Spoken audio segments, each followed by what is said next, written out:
And now, a special presentation of Riverton Wolverines soccer here on WYO Today.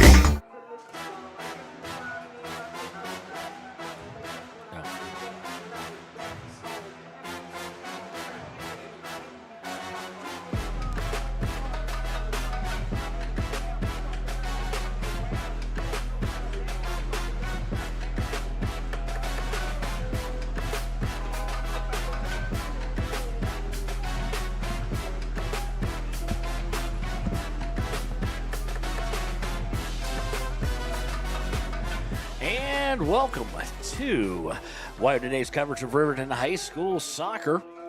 Riverton going to try and get, both squads going to try and get back in the win column. You're listening to the Hampton Inn & Suites pregame show here on WYO Today. I am Kevin Shields, your voice of Riverton soccer. I am joined by cameraman Declan today for this beautiful Saturday afternoon. It might get a little hot. He's basically all in black. Declan, how you doing? Good. You got to pull the mic in front of your mouth, actually. There you go. I'm doing good. You? I'm doing just fantastic. Thanks for coming out. And Jason had to run back to Gillette. His work called and needed him back, so Declan was more than willing to fill in, make a little money here with us today. Declan, a little bit famous. If you want to see him on the drums, show up at First Baptist tomorrow. He'll be on the drums during the worship time, so that'll be really cool. And it is Riverton versus Star Valley here on WYO Today. Of course, the big game, one of the big games of the year, the first of four, really. 2 against Jackson, 2 against Kelly Walsh for the Lady Wolverines. Lady Wolverines came in at number 2. They remain number 2 at this point, but next week I expect they will fall after falling 3-0 to Jackson, who was number 3 after they had lost to Kelly Walsh. Your number 2 Riverton Lady Wolverines coming at 3-1. Star Valley, if you saw the scoreboard a few seconds ago, you saw it right. They are 0-5. Looking at, they lost to Evanston 5-0 the other day. Of course, Riverton on Thursday when Riverton was playing as well. Of course, Evanston lost to Riverton 4-0. This has all the makings of a get-right game. Star Valley's coach Jessica Bagley really there are no stats on any of the sources that we go to. And part of that may be that they really haven't accumulated any stats, as they have yet to, according to this, they have yet to score a goal this season. 5-0 against Evanston on Thursday. Before that, they played on the 28th. They lost 15-0 to Green River, 4-0 to Rock Springs, 10-0 to Natrona, 10-0 to Kelly Walsh. So this should be on paper. If Riverton, especially if Riverton comes out focused and wanting to, really focused and really aggressive, wanting to get back in the win column, get to 4-1, this should not be a hard contest. That's why they call it a get-right game, so to speak.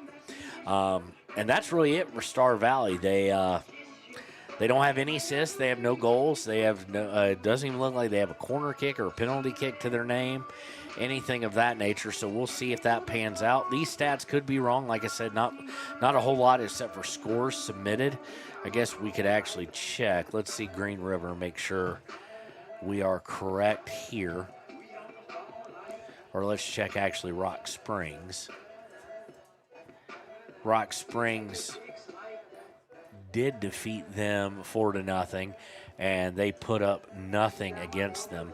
So, or Star Valley put up nothing against them. For Coach Wahid's team, they come in now with 15 goals, same as they did the other night. Leading scorer for Riverton is Carson Vosika. She has 13 points, 6 goals, 1 assist. Celia Maharado is right behind her with 5 goals and 2 assists, 12 total points. 2 points for Hallie Saltzgaver. She has 1 goal on a penalty kick.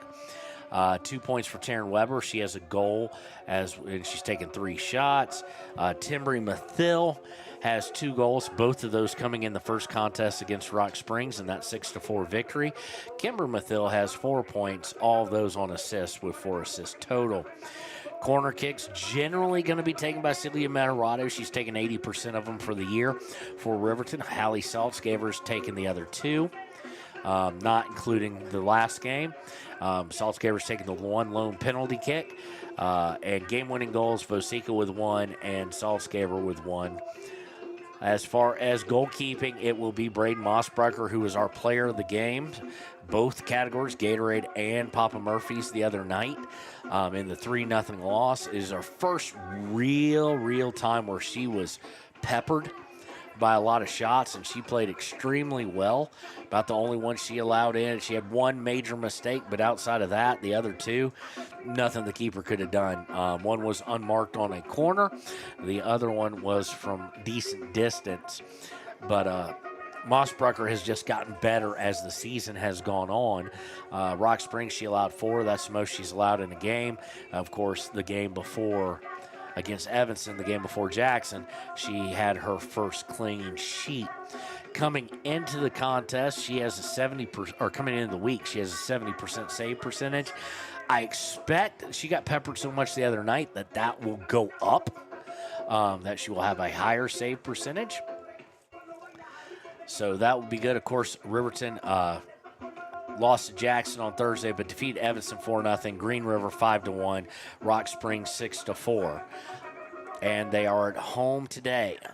On Tuesday, they will be at Evanston. We won't be bringing you that game. We will not be making the trip, but we will be at the game on Thursday and Friday.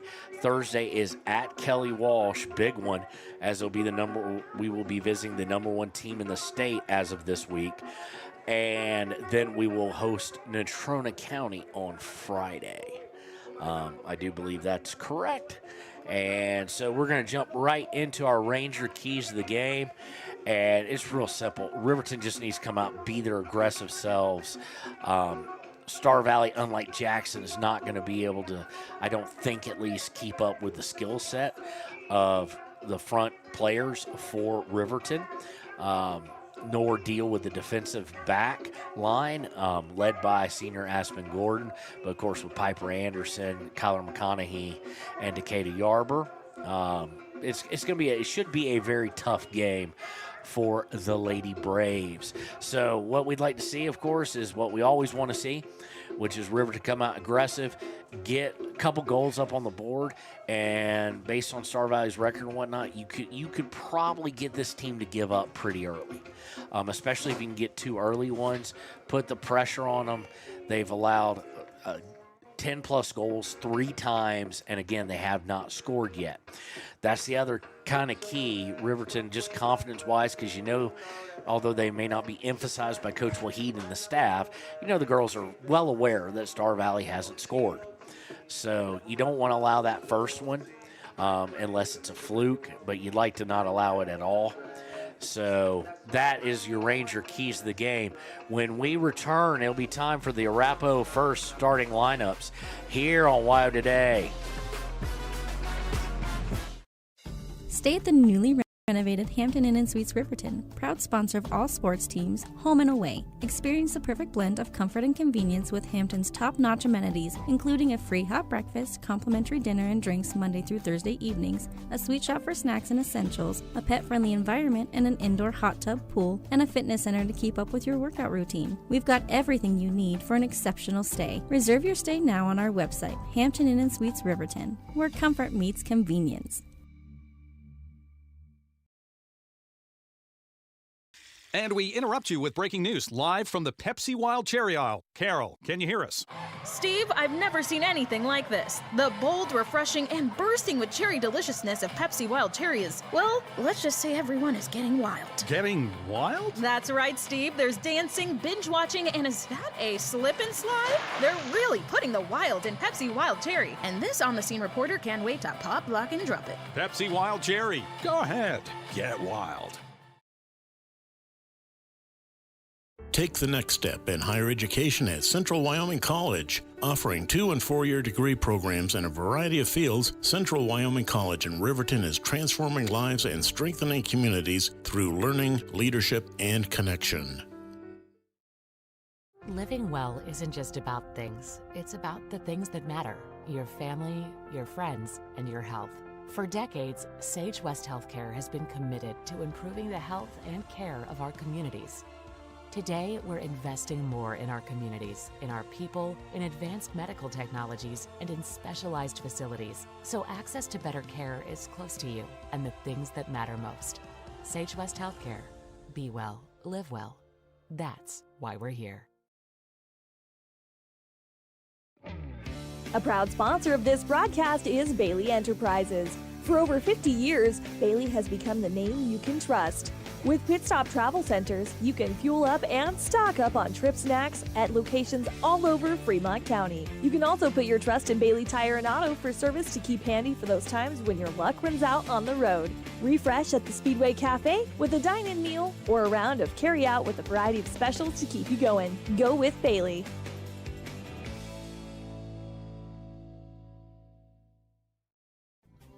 Riverton Blowdorn Lumber is proud to support youth sports. Experience the Blowdorn difference. Quality products, design, delivery, and expert service. Blowdorn Lumber, 1202 North Federal in Riverton. Blowdorn Lumber.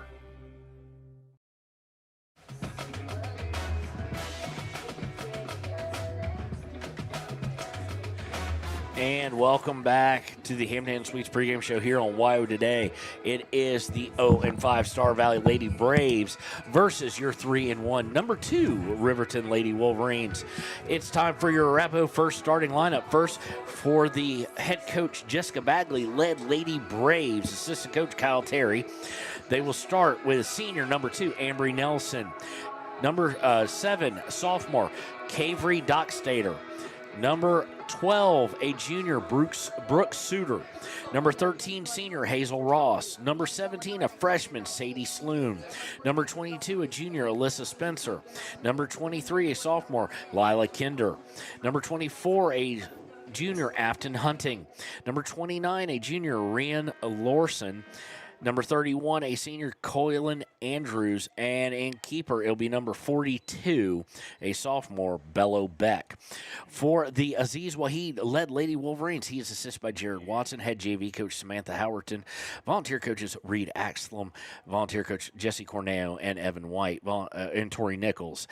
Trainer is Paige Phelan. Your starting lineup, number 21 in goal, senior Brain Mossbrucker. Number 3, a senior, Celia Mejorado. Number 5, a senior, Maya Nosi. Number 7, a sophomore, Carson Vosica. Number 10, a senior, Decatur Yarber. Number 14, junior, Piper Anderson. Number 15, junior, Kaylor McConaughey. Number 18, senior, Aspen Gordon. Number 23, senior, Timbry Mathill. Number 24, a sophomore, Kimber Mathill. And number 25, a freshman, Aspen Mathill. They're going to play the national anthem and do the starting lines. And when we return, it will be time to kick things off here on WYO Today.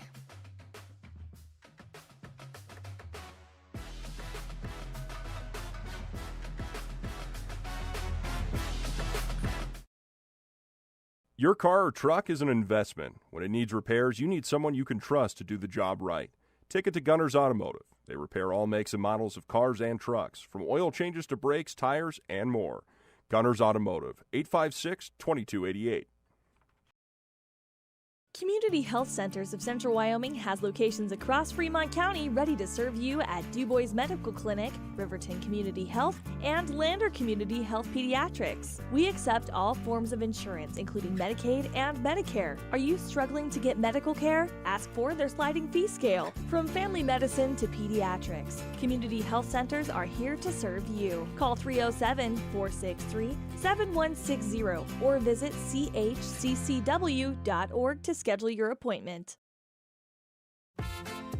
Dos Solitos is proud to support Fremont County sports teams. Enjoy bold Mexican flavors that'll have your taste buds shouting "Olé!" Follow them on Facebook, Instagram, and TikTok for updates on events and food truck locations. You need an oil change, but you don't have a lot of time. Expressway Lubes on South Federal in Riverton and Highway 789 in Lander provide a fast, professional lube, oil, and filter change. Expressway Lubes, locally owned and proud to support our local student athletes.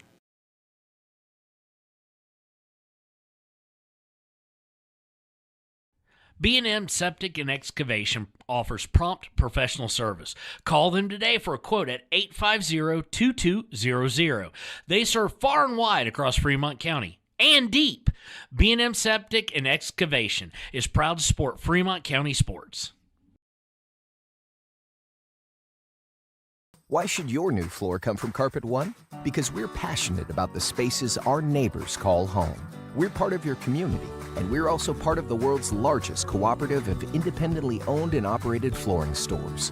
So you can be sure you'll get great selection and outstanding value with every installation. Whether it's carpet, hardwood, tile, or luxury vinyl, our experts take the guesswork out of choosing the right floor. We're your local Carpet One Floor and Home, the one store for your perfect floor. Visit Lander Gambles to make your home feel like new. They will beat any competitor's price. Stop by to speak to one of the sales agents or visit LanderGambles.com. Lander Gambles will help you find the perfect product that fits your budget and lifestyle. Lander Gambles, 420 Main Street, Lander, Wyoming. Your tax pros at 219 East Main Street in Riverton, Wyoming can handle all your tax needs. Whatever your situation, we know what to do. Call 307-856-2256 today to schedule an appointment. H&R Block is open Monday through Friday, 9 a.m. to 3 p.m. Men have a way of doing things. A man has his way of eating, of exercising, of keeping his hands warm, and of straightening up. So, when a man faces a serious life problem like divorce, depression, or suicidal thoughts, shouldn't a man have a way to deal with that too? Well, now he does. I'm Dr. Rich Mahogany. Visit me at mantherapy.org. High Plains Power is a Touchstone Energy cooperative. What does that mean for you as a Rural Electric Association member? It all comes down to 7 principles: open membership, one voice, one vote, member benefits, independence, education, cooperation, and community. To understand how it all works, we're headed back in time.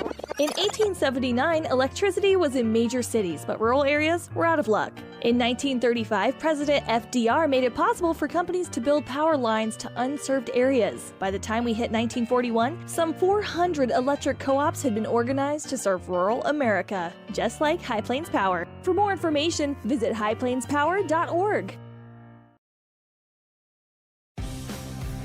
For more than 40 years, Porter's Mountain View Supply has been serving central Wyoming with top brand name spas, stoves, fireplaces, and outdoor grills. With 2 locations in Riverton and Casper Plus financing available for your purchase, Porter's offers expert advice, quality products, and service along with maintenance. Porter's, your local spa, stove, and fireplace provider in Riverton at the corner of Sunset and North Federal.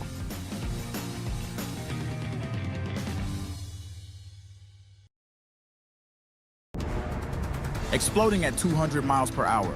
Airbags pack a punch. Until age 13, stay buckled up in the back seat. Buckle up, Wyoming.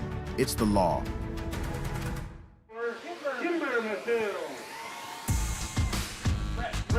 Number 25, keep in the game, Aspen Mateo. Ladies and gentlemen, enjoy the game. And welcome back. It's time to kick things off between the 0-5 Star Valley Lady Braves and the 3-1 number 2 Riverton Lady Wolverines. Again, they're number 2 for the week. They will probably be about 4 or 5 would be my guess. Maybe only number 3, but we shall see. We're ready to hit the button to start that 40-minute half timer on the Sage West scoreboard. Riverton and Star Valley going to huddle up as they always do. I do believe Star Valley will start with the kickoff. I think that's how I saw the coin toss go down. Riverton in there, in case you're turning in for the first time. Scoreboard kind of matches the uniforms a bit. Riverton in their red with white, and Star Valley with their black shorts. It looks like, I can't tell, what color are those shorts for Star Valley? Might be their maroonish look.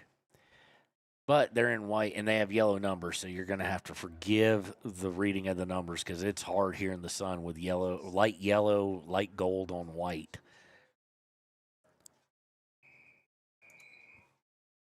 And we are underway. Star Valley going to kick it back, try and set something up going forward. Again, they are scoreless on the season, so not sure how much possession they've had in the attacking third. It's going to go out of bounds, though, here, off Celia Mejarado for a throw-in for Star Valley, and immediately taken away by Celia. Mejarado now with the ball. She goes to the middle for Decatur Yarber. Yarber going to play up in, looks like midfield. It looks like they're going 3 defensemen. Tries to hit Carson Vosica. Pass is intercepted, but taken right back by Yarber. Mejarado sending it forward for Vosica. She's got a nice run into the box. She'll be looking for a cross here. Here's the cross. Headed and saved, or chested and saved. That was Kimber Mathill, I do believe, or it might have been Aspen Mathill. Can't really tell from the distance. It is Aspen. Went right to the keeper, that being Beck. And they're going to send one far down, and going back for Mossbrucker is Gordon. Mossbrucker takes a couple dribbles, now shoots it forward, bounces over Piper Anderson's left leg. Vosica with it. Now they're going to go back to McConaughey. McConaughey to Anderson. Anderson trying to feed Vosica. It doesn't get through. And now Star Valley working in the attacking third. Vosica and McConaughey both defending. And McConaughey clears it out. Just barely misses on the open pass for Decatur Yarber. And Star Valley unable to control it. Goes out of bounds for a throw for the Lady Wolverines.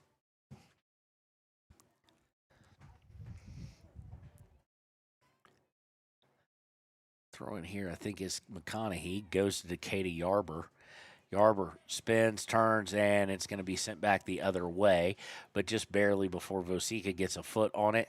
Gets up in the air, going for Kimber Mathill. Mathill with a nice little bicycle kick backwards to not give them a good possession, but they're going to send it back into the box. Gordon working towards the near sideline. Gordon looking for Aspen, and it's going to be headed back and forth, and now back to Aspen. Mathill losing control of it, but her sister Kimber there to back her up. To Gordon, now to Mejarado. Mejarado to Yarber. Yarber's got a bit of a run. She's got Aspen on the near side and Vosica on the far side. Yarber's just going to use that deceptive speed and go right around. Sends it towards the middle. Fighting for it. Vosica trying to get a hold of it. Goes back to Noseep to Mejarado. Mejarado shot and wide left. Like the aggressiveness there. Yarber with just a little more on the pass. Could have found Vosica potentially. But good aggressiveness, and Decatur Yarber showing that she's at least faster than everybody they've got on the back line, so that could be problematic. Of course, she's signed on. She plans on playing center back at LCCC, I do believe, next year. I think I got the school right. I know I've got the position right. So there was a question, would she play up in the midfield or striker a little bit like she has in the past, or would she be preparing for college? And my thought process on that, play something you're good at that you may not play at the next level. Out of bounds here on Riverton. Throw in by Star Valley. Mejarado steps right in front of it. Goes to Gordon. Gordon to Mejarado. Now into kind of no man's land.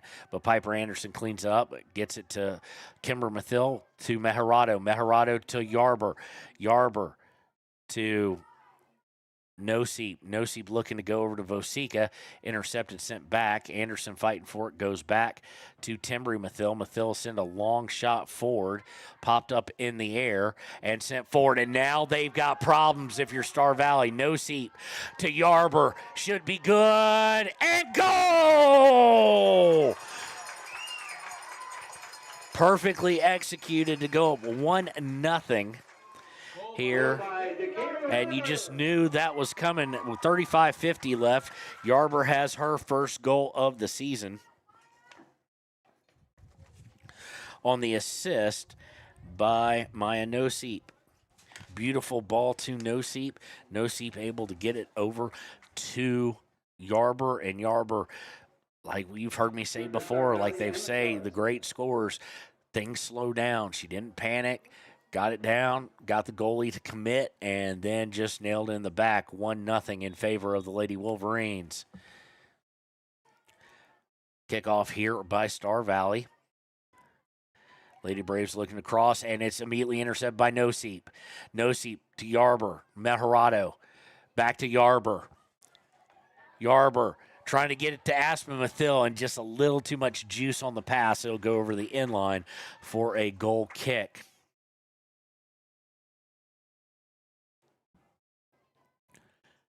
Beck, the keeper, will take the goal kick, it looks like. Riverton normally with 4 defensive players, going with 3, being a bit more aggressive, not just in play, but being very aggressive in their formation. Goal kick winds up to Yarber, then back to Anderson, to Meharado. Meharado shot, saved, but goes to Vosica. Goal! Vosica from 12 yards out. That was just not a great save by Beck. Gave up a huge rebound as she only reached up with one arm. And Vosica, the first one to react to it of any of the players, including the defense. Sorry about that. So Carson Vosica with the goal.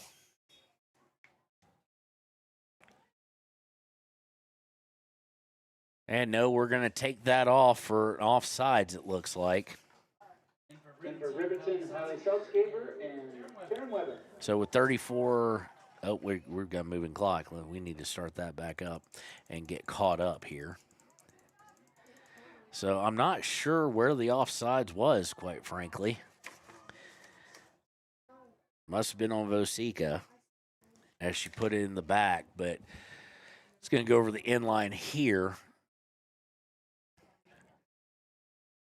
Not sure who was offside. Might have been Aspen Mathil on the near side. It wasn't Vosica because the save was made and Vosica came charge on, and it wasn't Meharado who took the initial shot that was deflected. So still 1-0.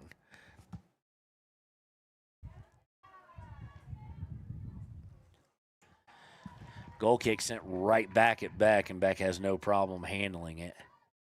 Beck going to set up a punt. Let's see what kind of leg she has. It goes really high, not a whole lot of distance. Goes off of Meharado, but does fall to Star Valley. Coming in, though, is Vosica to steal it away. Now it falls to Meharado. Meharado going to work for for Hallie Saltzgaver. She has it. She loses control of it. Got it back for a second, and now Kimber Mathil's going to send it down. Can she get to it? Yes, she will before it goes out of bounds, but she's going to send it over the inline for a goal kick. Just didn't curve it enough. Again, Riverton's put 2 in the back of the net. They had 1 wiped out to an offsides, which I didn't see who it was on. Thought it was just a perfect rebound attempt by Vosica. Beck with the goal kick here. Riverton with no respect for her leg as they're playing way up. And Meharado steps in front of it, only 20 yards out. Into the box. Goal! And that one will count. With 32-31, perfectly played by Celia Meharado. That will be her first, and now she will be tied with Carson Vosica for the most goals on the season with 6. 2-0 now, Riverton. Riverton doing exactly what I thought they needed to do, like we talked about during the Ranger Keys of the game. On the Sage West scoreboard, we're 17 minutes and 29 seconds into this one, and they lead 2-0. So we'll see what the demeanor's like for the Lady Braves. And they have to, even off the kickoff, they're going to have to send it out of bounds deep in their territory. Somehow, though, they say it's Star Valley? No. I was about to say, I mean, you kicked it out, girl.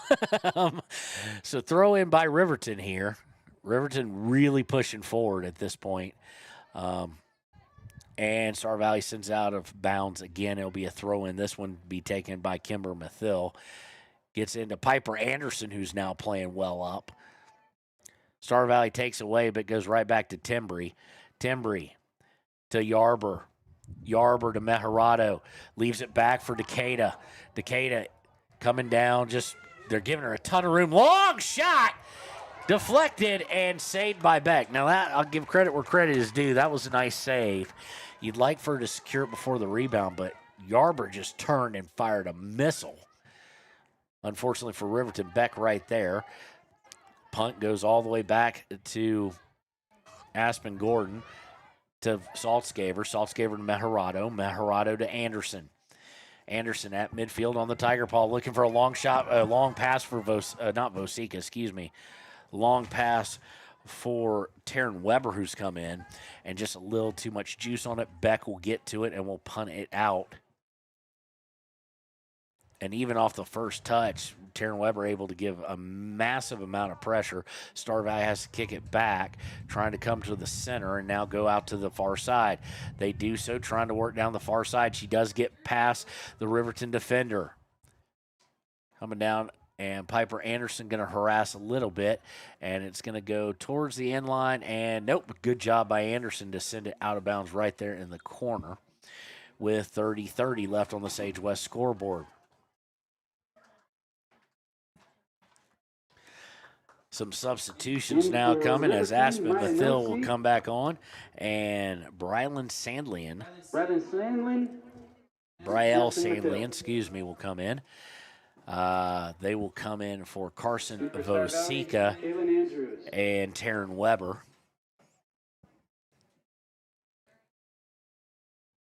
Be a throw from, I always hated throwing in from near the corner. Not a lot of room to work with. Throw in, going to be fought for and taken away by McConaughey. McConaughey sends it out towards the 20, and then a couple of people take a swipe at it. Nothing happens. Star Valley's going to have it go out of bounds off of, they're going to say last touch by Star Valley. It means Gordon will throw in here. Throw in goes to Meharado. Perfectly played and perfectly thrown. And they've got Aspen Mathil all by herself with room to run on the far side. Mathil trying to get to Katie Yarber. Yarber back to Meharado. Meharado fires, goes off a chest, going towards the end line, and they're going to send it out. Well, maybe not out of bounds. It may not reach it. It does not, and they're able to clear away momentarily. Anderson pinching up. Yarber trying to steal it away. Goes to the back line. Back out towards the 25 and cutting through a couple of Riverton players in Star Valley, but now taken away due to Piper Anderson's harassment. Anderson to Sandlian. Sandlian to Noseep. Noseep looking for Yarber. It goes all the way through to Aspen Gordon. She tries to center it, goes off a knee of a defensive player. It'll be a corner kick for Riverton. Taking this one will be Kimber Mathil. This will be her first corner of the season, according to the stat book. Timbree's now going to pinch up.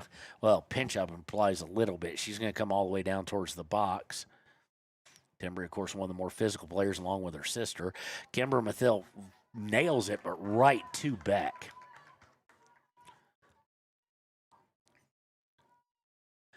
Beck with the punt. This one a little bit more distance on it, but it's going to go all the way out of bounds at midfield. Be a throw-in for the Lady Wolverines. Played almost 12 minutes, 10 seconds, 2-0 in favor of Riverton.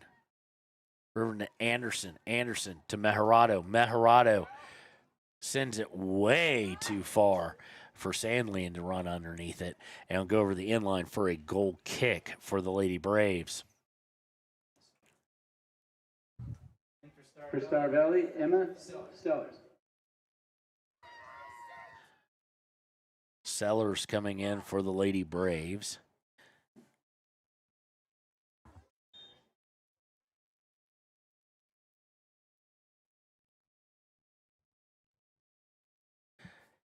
Going to go with a short goal kick. Everybody listening say bless you to Declan. Allergies aren't allowed here except for us old people. Oh, darn. Throw in by Star Valley. Fought for, won by Star Valley now. Star Valley trying to get through three players. It winds up with Aspen Gordon. Gordon to Sandlian. Sandlian to Meharado. Meharado to Anderson. Anderson with some room to work here. Anderson to No Seep. No Seep sends it out. Sandlin giving a run on, and it looks like it's going to reach the end line before anybody can get to it, and it does. Carson Vosica checking back in for Riverton. She will come in for Yarber.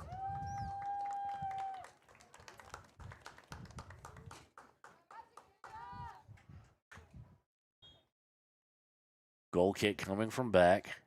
Riverton playing well up. Goes kind of short around the 12. Sandlin shaking. She gets right back in front of it, though, sends it forward. Vosica giving a run, as is a defender, and it's going to go out of bounds as she tries to turn and kick it upfield. It does go off Carson. It'll be a throw-in for the Lady Braves. Throw in. Immediately Sandlin on top of it, and it goes out of bounds. They'll say Sandlin touched it, and it will be another throw for the Lady Braves.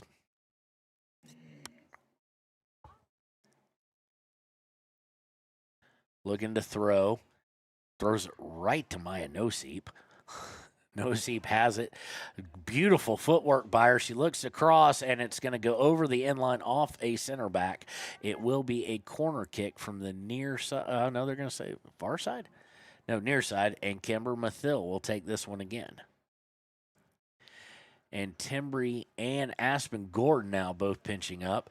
Vosica, it looks like, or Aspen Mathill will fade back as two defenders come up for Riverton, two of the more physical ones. And this one, just not well struck by Kimber there as it gets no air and it goes out of bounds a good 10 yards before it even reached the goal. Basically trying to maybe toe the end line there. That's where Beck had it played, though, so I think probably just a mistake. And for Star Valley, Alyssa Spencer. Alyssa Spencer coming in for Star Valley. Goal kick coming here.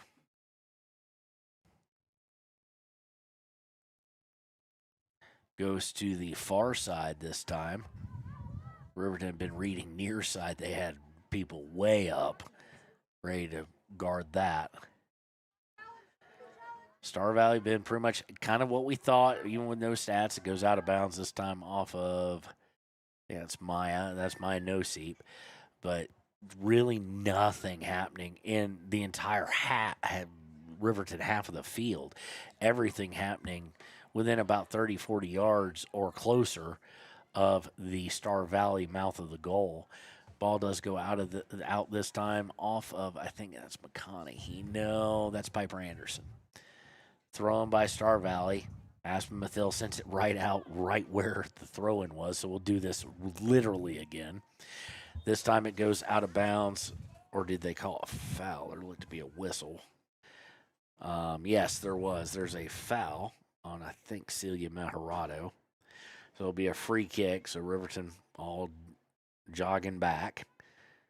Be back defensively. Don't want to allow a cheap one. And right now that's about all it seems that Star Valley can muster. Sends it forward. Good little kick, but not controlled all that well. And now sent back forward by Riverton. Meharado at the 30 to Kimber Mathill at 35. Mathill, beautiful footwork there. Putting it forward for Sandlin, and she's got a lot of room to run. Defensive back looks like it's a little bit faster. And Sandlin not able to control it, and it goes out of bounds, but good effort there. No, it's going to be a throw-in by Riverton. So Sandlin with good job there, and we got all sorts of substitutes coming in now. Taryn Weber, Decatur Yarber, and Hallie Saltzgaver all coming back in. They'll come in for Aspen Mathill, Sandlin, and Noseep. Thrown by Kimber. Goes, well, Vosica has it somehow. Vosica trying to work forward, turns, fires, no. And it's still chaos there in the box, and now it's sent out to the far side. It'll go out of bounds. It'll be a throw-in for the Lady Wolverines. Somehow, with 4 Star Valley players around her, Carson came out with that. Star Valley comes out of the throw, but immediately is pressured, and it's taken away. Gotten to Celia Meharado. Meharado back for Anderson. Actually, Anderson may have come out here. Yeah, that's McConaughey. McConaughey to Taryn Weber to Mathill, back to Weber. Weber giving chase. And it's going to go out of bounds. Last touched by Riverton. They're in kind of that coffin corner. Coming in for the Lady Braves is Hazel Ross.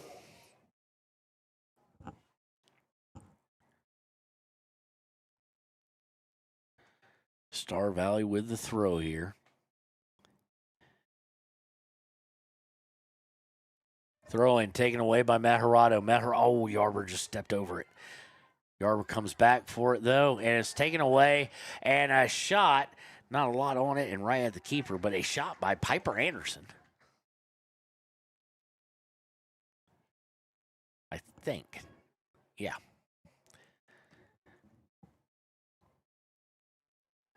Punt goes right to the K to Yarber. Yarber trying to get it up to Maharado. Just let her a little bit too much. Cleared out, but McConaughey gets a hold of it. McConaughey looking to go towards the outside for Saltzgaver. It's going to make its way all the way to the inline. It'll be a goal kick. Almost halfway through this first half, 2-0 in favor of the Lady Wolverines.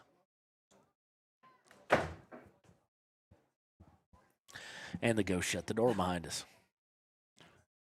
Beautiful day out here, 68, mostly sunny. A little bit of a breeze. For some reason, Declan's wearing all black and like dark gray pants. So was his dad, actually. Your dad was wearing like all black.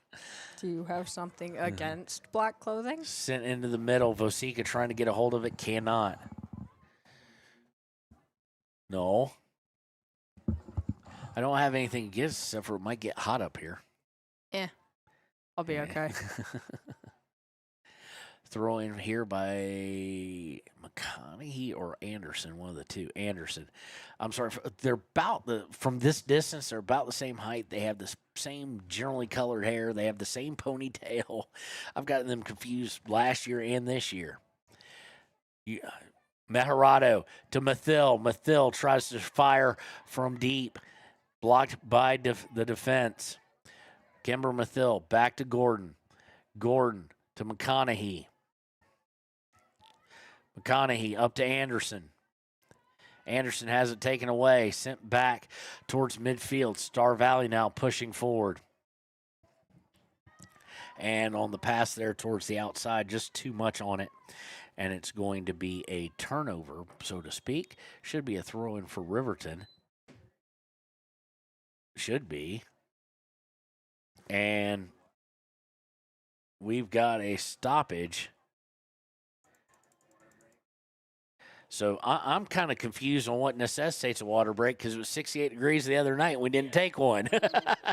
So they're going to take a water break with 18:42. We'll take the break with them. It's 2-0. Riverton Lady Wolverines on top here on WYO Today.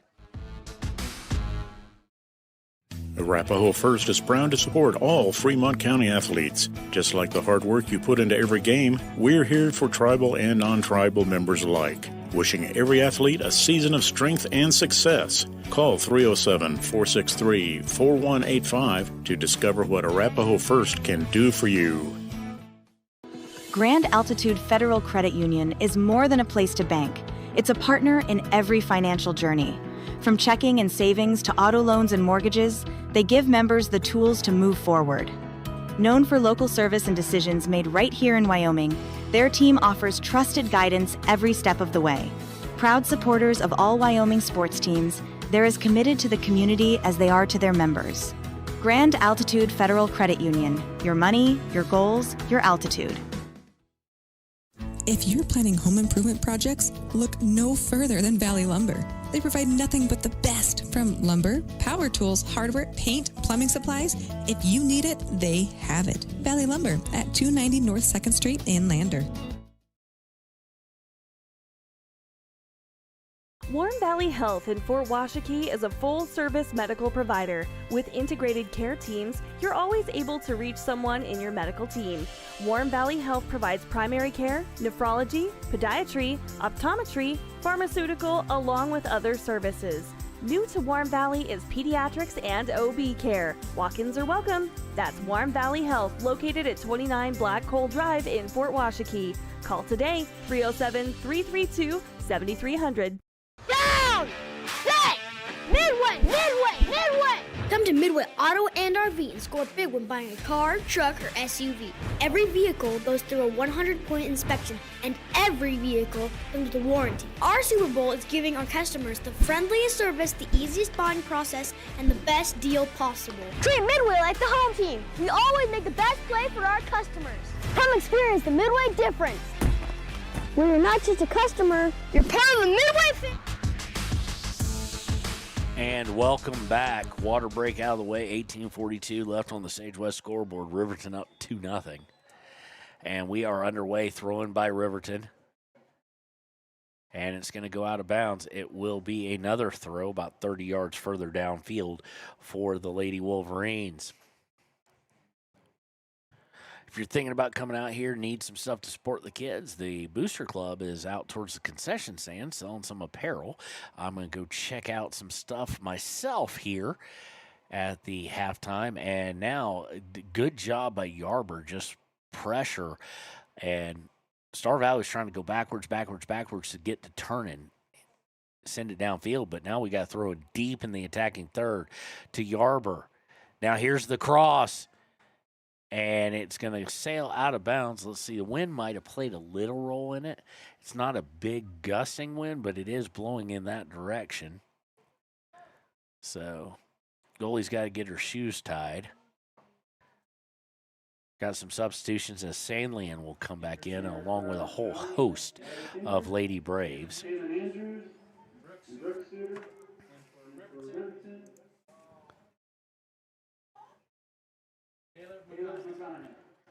Kayla McConaughey will come back in as well. She'll come in for Saltzgaber. Goal kick now by Beck. And it's not even going to come within 10 yards of a single player and go out of bounds. And that's teams young, teams not had a successful season thus far in Star Valley, and now you're starting to kind of understand why. It's just some critical fundamental mistakes. Aspen Gordon gets it up to Sandlian, or excuse me, not Sandlian, to Taryn Weber. Weber trying to get it back to Gordon and turns it over. Gordon not willing to surrender a single thing, as you would expect from her, trying to take it from three people, and she's winning the war at the moment. But now Star Valley comes out with it. Mathil will send it out of bounds around midfield. Throw in for the Lady Braves.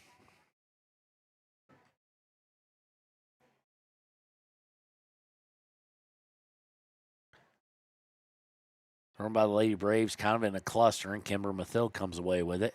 Tries to send it forward, tries to head it there as it came right back to her. See Meharado giving a push. Now Anderson with it. Now they're just kind of playing pong.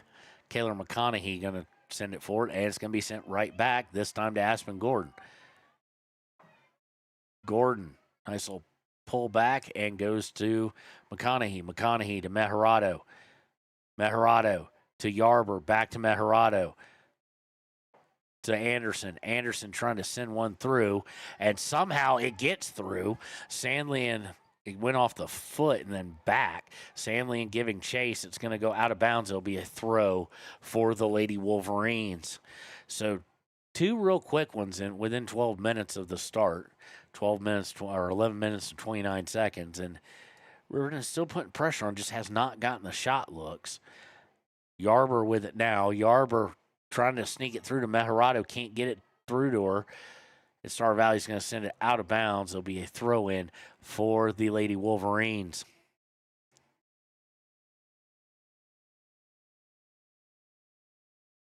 Throw into Yarber. Yarber back to Anderson. Anderson looking to get it to Yarber, does. Gets it to Meharado. Meharado fires right to Beck. So Beck really placing herself well here since giving up those early two.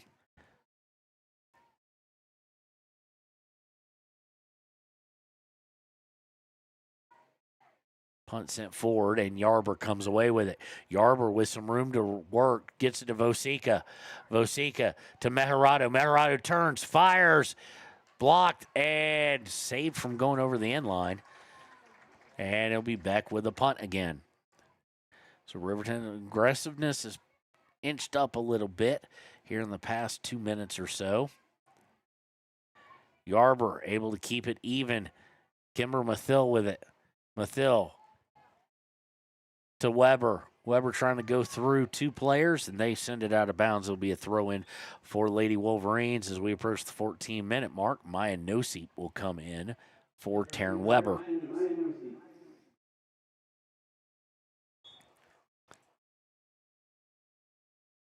Throw in here by Kimber. Winds up with Vosica. Vosica to Mejerado, and Mejerado has it taken away. Sitting at the center, Kayla McConaughey will clean it up. She gets picked from behind. Yarber comes up, tries to take it. And now here it goes to Vosica. Just Star Valley unable to get anything more than a pass, really, going. To Yarber. Yarber to Nosip. Nosip sending it forward. And they're going to have to send it over the end line just because Vosica's speed. And maybe a little bit of lackadaisical run on by the defense. As they were within about 6 feet of the ball. Vosica about 20 feet to 30 feet. And she made up that ground quick. I just don't think they thought she was coming on. They were going to just tap it back to Beck. It will set up a corner kick. This one to be taken by Celia Mejerado.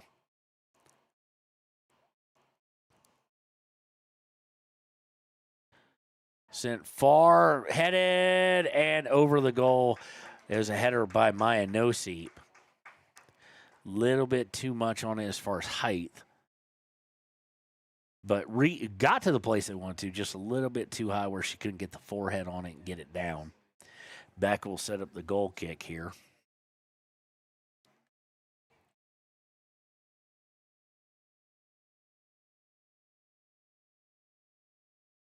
Back going far side, but close in, and then the defensive line sends it back out.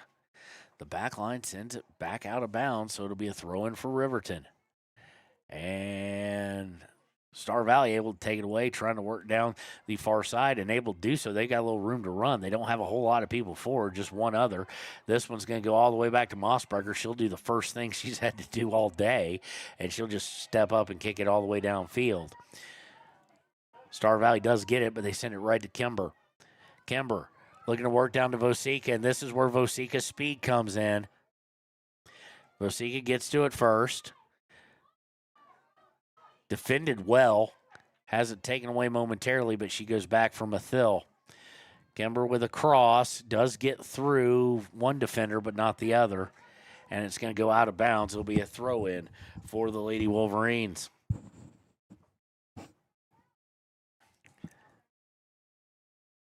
Checking in for Riverton will be Aspen Mathill. Who's she going to come in for? Oh, well, that person's going to run all the way around, it looks like. Or now's going to walk. They're saying, no, come through the field. For some reason, Declan, that end line is like religious to referees. I get it. It's in the rules. I've reffed soccer before, many a time. As Sandlin comes out, but they don't want anybody back there at all. They won't let our photographers back there. They won't let parents back there at any point in time in the corner. Wouldn't even let Sandlin run around to save some time. Star Valley now with a long kick. Timber Mathill gets a leg on it. Okay, now at this point, Mossberger, you need to get back on your line. She was well out. She does send it forward, but that was dangerous as she kind of got stuck there and intercepted by McConaughey. McConaughey to Yarber. Yarber gets it back from Mejerado, sending it forward for Nosip. Nosip running onto it, trying to turn and kick. She can't. Oh, you could tell she wanted that one a bit. Goes back to Piper Anderson. Anderson up to the 25. Back to Nosip at the 15. Nosip to Mejerado. Mejerado back to Yarber. And this one's going to be sent out, but McConaughey will pinch up, sending it forward. And they're going to let her run a little bit. And there it's intercepted, but taken right back by Kimber Mathil. Mathil looking to work it towards her sister Aspen. Too much on it. It'll go out of bounds towards the far corner here as we're under 9.5 minutes to play in the first half. 2-0 on the Sage West scoreboard in favor of the Lady Wolverines.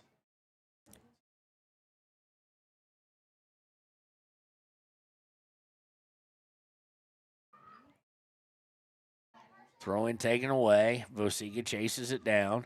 Gets it to Mathil. Mathil looking to get it back to Vosika and just not on the same page. And go over the end line for a goal kick.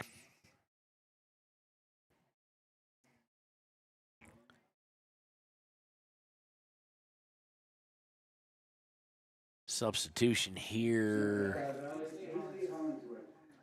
Paisley Hollingsworth, freshman, coming in for the Star Valley Lady Braves. So you can't walk behind the goalpost? You can't walk behind the end line really at all. That's crazy. Yeah, I mean, they're really, I get some of it.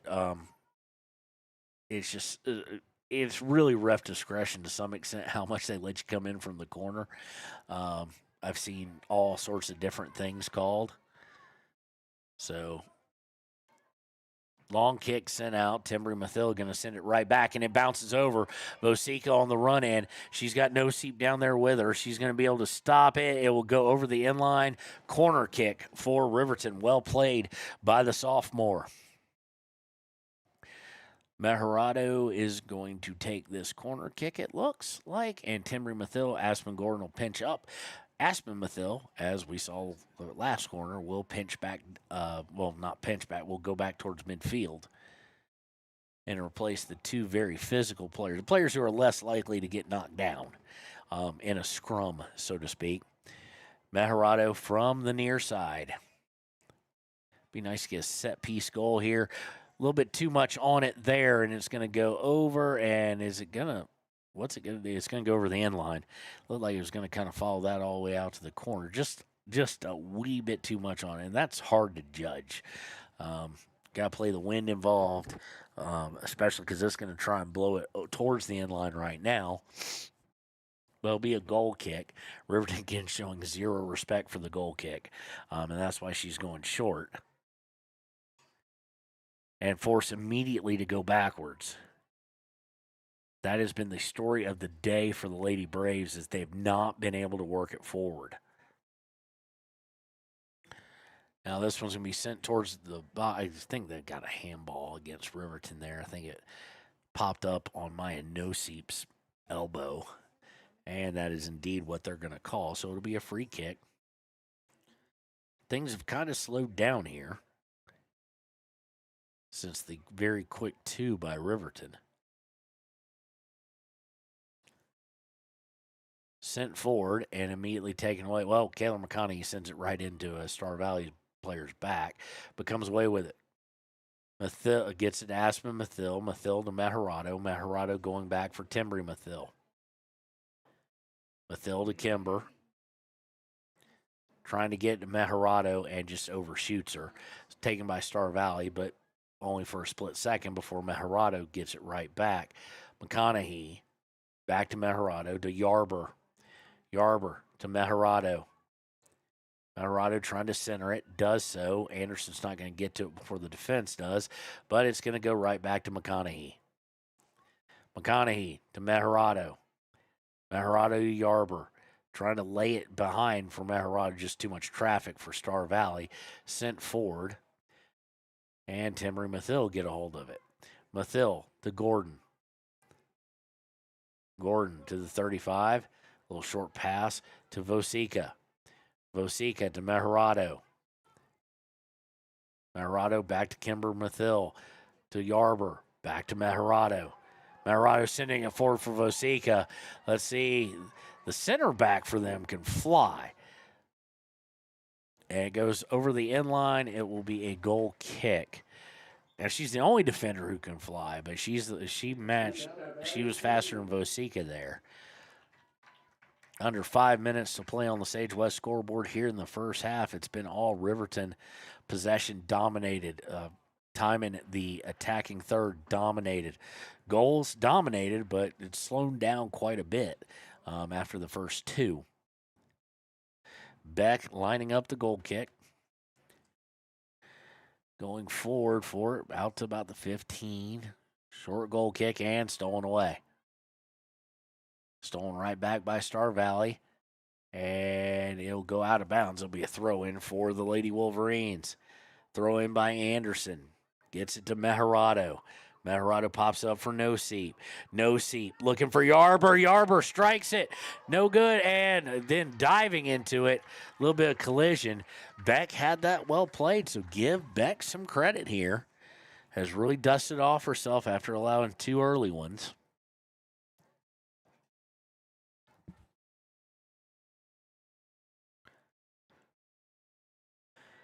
Beck with the goal kick. Meharado wanted to come up and just take it on the run, but it bounced over her head. She does get a hold of it, though, and goes back to Gordon. Gordon crosses over to McConaughey. McConaughey to Meharado. Meharado to Kimber Mathil. Looking to get it back to Meharado. Stolen away by the Lady Braves. See if they can really do anything with it. Okay, Gordon, that ain't going to go out of bounds. Gordon actually thought about it, then it slowed and stopped, goes back to Mossbrucker. Mossbrucker, like the third time she's had to do much of anything. She is, and that's how you'd want it. If you're coaching, if you're a good keeper, you kind of like, well, you'd like to be involved, but hey, if your defense is keeping you clean and it's all on the other side of the field, so be it. It's a happy boredom.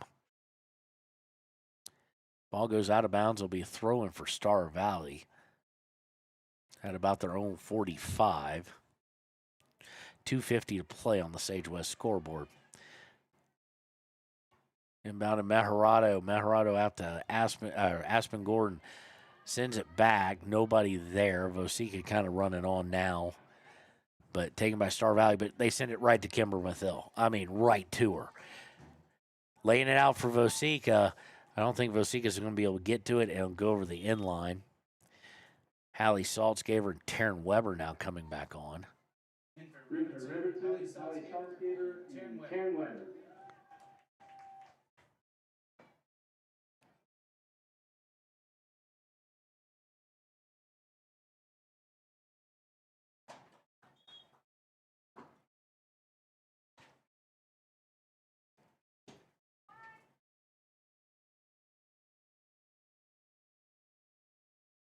Be a goal kick here. We're under 2 minutes to play on the Sage West scoreboard.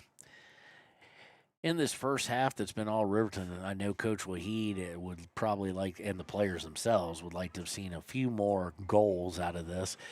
Yarber, No Seep lines it up, fires off the top bar. Saltzgaver now with it. Saltzgaver to Meharado. Meharado can't get it through some feet. Then Saltzgaver can't get it in.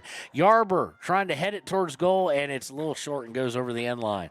So good opportunity there. No Seep cranked a cruise missile right into the crossbar.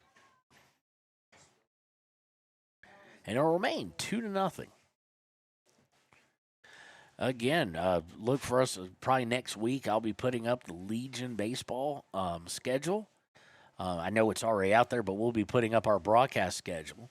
Of course, this year the B team is Riverton's hosting the B State Championships this year, so that'll be awesome.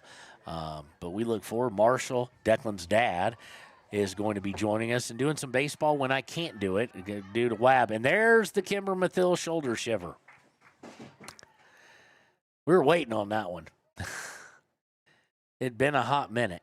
It'll be a throw-in. They didn't call the foul, but she got her right in the back. Or did they get her with the foul? They did get her with the foul.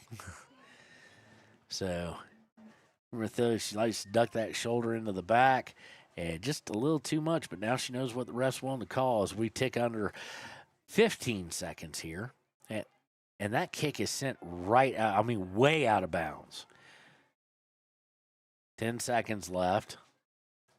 Really no danger of Star Valley putting in a late one as we're under 3 seconds, 2 seconds, 1 second, and that's the half.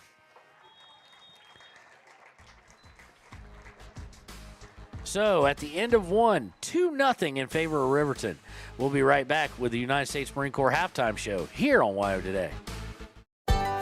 Heinz General Store has been the grocery store of choice for the Fort Washakie area since 1945. For this week's special, see their website at heinzgeneralstore.net. And for convenient shopping this winter, click on Heinz Online, download the app, and shop in the comfort of home. Schedule a convenient pickup time, and the team at Heinz General Store will do the rest.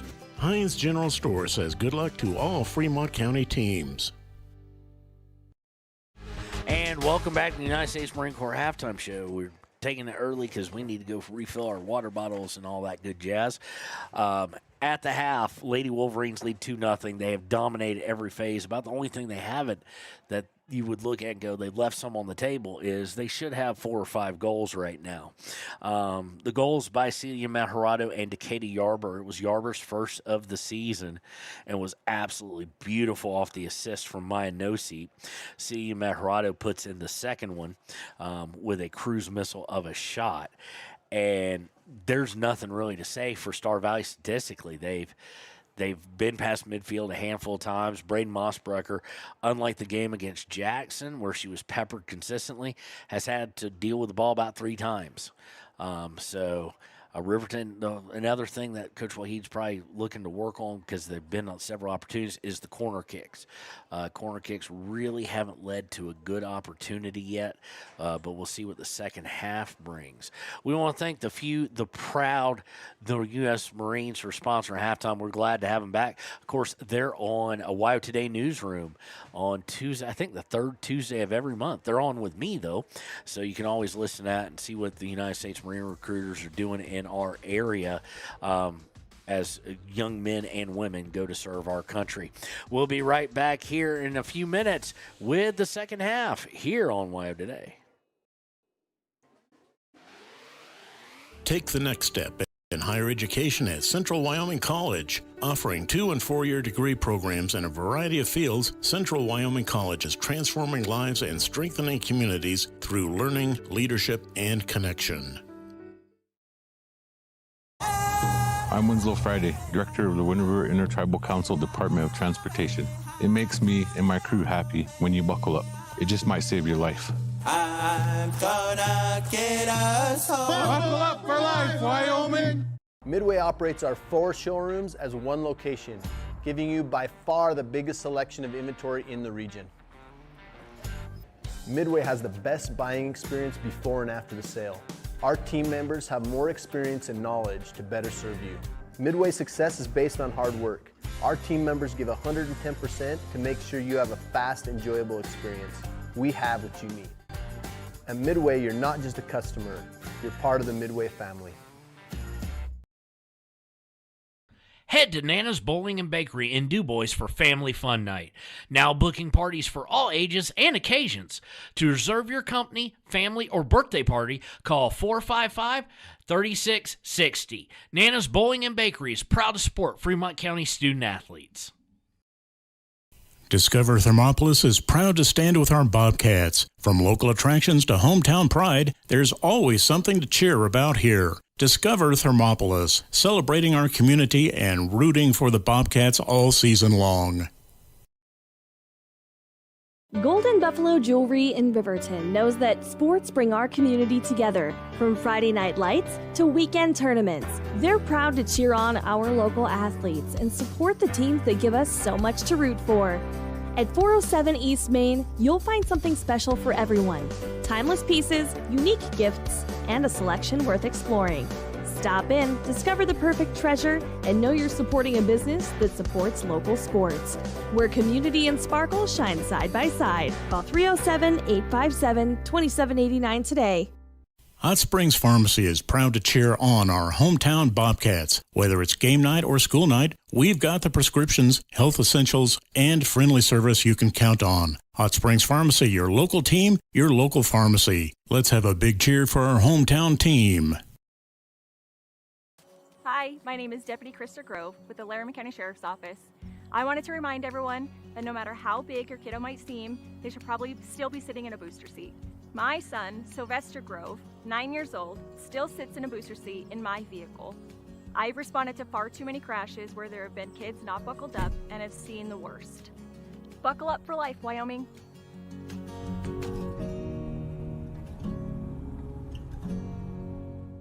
Life moves fast, and Range Internet is your high-speed partner. From working the ranch, running your business, or just out having fun. $80 1-gig internet from Range keeps you going at life speed. Fast and reliable service, all backed by local experts with the latest in online security. Only $80 a month, with no contracts and no phone lines required. Don't just follow the herd. Lead the way. Visit range.net and discover how $80 1-gig internet can help you live your West life.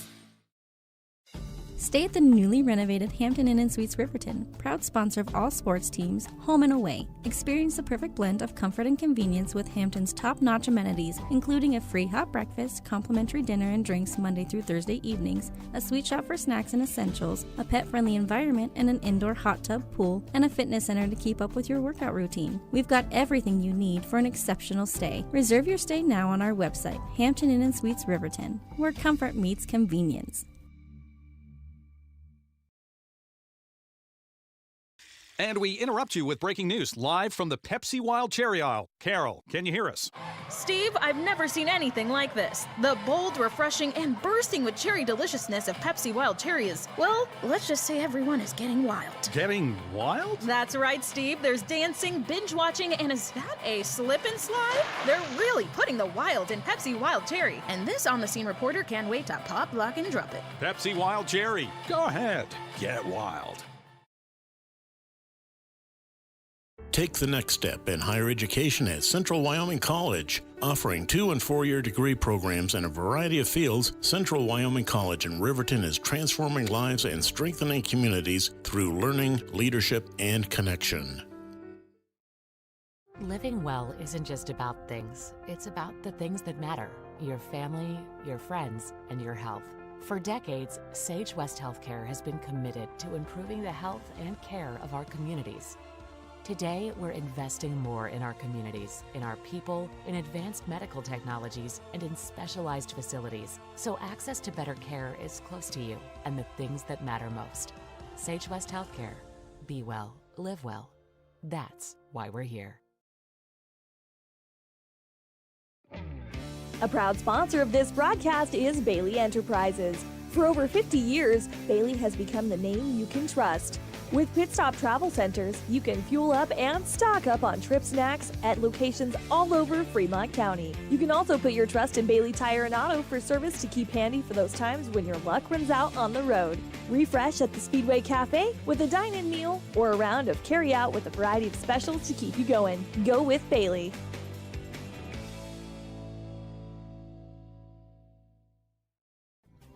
Riverton Blowdorn Lumber is proud to support youth sports. Experience the Blowdorn difference. Quality products, design, delivery, and expert service.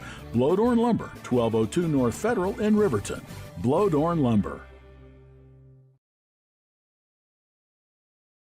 Your car or truck is an investment. When it needs repairs, you need someone you can trust to do the job right.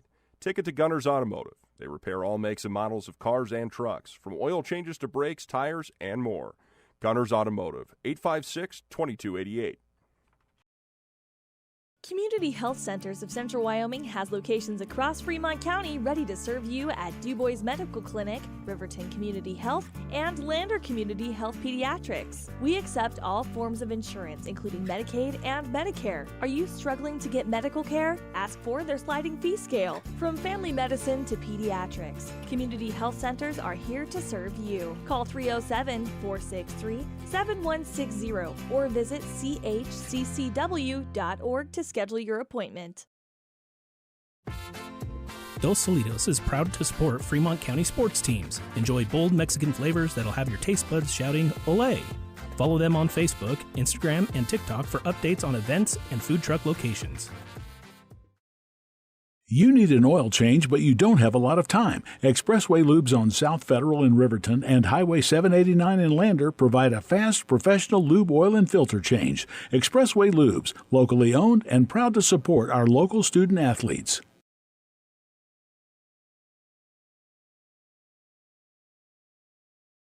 B&M Septic and Excavation offers prompt professional service. Call them today for a quote at 850-2200.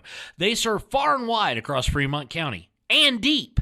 B&M Septic and Excavation is proud to support Fremont County sports. Why should your new floor come from Carpet One? Because we're passionate about the spaces our neighbors call home. We're part of your community, and we're also part of the world's largest cooperative of independently owned and operated flooring stores. So you can be sure you'll get great selection and outstanding value with every installation. Whether it's carpet, hardwood, tile, or luxury vinyl, our experts take the guesswork out of choosing the right floor. We're your local Carpet One Floor and Home, the one store for your perfect floor. Visit Lander Gambles to make your home feel like new. They will beat any competitor's price. Stop by to speak to one of the sales agents or visit LanderGambles.com. Lander Gambles will help you find the perfect product that fits your budget and lifestyle. Lander Gambles, 420 Main Street, Lander, Wyoming. Your tax pros at 219 East Main Street in Riverton, Wyoming can handle all your tax needs. Whatever your situation, we know what to do. Call 307-856-2256 today to schedule an appointment. H&R Block is open Monday through Friday, 9 a.m. to 3 p.m.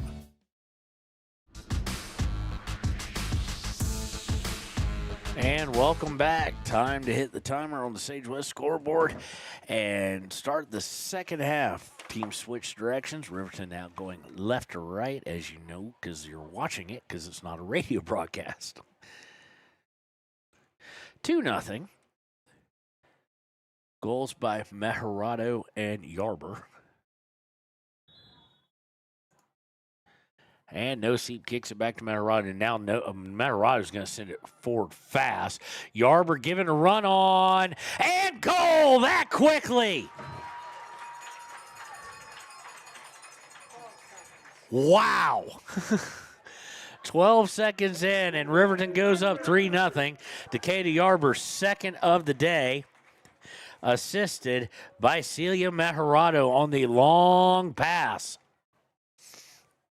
12 seconds. It took 12 seconds for Riverton to go up 3-0.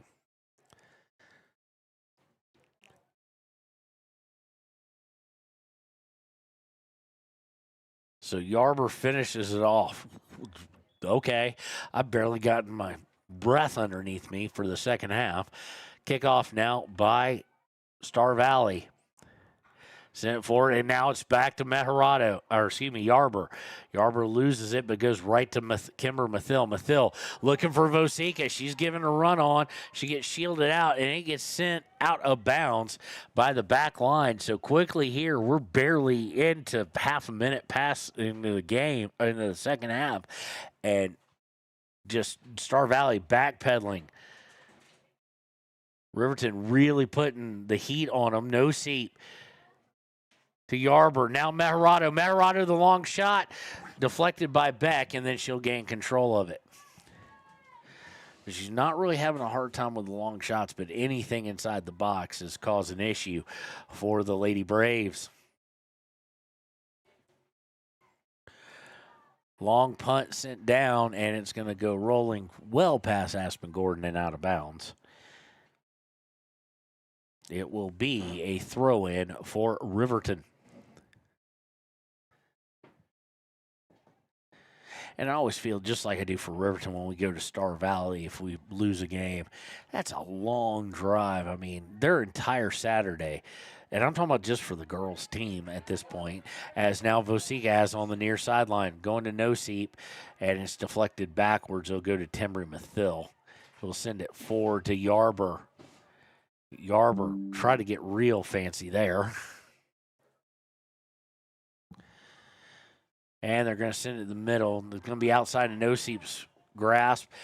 Beck sends it forward. Kimber Mathil.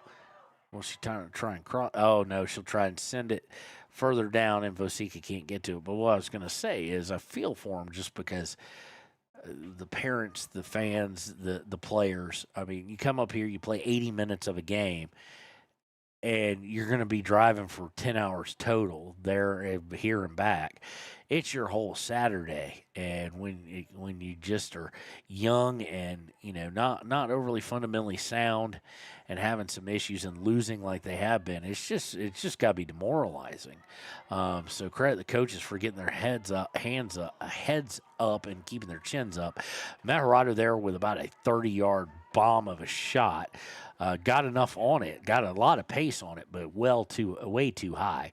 It'll go over the end line. It'll be a goal kick. And again, just like the first half, Riverton has got 1, 2, 3, 4, 5, 6 players inside the 30. So, and now even coming up further, now they'll go very short goal kick and putting pressure and out of bounds, just a little bit of pressure by Maya Noseep, and it's dribbled right out of bounds by Star Valley, so it'll be a throw-in. This one to be taken by Kimber Mathill. Mathill throws into Noseep. Noseep back to Kimber. Kimber trying to get to Vosika. Can she keep it from going over the end line? She can. And she does. Shot. Oh!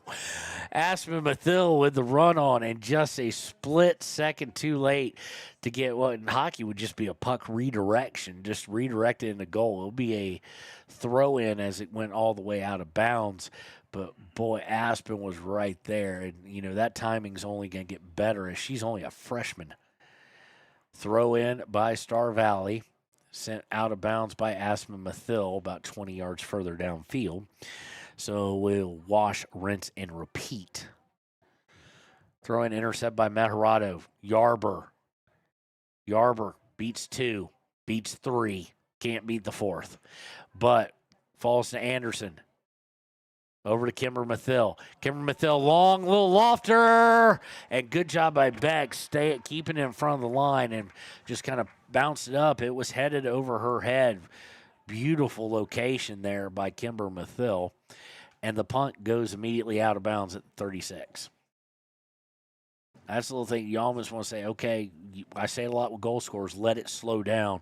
This keeper, Beck, needs to, on that punt, slow it down a little bit, because you don't even have to, in your head, let it slow down. And stolen away, Matt Hirado in the box. Left foot, no, blocked by Beck.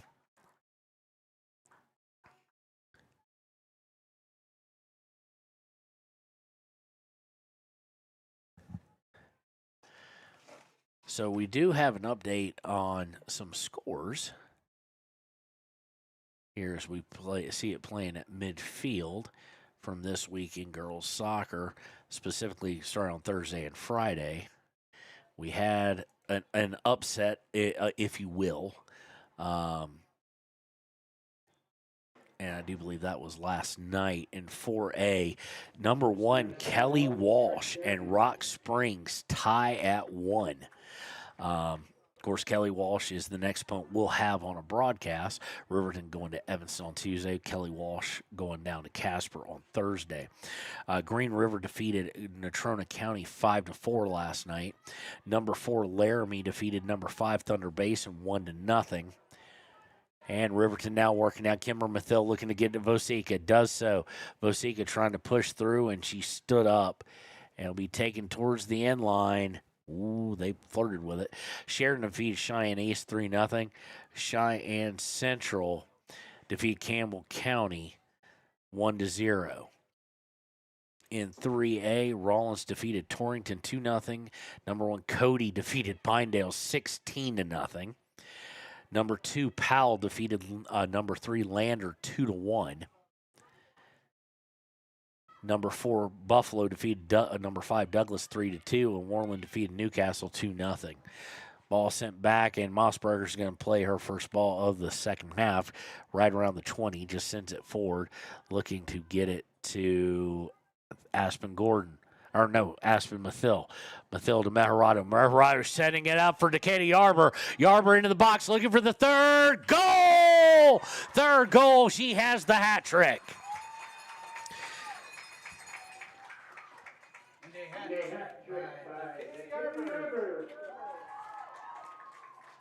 Yarber this time assisted by Matt Hirado yet again.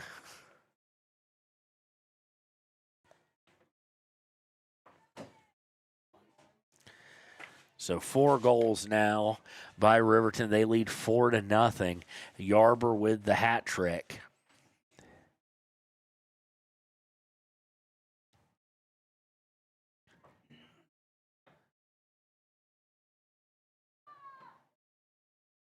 And they're going to let some substitutes come in right now. It will be Taryn Weber and Hallie Saltzgaver for Riverton. For the Lady Braves, it'll be Afton Hunting.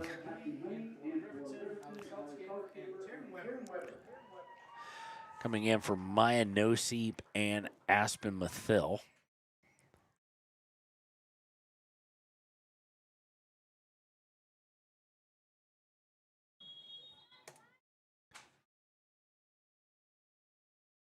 Star Valley looking to send it forward, and Timmery Mathil is going to just easily mop it up. So today, number 1, Kelly Walsh is at Green River. Evanston at number 3, Jackson. Natrona at Rock Springs. We have no scores. We were one of the first ones to start. Although a couple games, actually, no, excuse me, 10 a.m., 11 a.m., 11 a.m. We were like right in the middle. Cheyenne Central's at Sheridan. Cheyenne East at Campbell County. And Cheyenne South at number 5, Thunder Basin.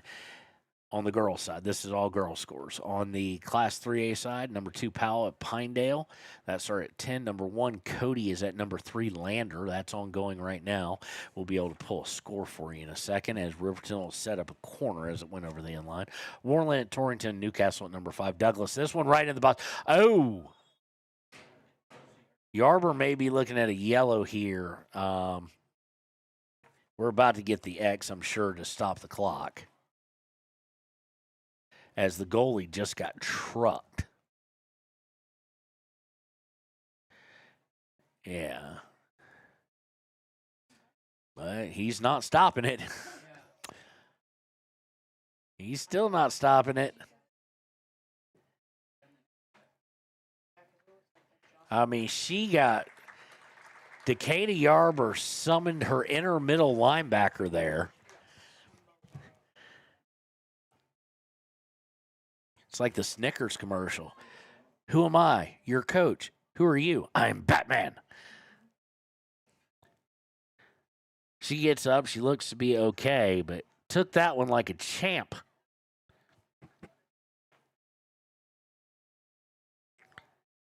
He'll set up a goal kick. Oh, yeah. Their backup is, in fact, and this one intercepted. Yarber just not able to settle it down. Their backup is Kara Andrews.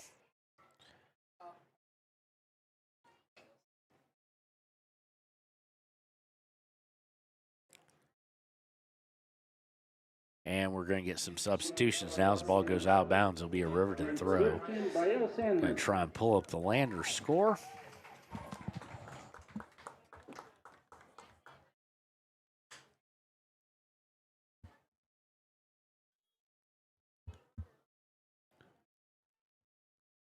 They're in the first half still. Wait, who's that? Cody and Lander, and Cody, or at least I don't think they may still be in the first half, but it's 5-1 in favor of Cody. Of course, they are number 1 in 3A. They'll be 4A next year. Into the box again by Riverton. This time it's Saltzgaver. Saltzgaver kind of gets shoved off of it and will be sent out of bounds by Star Valley. 30 minutes left on the Sage West scoreboard. 4-0 Riverton. Scored all their goals in the very early in the first half and even earlier in the second half. 2 in each.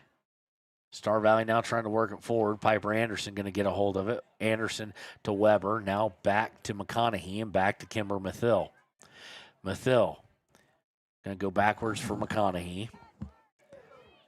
McConaughey forward to Meharado. Meharado looking for Saltzgaver. Saltzgaver across to Timbry Mathil. Mathil makes one move. She's got room. I can't believe she has that much room. And she comes in, and it's going to go over the end. No, it's not.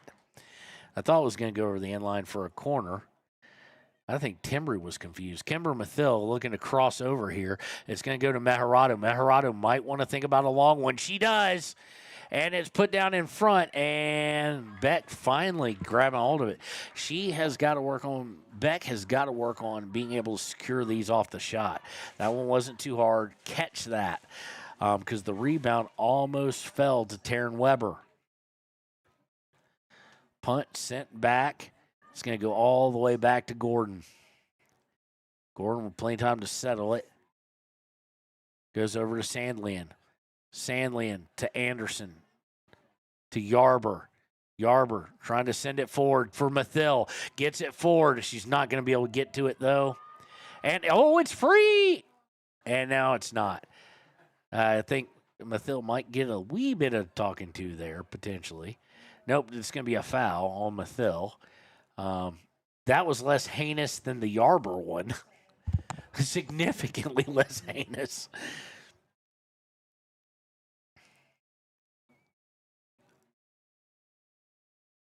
But Beck will take the free kick here. And good Lord, Riverton just keeps stepping forward. Like they do not think this is going far at all. It doesn't. And Riverton now had control of it, but misplayed by Sandlian. Star Valley looking to cross over. Can't get it past Kimber Mathil, though. Mathil with a nice little bit of nifty footwork. Sends it forward for Yarber. Yarber has to slow down for a second. Gets it to Meharado. Meharado lines it up. Shot well high. That's like a Hunter Saltzgaver field goal in football right there. As Maya No-Seat will come in for, not sure who she's coming in for. I haven't seen anybody go out. Okay, now Taryn Weber will come out. For Riverton, Maya No-Seat.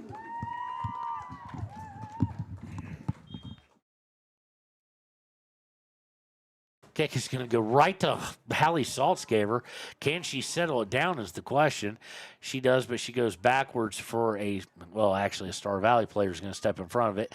It'll be kicked towards midfield with Kayla McConaughey on it. McConaughey to Meharado. Meharado might have another shot at this long one. Goal!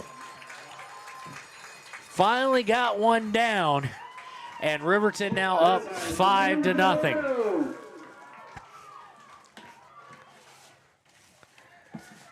Meharado has her second goal of the game, 7th of the season.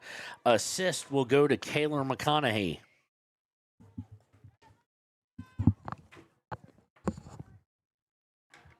And for Riverton, Taryn Weber. 5-0 on the Sage West scoreboard, 26-46 left to play here. And we're back underway in the second half. Riverton now with 3 already in the second half.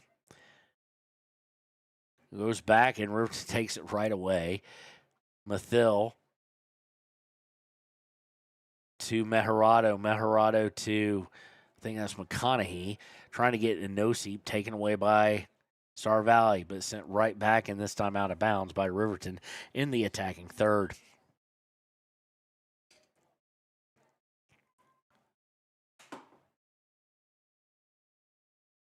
Meharado trying to take it away right off the throw-in. Star Valley able to maintain possession, but they come across midfield, and it's misstruck. Kimber Mathil, and Kimber Mathil got room to work.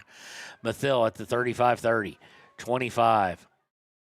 And she just put too much on it, looking to get it to Saltzgaver after that nice long run with the ball.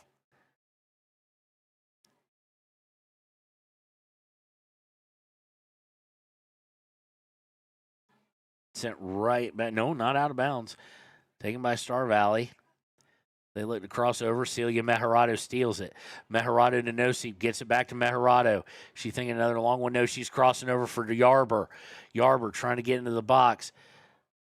Back to Piper. Piper into the box now for Meharado. We're all sorts of chaos at this point. Saltzgaver turns, fires. No, can't get the cross. And this time it's going to be sent over the end line. It will be a corner kick for Riverton. Carson Vosica coming back in for the Lady Wolverines as we tick under 25 minutes to play.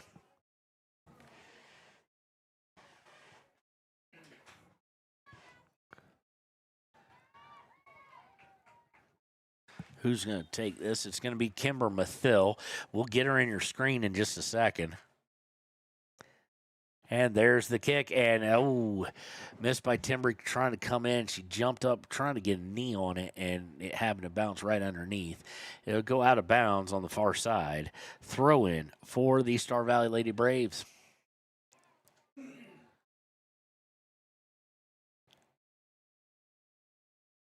Throw in taken by Star Valley, winds up with Yarber, and Yarber sends it right out of bounds. There'll be a throw in for the Star Valley Lady Braves. Throw in Yarber fighting for it, trying to take it away. It goes out of bounds. This one should be a throw for Riverton. And no, the head ref overruled it? Really? Okay. Throw in by Star Valley. Takes a couple bounces and winds up with Star Valley. They're moving out towards midfield, and then as soon as they try and cross it, there's Kimber Mathill again. Mathill with a little room to work. Yeah, you want to watch throwing a shoulder shipper against her because one's coming back at you. Star Valley's going to clear it out past midfield, but out of bounds. Taryn Weber will take the throw. Weber to Timbry Mathill. Mathill back to her sister Kimber. Kimber sending it forward and just way too much heat on it. It'll go right to back.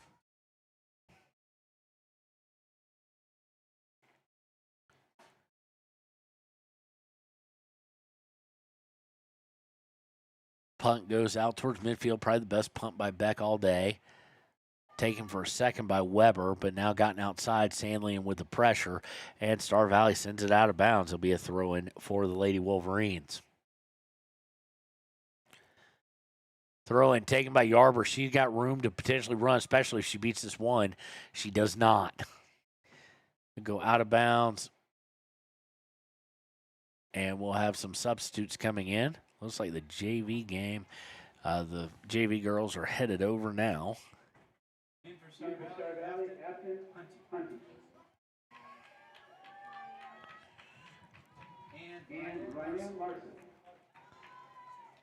Couple substitutions for Star Valley. Reminder, the Clicker Ticket postgame show right after this, of course, we'll be rolling into a Hampton and Suites pregame show as well. We'll take a bit of a break, though, after the Clicker Ticket postgame show, where we'll give our Gatorade great effort of the game and our Papa Murphy's player of the game. Throw in. Winds up with No Seep. No Seep trying to send it forward, hits Star Valley player, and then they turn and fire it right off No Seep and out of bounds.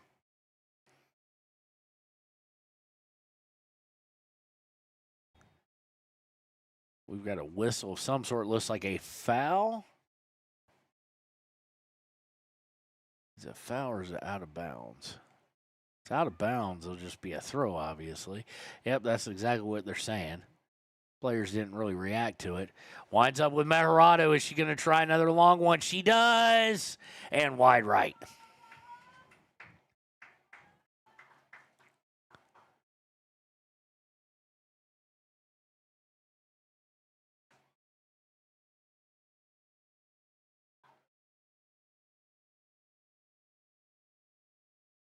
It was deflected, so it will be a corner. This is going to be taken by Kimber Mathill.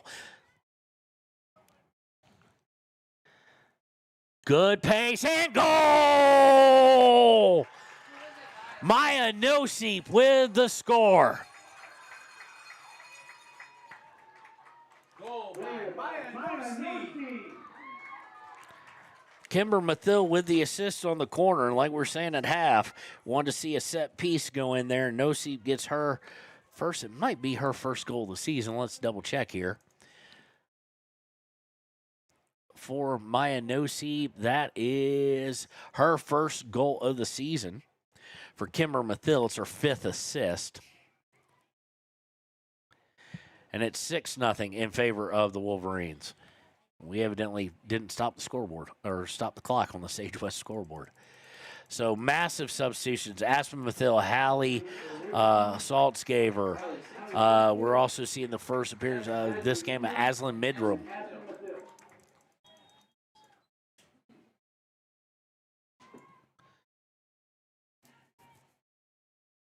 So Riverton up 6-0 now on the Sage West scoreboard. This is what we wanted to see. And this is what you expect to see out of Riverton versus Star Valley. It's a nice get-right game. Now the biggest important part is keep that clean sheet. They haven't scored all year. Don't give them that. Don't give them anything. Don't give yourself anything to go, oh, we didn't play our best. Anderson with it. It's going to send it out of bounds. Be a throw-in for Star Valley. And checking in, is that number 12? Looks like Brooke Suter. Nope, that's not number 12. Okay, number 12. Yeah, I can see it. Well, it can't be 28. They don't have one. Yeah, it's 32. Kara Andrews, the backup goalkeeper, coming in. Not at goal, just coming into the field. And Star Valley working forward now. Weber will send it out of bounds. And don't like to see that. That's the best run they've had inside the 30.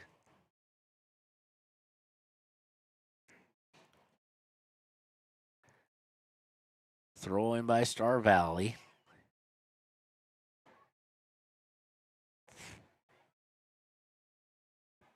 Aspen Gordon harassing her, sent out of bounds. I think it was deflected. No, it wasn't. You throw in for Riverton as we approach 19 minutes to play here in this match.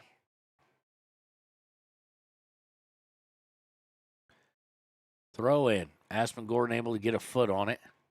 Gets over to Midram. Midram has it taken away. And here comes Star Valley. Nice little ball out. Gordon trying to get back to it. Gordon looking to spin towards the outside. Good IQ there, not to spin towards the goal, and sends it forward. And it does not go out. It goes to Aspen Gordon and sent out by Star Valley. So beautifully played there by Gordon after a mistake overall by the defense of Riverton to let them get through. Gordon trying to send it up. It's going to take a nice bounce there, and it does. Mendrum over to Vosika. Riverton with something working. Long shot. And it's going to be wide right. Just did not angle in at all. So now I'm even more confused because evidently no water break this time, this half. And for some reason, our weather thing on our window is saying 1 inch of snow on Friday. Okay, it's 6 days away. Center, and somehow it just bounces through. Everybody just kind of watches it, both defensively and offensively, and it's sent forward. And now, bit of a run on by Star Valley. Are they going to get to? It's not going to go out. So this will be the furthest touch, and she got to get past Aspen Gordon. Nice center, but a little bit behind. Taken away by Kimber Mathill. Mathill will send it forward. Well, that's a handball. And they didn't see it. Weber, with a bit of a mistake, gives up possession to Star Valley, but fights for it, gets it back. Tries to turn and keep it from going out of bounds. It does go out, though. It'll be a throw in for Star Valley. I don't know, even from the 20 yards out, watching the ball, how you missed that handball. Well, he didn't. Throw in by the Lady Braves. Harassed by Saltzgaver, looking to cross over. Oh, misplayed by Sandland. And Star Valley get a chance potentially at a cross here. And they're going to send it right to Midram. Midram's going to give it right back to him, though. Sandland tries to send it forward. Star Valley will get it, but they'll go over the inline for a goal kick.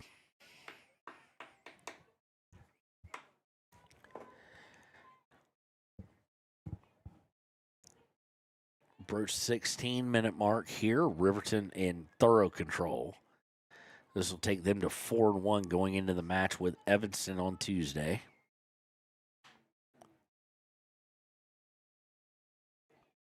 Goal kick. High, not overly far, so it might have been the wind earlier when I said that on bet coming from the same direction. They go back to Aspen Gordon. Gordon looking to get it to Midram. Does. But she is unable to control it. It winds up with Star Valley. She tried to get to Aspen Mathill. Ball goes out of bounds. Be a throw in for the Riverton Lady Wolverines. Reminder, boys scheduled for 2 o'clock start. It will probably, around right now, be kind of close to right on time. Probably about 2:02, 2:03, something like that. Throw in is this time by Star Valley. Goes out of bounds. It'll be a throw by Star Valley again. Riverton will send in.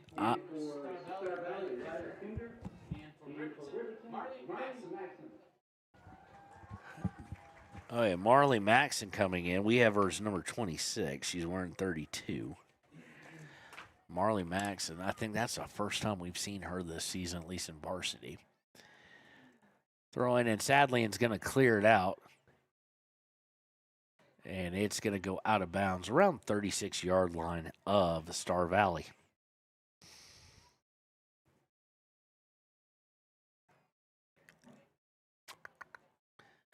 Throw in intercepted by Midram. Midram's going to send it forward. Timbery Mathil's going to have a shot at getting to this.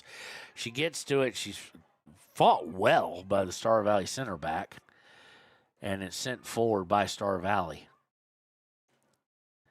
Angled towards the sideline by the Lady Braves and sent out of bounds by Sadlian.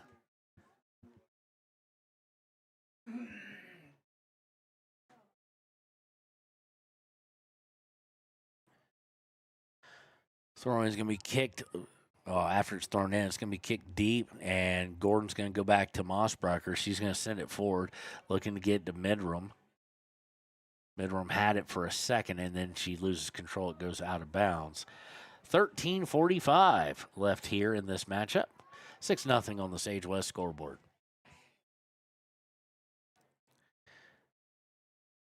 Taken away momentarily by Sandlian and then sent right back.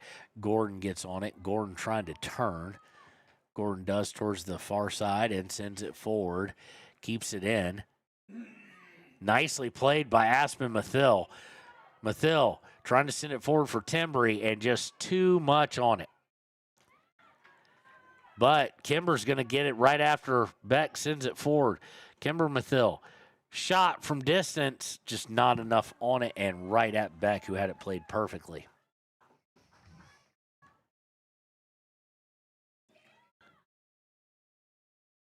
All right, we just got an alert. High winds soon. And handball off the punt.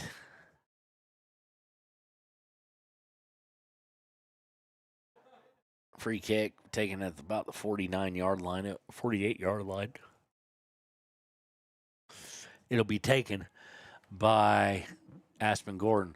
Gordon gets into Saltzgaver. Somehow she came away with it. Saltzgaver out to Maxon. Maxon in for Timbery Mathil. Can't get anything on it. And it goes back out. Given a run. Got it back. Anderson. Anderson trying to get it forward. She doesn't, but it deflects all the way to Maxon. Maxon. Back at Anderson to Saltzgaver. Now to Mathil. Oh. Mathil unable to get anything on it. Sends it forward again. A lot of chaos in the box. Just no Yarber, no Seep, and no Mejarado to kind of settle it down. But this is where it can get fun. You get to see players you normally don't see play, and you get to see some people maybe score who don't normally get to. Star Valley now at midfield. Unable to get past Taryn Weber. Weber passed a horrible decision, but due to greatness, great play by Anderson, she comes away with it. Up to Kimber Mathil. Mathil loses it. Looked like she wanted to drag it to her right, and it just stayed with the left. She got kind of hung up with it on her cleat. It will go out of bounds. Throw in for Riverton. Throw in is Saltzgaver. Saltzgaver out to Aspen Mathil. And it's going to be sent right back out of bounds by Star Valley.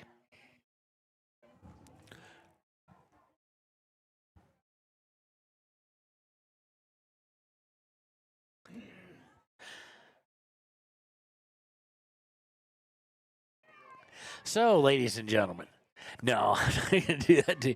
Aspen Mathil trying to fight through, unable to get to it, and it's taken away by Star Valley.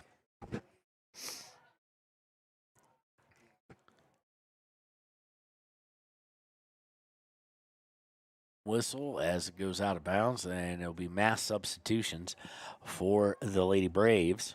3 coming in.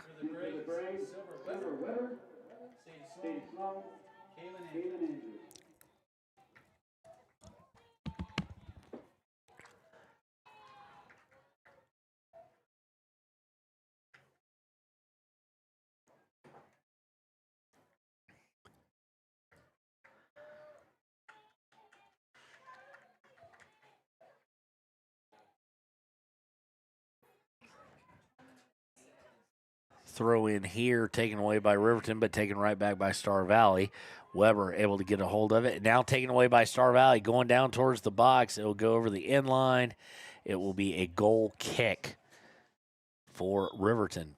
Substitutes now 28 and 6. We're getting deep here. 28 is Corbin Buss coming in for Riverton.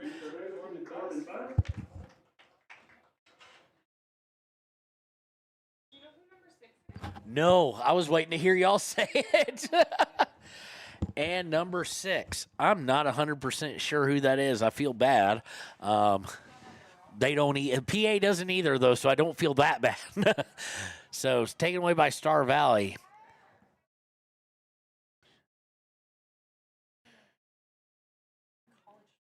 There is a big difference between Riverton's starting 11 and Star Valley starting 11. There is not quite as big a difference between this lineup that we have on now in the positions they're in. Like I said, like Timmery Mathill playing up, a couple others have been playing up.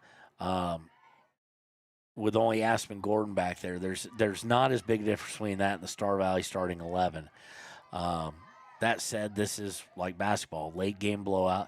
You want to get some people some experience because, one, they're going to have to play for you next year.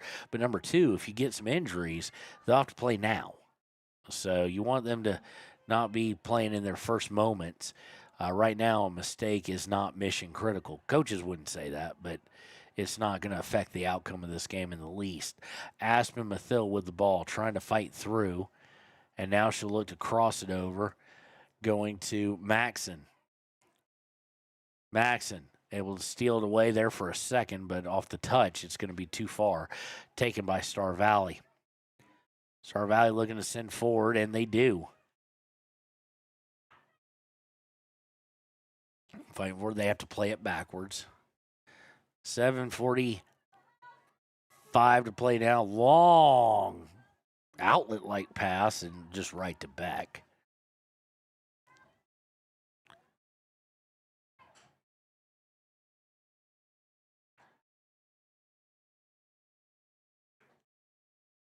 Goal kick or punt is handled by Star Valley, but taken away by Riverton, but then Star Valley again. And Taryn Weber is down. And we've got our first stoppage of the clock as I hiccup on the air.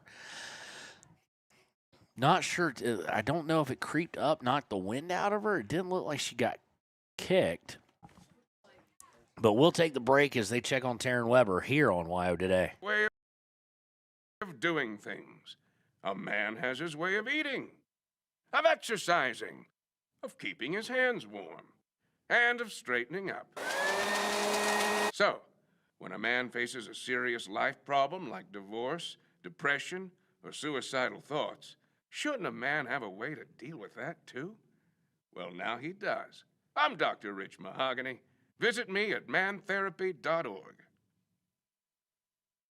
And welcome back. Taryn Weber not putting really any weight at all on her right leg. So trainer's going to look at her. Carson Vosica comes in for her. As we get started back on our way, the clock keeps moving on the Sage West scoreboard. This going all the way back to Aspen Gordon and then back to Mossberger. It's the first time Mossberger's been under any sort of pressure whatsoever. And there wasn't a whole lot there. It's just the most of the game. And they immediately take the ball off Hallie Saltzgaver. And coming out and grabbing it is Mossberger's second most, or maybe the most there, pressure, because she actually had to make a play. This wasn't just kind of get in the way and then just clean it up. This was having to make a play. So Riverton's current lineup defensively just Defensively and possession-wise, not playing all that great. Maxson showing some glimpses possibly of the future is Marley Maxson. She is a junior. Good footwork there to Vosika. Vosika to Maxson. Maxson's going to have it taken away and sent over the end line. It'll be a corner kick. And now here's the question. Who's going to take this one? No, wait, what? Really? Okay, goal kick. I don't know. That's a good question. Did I miss something?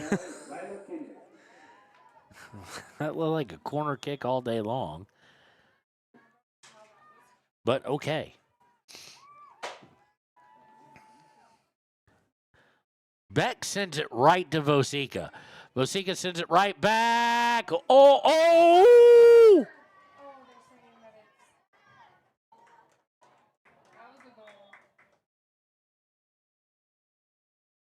And they're going to talk about it. I think she lost it and completely cleared the line. We've got the X. It is a goal.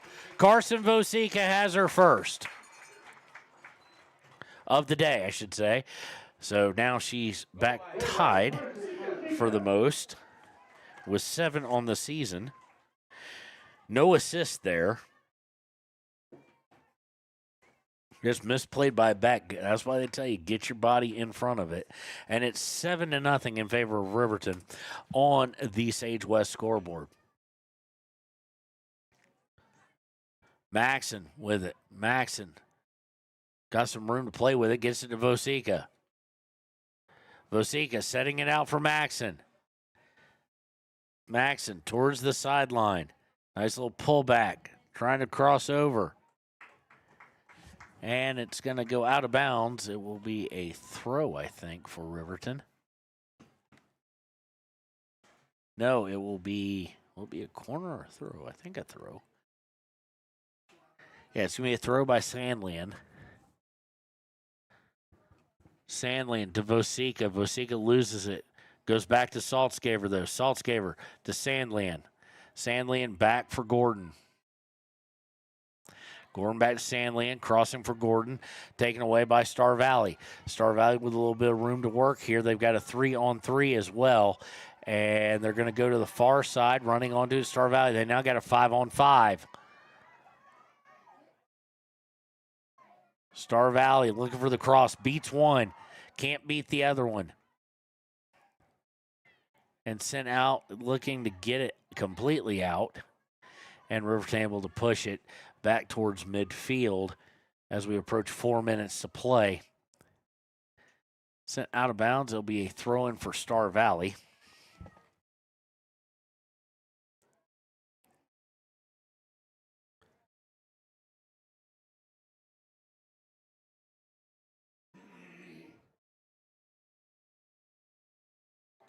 Sent back out of bounds again. Throw-in for the Lady Braves. Throwing this time just misses everybody for the Lady Braves and sent up towards No-Seep. At least I think No-Seep. I can't tell from here the number. Thought it looked like number 5, but it may not be. No, it's definitely not because I'm looking straight down on her here.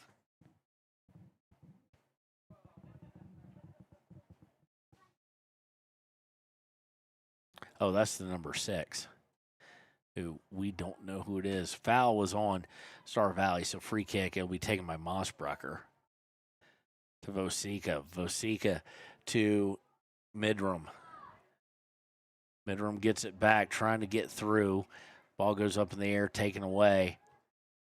Now a little bit of pong. Riverton may come away with it. Maxson and Vosika trying to play for it. Maxson gets it to Vosika. Vosika looking to turn, and she gets rubbed off the ball. Taken by Saltzgaver.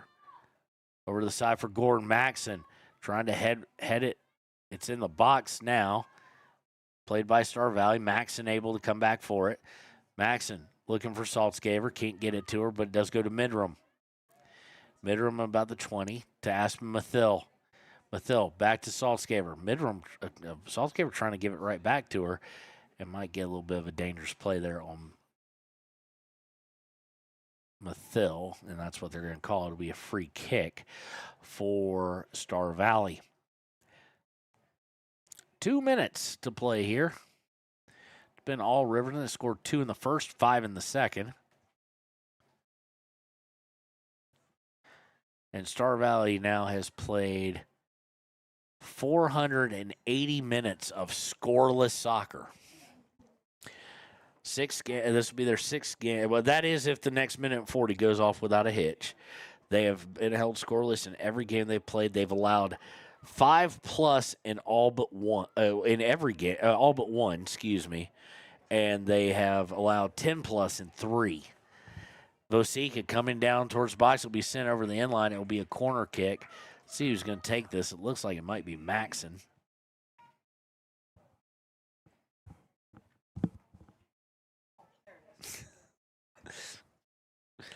Maxon will take the corner here. Everybody will pinch up except for, I think, Sandlian and can't see who that is. Kind of looks like Allie Saltzgaber, but I expect her to be in the box. Winds up at the feet of Vosika, now cleared by Star Valley. Mathil tries to send it back forward. Anderson with it. Anderson splits one defender. Gets up to number 6.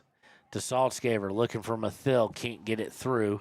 Goes back to Sandlian. Sandlian going to where I think she thought Mathil would be. Instead, it goes goes to a Star Valley player.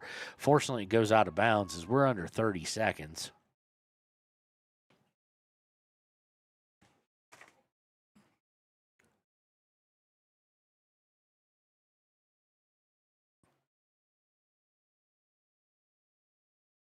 Riverton trying to come away with keep the ball down here. We're at 8 seconds.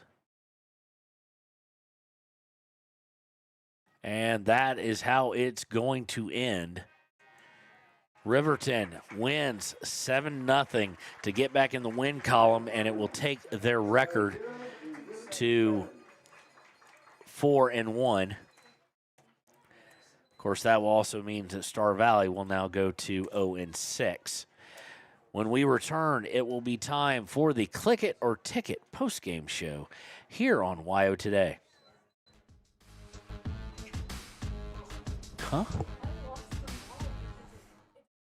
High Plains Power is a Touchstone Energy Cooperative. What does that mean for you as a Rural Electric Association member? It all comes down to 7 principles: open membership, one voice, one vote, member benefits, independence, education, cooperation, and community. To understand how it all works, we're headed back in time. In 1879, electricity was in major cities, but rural areas were out of luck. In 1935, President FDR made it possible for companies to build power lines to unserved areas. By the time we hit 1941, some 400 electric co-ops had been organized to serve rural America, just like High Plains Power. For more information, visit highplainspower.org.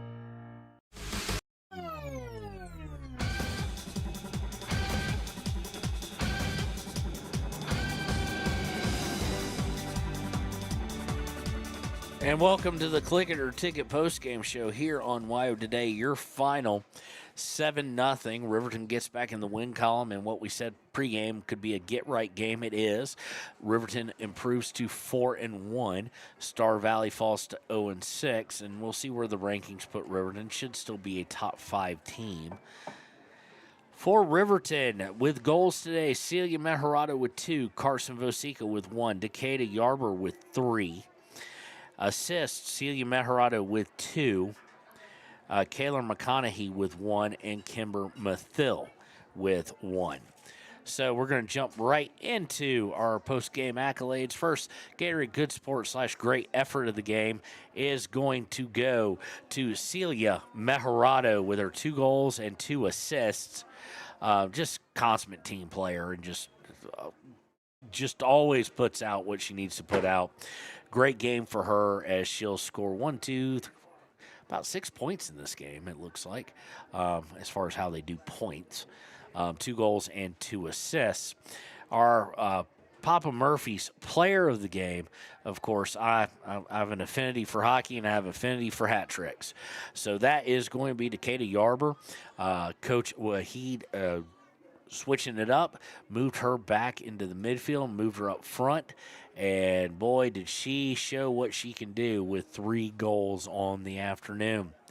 So, again, your final here on the Click It or Ticket postgame show, Riverton 7, Star Valley 0. We're going to pay some bills here, take a bathroom break or whatnot, and we'll be right back here in about probably 7 minutes or so with the Hampton Inn and Suites pregame show as the boys will look to get right as they face the 0-4 Star Valley Braves, or 0-5 Star Valley Braves here on WYO Today.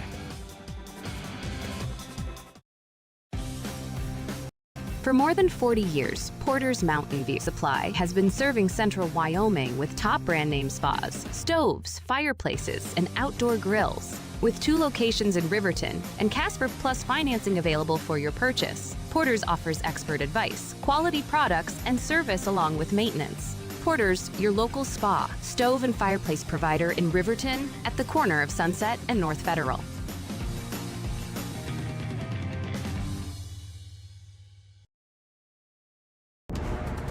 Exploding at 200 miles per hour. Airbags pack a punch. Until age 13, stay buckled up in the back seat. Buckle up, Wyoming. It's the law. Arapahoe First is proud to support all Fremont County athletes. Just like the hard work you put into every game, we're here for tribal and non-tribal members alike. Wishing every athlete a season of strength and success. Call 307-463-4185 to discover what Arapahoe First can do for you. Grand Altitude Federal Credit Union is more than a place to bank.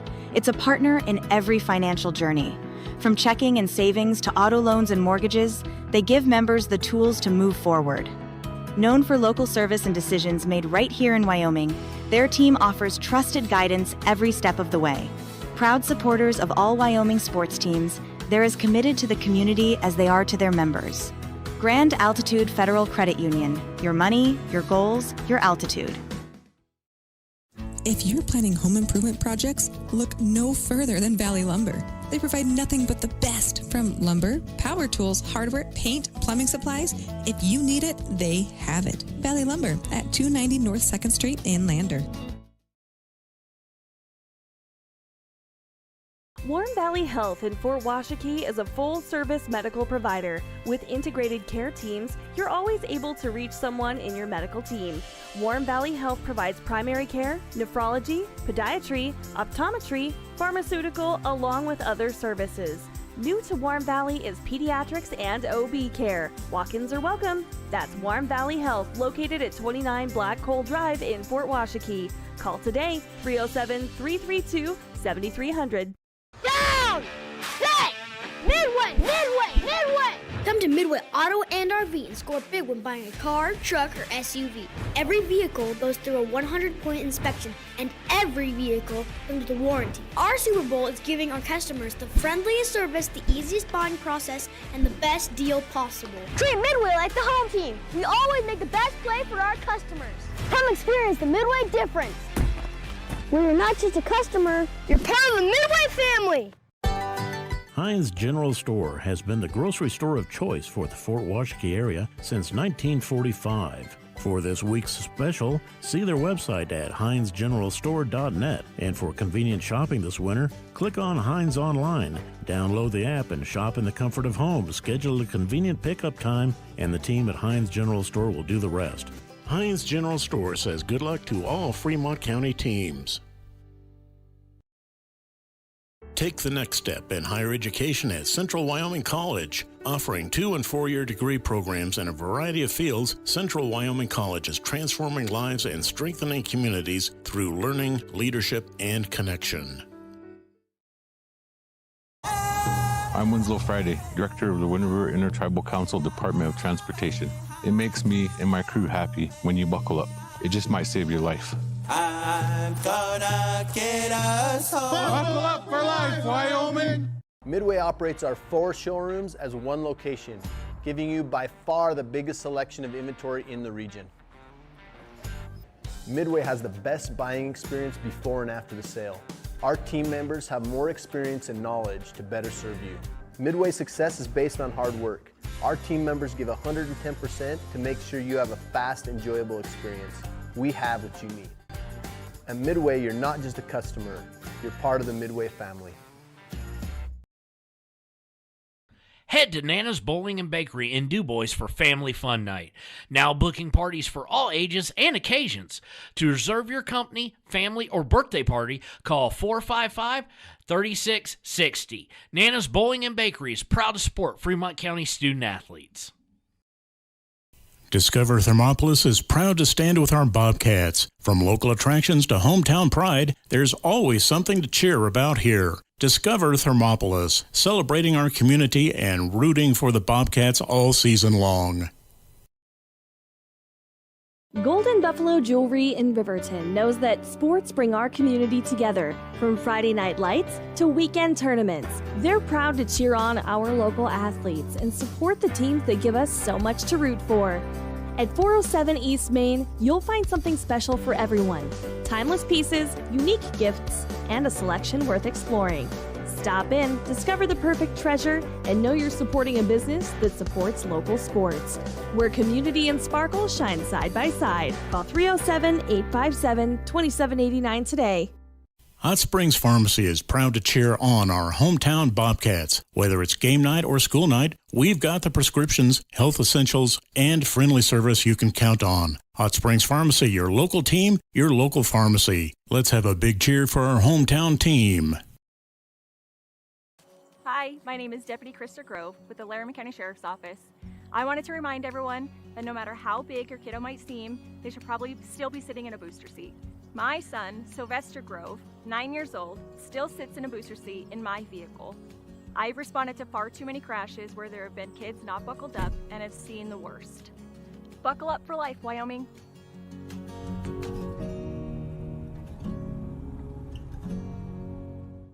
Life moves fast, and Range Internet is your high-speed partner. From working the ranch, running your business, or just out having fun, $80 1 gig internet from Range keeps you going at life speed. Fast and reliable service, all backed by local experts with the latest in online security. Only $80 a month, with no contracts and no phone lines required. Don't just follow the herd. Lead the way. Visit range.net and discover how $80 1 gig internet can help you live your West life. Stay at the newly renovated Hampton Inn & Suites Riverton, proud sponsor of all sports teams, home and away. Experience the perfect blend of comfort and convenience with Hampton's top-notch amenities, including a free hot breakfast, complimentary dinner and drinks Monday through Thursday evenings, a sweet shop for snacks and essentials, a pet-friendly environment, and an indoor hot tub, pool, and a fitness center to keep up with your workout routine. We've got everything you need for an exceptional stay. Reserve your stay now on our website, Hampton Inn & Suites Riverton, where comfort meets convenience. And we interrupt you with breaking news live from the Pepsi Wild Cherry aisle. Carol, can you hear us? Steve, I've never seen anything like this. The bold, refreshing, and bursting with cherry deliciousness of Pepsi Wild Cherry is, well, let's just say everyone is getting wild. Getting wild? That's right, Steve. There's dancing, binge-watching, and is that a slip and slide? They're really putting the wild in Pepsi Wild Cherry, and this on-the-scene reporter can't wait to pop, lock, and drop it. Pepsi Wild Cherry. Go ahead. Get wild. Take the next step in higher education at Central Wyoming College. Offering 2- and 4-year degree programs in a variety of fields, Central Wyoming College in Riverton is transforming lives and strengthening communities through learning, leadership, and connection. Living well isn't just about things. It's about the things that matter. Your family, your friends, and your health. For decades, Sage West Healthcare has been committed to improving the health and care of our communities. Today, we're investing more in our communities, in our people, in advanced medical technologies, and in specialized facilities, so access to better care is close to you and the things that matter most. Sage West Healthcare. Be well, live well. That's why we're here. A proud sponsor of this broadcast is Bailey Enterprises. For over 50 years, Bailey has become the name you can trust. With Pit Stop Travel Centers, you can fuel up and stock up on trip snacks at locations all over Fremont County. You can also put your trust in Bailey Tire and Auto for service to keep handy for those times when your luck runs out on the road. Refresh at the Speedway Cafe with a dine-in meal or a round of carry-out with a variety of specials to keep you going. Go with Bailey.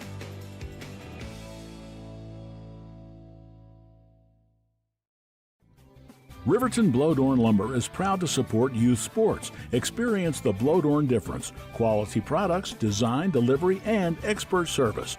Blodorn Lumber, 1202 North Federal in Riverton. Blodorn Lumber. Your car or truck is an investment. When it needs repairs, you need someone you can trust to do the job right. Take it to Gunners Automotive. They repair all makes and models of cars and trucks, from oil changes to brakes, tires, and more. Gunners Automotive, 856-2288.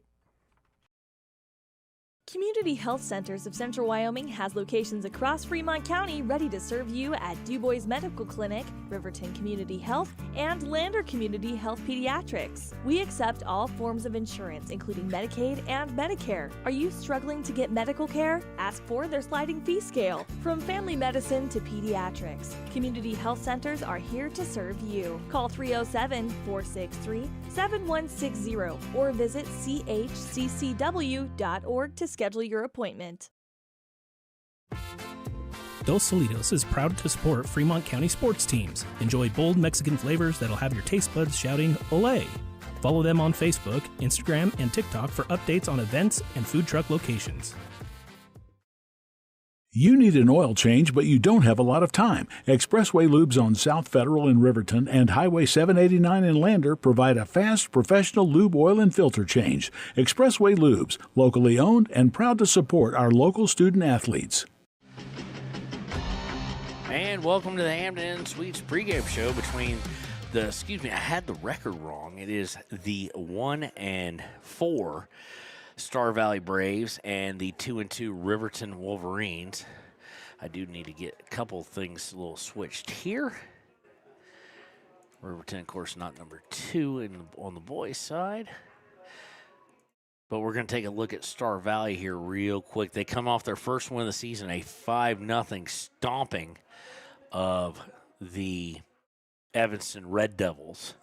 So they got back in the swing of things, so to speak, really well the other night. When you look at them, they have their first 4 games before Evanston, lost 4-0 to Kelly Walsh, lost 4-1 to Natrona, 2-1 Rock Springs, 9-4 to Green River. Their leading scorer is Mac. Okay, I just forgot how to say that name again. Matejik. He's their leading scorer. Of course, the guy with the name I'm going to butcher would be Max Matejik. Number 9 has 3 goals on the season. Joining him is that doesn't count the other night either. This is just coming into the week. Joining him with goals is Jonah Finch, Chase Tyler, and Jacob Howe with 1 each. Assist-wise, Jacob Howe leads the way with 2. Lincoln Brown has 1, and Matejik has 1. Corner kicks is kind of all over the board. Jacob Howe's taken the most, but only 5 of those. Choma has taken 3. Chase Tyler 2, Payson Hilliard 2, and Mac Matejik 1. In goal, they've played 3 guys. 160 minutes logged by Nelson, Tenton Nelson. Will Collins has played 3 games. 120 minutes, I should play. He's played in 3 games. And Carter Bagley has played in 2. So key to the game for Riverton, going to be able to get up and get up fast. Much like they did against Jackson the other day. However, I'm going to throw a caveat in here. Get up through a field of play goal, not a penalty kick. Now, if penalty kick's part of 2 or 3, fine. But they had a hard time against Jackson establishing anything as far as offense goes. So, and number 2, play through Hunter Saltzgaber. Later in that Jackson game, it looked like they were maybe waiting to see what he would do. He seemed frustrated a couple times on guys not really knowing where to go. Get back to playing through him. We're going to jump right into the Arapahoe first starting lineups. First for the Trevor Spencer-led Star Valley Braves, Shane Holcomb and Ethan Nelson will assist him. Zane Dunn, Lucas Roninger, and Devin Page are his managers. First up, sophomore, 0 in goal, Trenton Nelson. Junior, number 2, Jacob Choma. Junior, number 3, Jonah Finch. Senior, number 4, Joshua Alvera. Junior, number 5, Landon Peterson. Junior, number 6, Nathan Hatterley. Senior, number 9, Max Matejik. Junior number 10, Chase Tyler. Senior number 15, Payson Hilliard. Senior number 21, Zach Tyler. And sophomore number 23, Jacob Howe. For your Dietrich Becker led Wolverines, assisted by Nick Fenton, Jeff Caruth, Josh Saltzgaver, Jesse Cornejo, trainers Paige Phelan. In goal will be number 38, senior Landon Hughes, sophomore number 3, Camden Heil, sophomore number 4, Braden Terry, sophomore number 5, Aaron Hutchison, junior number 6, Peyton Larson, sophomore number 7, Austin Romero, senior number 10, Hunter Saltzgaver, junior number 12, Colby Brink, sophomore number 17, Asher Kinsler, senior number 18, Blake Gantenbein, and senior number 32, Trent Weber. When we return, it will be time to kick things off between the Star Valley Braves and your Riverton Wolverines here on WYO Today.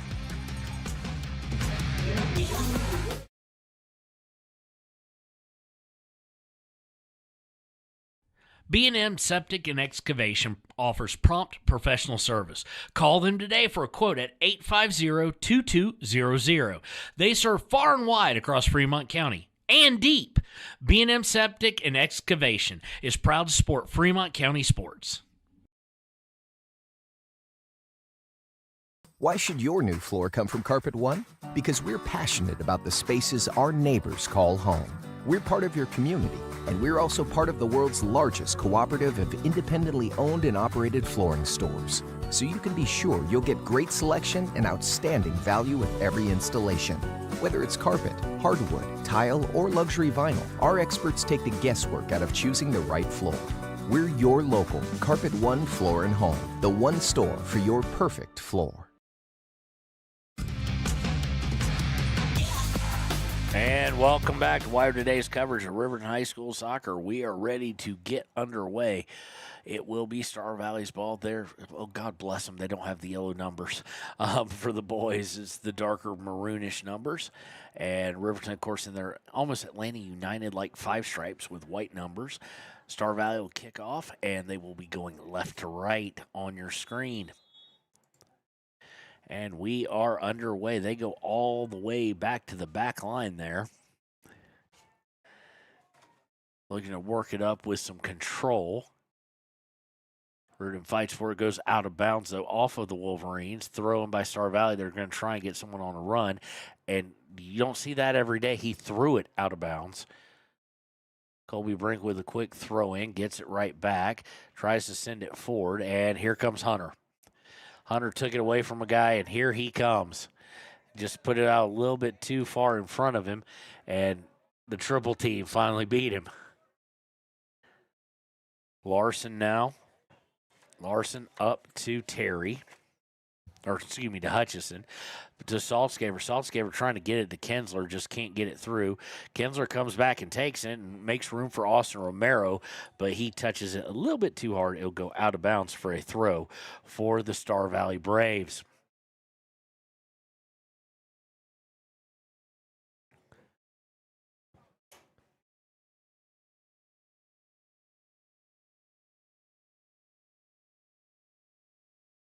And again, they have a hard time with the throw, and it goes out of bounds. It'll be Riverton ball. Just something as fundamental as a throw. Messed up there twice now by the Braves. Throwing will be by Colby Brink. Brink throws into Hunter. And sometimes you just want to sit back and, since it's not on the radio, watch what he can do. Beats one, doesn't beat a second, goes down. They're not going to give him a call on that one. He was just trying to get in there. But that's what that boy can do. Taken away, crossed over. Romero now with it. Romero out to Larson. Larson was trying to get it back to Romero, but taken away by Star Valley. Star Valley will send it forward, and boy, that kid can fly. Can Jacob Chomo, but Camden Hiles able to send it back to Hughes, and Hughes will dribble it out to the far side and send it forward, and he sends it directly out of bounds. It'll be a throw-in for the Braves. Gotten kind of overcast, which has made it kind of nice and cool here. Right now, I don't have the temperature up. It's saying see a new trailer for some movie. I can't see what it is. And it's kicked towards Landon Hughes. Landon Hughes just picks out of the sky. If this was baseball, we'd call it a can of corn. And Declan's looking at me going, why? You know what? That's one thing I have never known. Ask your dad. Your dad's a bigger baseball. I love baseball, but your dad, as you know, loves baseball. And there's a difference. Trying to send it forward is Riverton. Star Valley takes away. It'll go out of bounds. It'll be a throw-in for Riverton, though. Throw-in goes to Saltzgaver, and I don't know how he did that. They're trying to get it back to him as he back heel kicked it perfectly to where he wanted it to be. Saltzgaver around the 20. Hits Romero. Romero works through one player. Centering pass. Oh, Blake Gantenbein just a little flat-footed there. Unable to really react to it till it was past him. And it's going to be sent out of bounds, though. It'll be a throw-in for Riverton. This one will be taken by Larson. Larson with the throw down towards the inline for Saltzgaver. Saltzgaver cross, a little bit too much. Oh, no, it wasn't. Going up there and skying for a header is Austin Romero, and he misses just wide right, but it looked like it was going to be too high and too far, and who knew Romero had those hops? Well, obviously Saltzgaver and Coach Becker, as it was perfectly placed. So Star Valley, one of those teams that actually has a defensive-minded person, come back and take the goal kick. Sends it high, not overly far, but they're going to get a run out here for Choma. And Camden Hiles showing off his speed there. Sends it out of bounds, as much as we'd praised Choma earlier, who's got a lot of speed. Choma's going to defer on the handoff to Hilliard. Hilliard, nice long throw, but has a weird spin on it as he kind of throws it with his hands turning. Sent out for a moment and then picked up by Star Valley, and they will shoot. It will be just right to Hughes off the foot of Tyler for Star Valley. And Hughes just, goodness, just laid into it. Unfortunately, nobody for Riverton back there. I don't know if they thought it'd go that far. And handled by the Star Valley back line and working forward. Trying to work that far side. Trying to get past Colby Brink. He got a foot on it. Now it's going to be cleaned up. And out to Hutchison, who can't play it quite off the first bounce. And he's fighting with Star Valley. Star Valley come away with it. Kicking it back towards the defensive back line. And now they'll send a long ball. Headed back forward by Trenton Weber. And winds up at the feet of Braden Terry. Terry to Kinsler. Kinsler to Romero. Back to Kinsler. Riverton with a little something possibly working here. And a nice foot in there. In there is tapping it away for Star Valley. They only get it back to the back line of Riverton to Gantenbein. Gantenbein to Saltzgaver. Saltzgaver taken out. This time they are going to blow the whistle. It'll be a foul against Star Valley. About the 21-22 yard line. Actually about the 24 now. So Saltzgaver's not going to take it. They're going to let Braden Terry.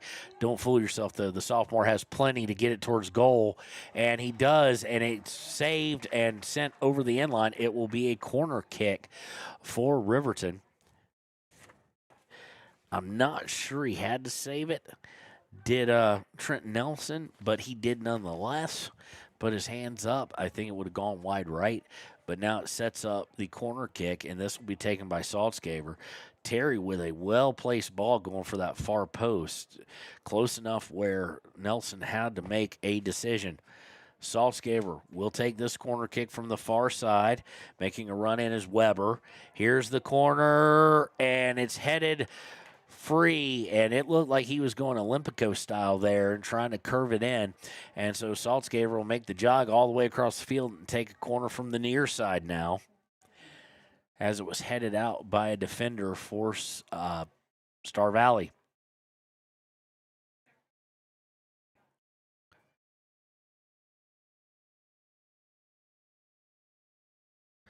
Saltzgaver taking his very sweet time getting over there.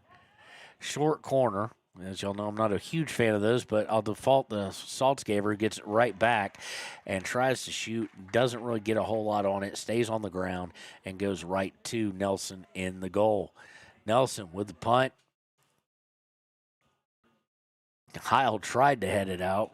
Maybe good because there's a lot of heat on that he didn't. Colby Brink giving chase. Looking to turn, stripped by Choma momentarily, and Colby Brink gets it back, sends it out of bounds. Throw in for the Braves.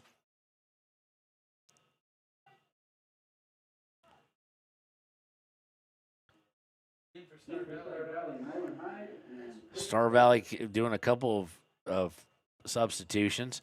11 and 32, who I can't tell if they're Daniel LaRusso's son or Cobra Kai, but they've got the karate little ties behind them back. Coming in is Nolan Hyde and Chris Crowther. And Riverton's going to force them to send it out of bounds after the throw. No, excuse me. Didn't look like it went over the end line. It did not. Looks like there was a foul, though. Maybe I just missed it. And the kick sent forward by Landon Hughes to Kensler, and Kensler cannot control it off the bounce. It'll go out of bounds, throw in for Star Valley. They move quick. Colby Brink misses on a clearance attempt, gets back to it, but does not get as much on it, sends it out of bounds about 5 yards from where he was standing. Throw in for Star Valley.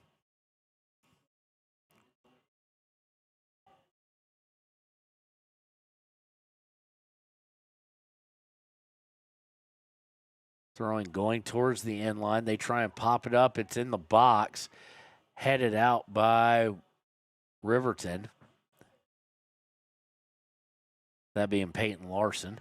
Larson gets it to Gantbine. Gantbine just gets completely stripped. Riverton having to react. Does get cleared up to Saltzgaver. Saltzgaver looking for Kensler. Two guys with speed, looking to get it back to Hunter. Goes through, Gantbine gets a foot on it. Out to Heil, and now taken away by Choma. Choma looking to center, nice heel kick, and they've got one-on-one with Landon, and he hit the top bar. Had a wide open look and just sent it into the top bar, did Jonah Finch.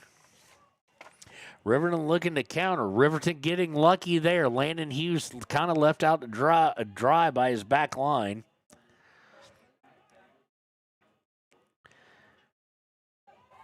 Taken by Terry, but then he stripped, and now here comes in, but they're way offsides on that one, and it is called. It'll be a free kick for Riverton at about right at the 35 of the Wolverines. Folks, I mean, if you're not really paying attention and watching this, yeah, he snuck right in behind him, did Jonah Finch, and was all alone, one touch, just had to go left or right. Instead, got way under it and sent it into the top bar and then cleared by Riverton. Ball goes out of bounds, and we've got a lot of substitutions for Riverton. McLaughlin's coming in. Trujillo is coming in. And Kirkland is coming in for Riverton. Coming out will be Braden Terry, Romero, and Hutchison.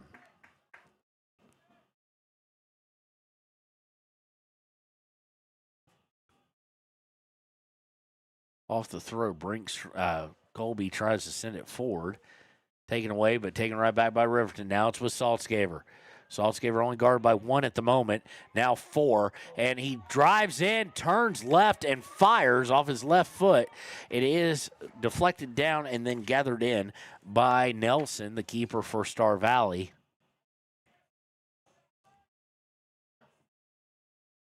Riverton McLaughlin with it.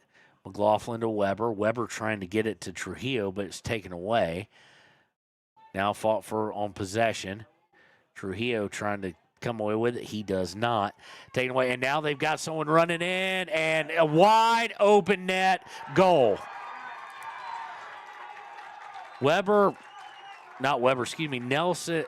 Hughes. Hughes jumped in there and committed to come out for it, and when you do that and you miss the ball, that can be bad, and Star Valley goes up 1-0 here. It's the second time we've seen them get someone behind the entire back line. The defensive back line not playing well today for Riverton thus far. It's early, but now it's cost them a goal. And Riverton, exactly the opposite of what we said in the pregame show that was kind of a key to the game, was get up and get up early. They put a lot of pressure on, but the defensive back line has consistently let guys get some runs on them. And get behind them. Bad play on the right side of it as far as clearances and things of that nature. And there you had a really bad one. And now coming, Riverton trying to answer into the box. No, sent back out. Kinsler tracks it down. Kinsler almost triple teamed here. Kinsler trying to fight for it and it'll go out of bounds. It'll be a throw in for the Braves.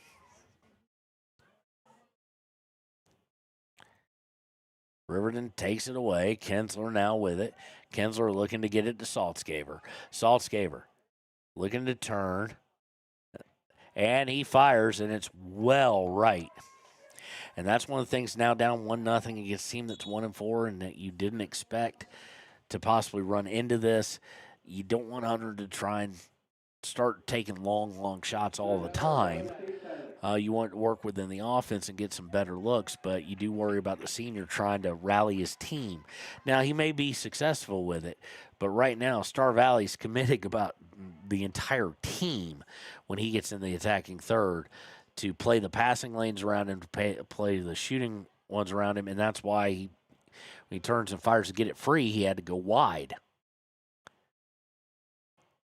And here they go again trying to hit a runner, but they're going to send it out of bounds. But they have two guys ready to sprint, and it just looks like Riverton is on their heels a bit, slow in reaction. Free kick by Riverton after a foul. Sent forward, sent right back. Weber trying to get it to Hutchison. No, not Hutchison, excuse me. Winds back with Weber. Weber trying to take it away, getting into Hunter. Hunter sends it out of bounds. Throw in for Riverton, it looks like. Coming back in is Hutchison, Romero, and Terry. They come in for McLaughlin, Kirkland, as you would expect, and who's the third? And Blake Gantenbein. Sent forward by Riverton off the throw. Kinsler trying to head it down to his feet, trying to get control of it. Sent out of bounds by Star Valley. Will be a throw deep in the attacking third for Riverton.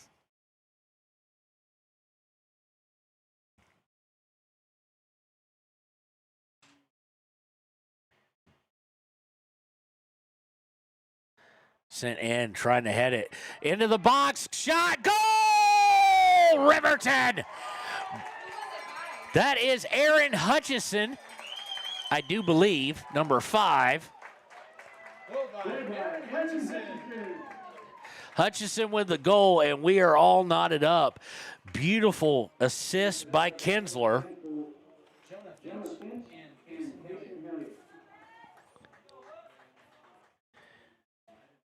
And that might be Hutchison's first of the year. I'm not 100% sure, but we're going to look. It is Hutchison's first of the year, and we are back underway.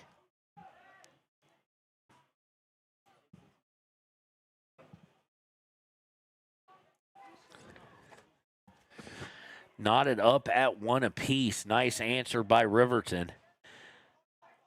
And it's back in the attacking third. Saltzgaber to Hutchison. He's trying to get through. Cannot. Winds up with Trujillo. Trujillo to Saltzgaver. Multiple guys start paying attention. Gets it over to Terry. Terry to Kinsler. Back to Terry. Terry about the 25, goes back to Kinsler and sent out of bounds by Star Valley.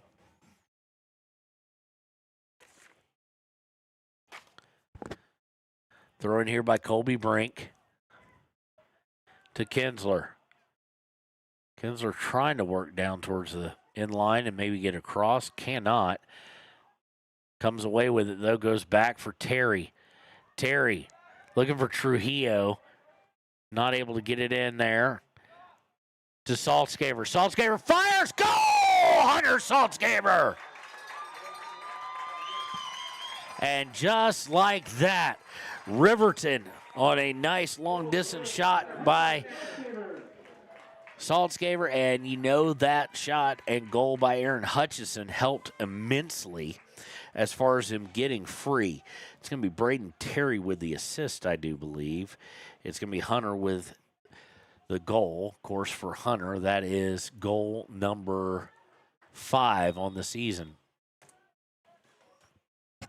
And just like that, Riverton answered quickly to tie it up on the boot of Aaron Hutchison and then scores by Hunter Saltzgaver to take the lead.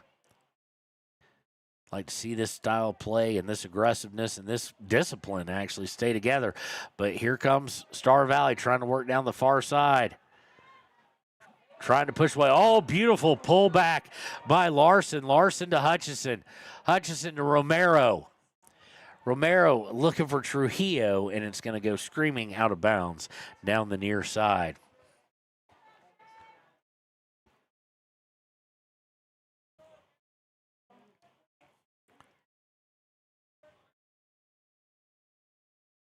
Throw in by Star Valley, sent right out of bounds by Matichik.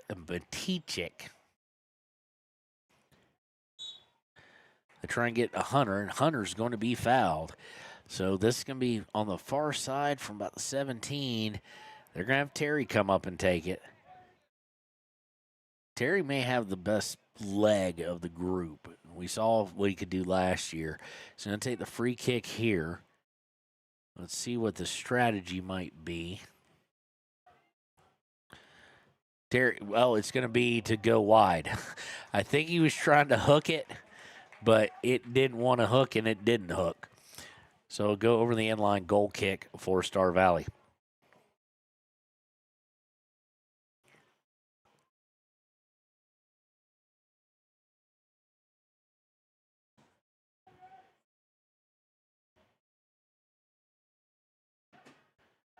Kicked up Star Valley with possession. It was a nice little goal kick as far as a long pass. But it is now taken by Riverton. Kinsler with it. Kinsler trying to force it upfield. It's going to be deflected out of bounds by Star Valley. 2-1 on the Sage West scoreboard. Riverton trailed 1-0, but immediately answered back in the next 5-7 minutes. And they get it in, this time to Romero.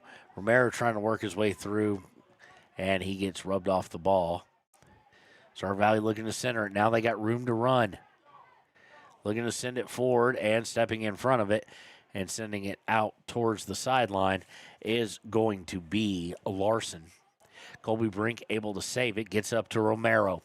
Romero looking for Hutchison. Gets him at the 38. Hutchison trying to get it right back to Romero, and just a little too much pace on it. Goes to Star Valley. Star Valley working it back to their back line. Now looking to go forward. Passes to Hatterley. Hatterley taken off of it momentarily by Hutchinson. He can't keep it, though. It does go back to Larson. Larson with the pullback. Pulls it out of bounds. There'll be a throw-in for Star Valley. Taking the throw will be Hilliard. But first we're going to get a couple substitutions. Jacob Choma comes back in. I didn't see who the other guy was. Thrown by Hilliard. Looking to get it into Bagley. And fouls the feet of Star Valley. They're looking to turn and score. Rubbed off of it momentarily. But Jonah Finch still with it. Finch sends it back, and now up to Tyler. Tyler is going to have a good look. Cross, and Colby Brink with a timely foot gets it off of its trajectory, and it'll go all the way out of bounds on the far side. Throw in. They're going to say last touch, though. Did glance off of a Brave. So it'll be a throw in for Riverton. Brink will take it. Throws it right to Star Valley as he was trying to get it to Romero, I think. Slide tackle there by Brink. Perfectly executed and sends it forward.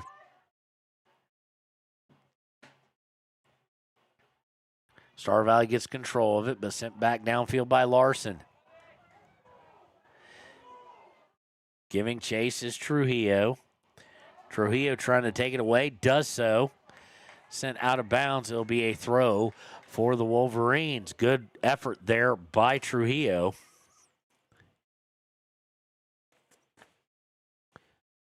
Of course, Trujillo, one of those kind of super sophomores you've heard me talking about, as far as they are the future of the program, but they're the now of the program as well. Thrown by Larson to Saltzgaver. Saltzgaver trying to work through three guys. Gets it taken away, deflected, cleared out, but Heil will get a hold of it. Heil looking to center it, goes right to Star Valley. Now they're going to try a run, but not greatly executed was the pass to Jacob Howe. Colby Brink able to clear it out to Kinsler. Kinsler, Saltzgaver. Saltzgaver trying to hit Romero on the outside, does so. Cross, headed up once and right into the hands of the sophomore keeper, Trent Nelson.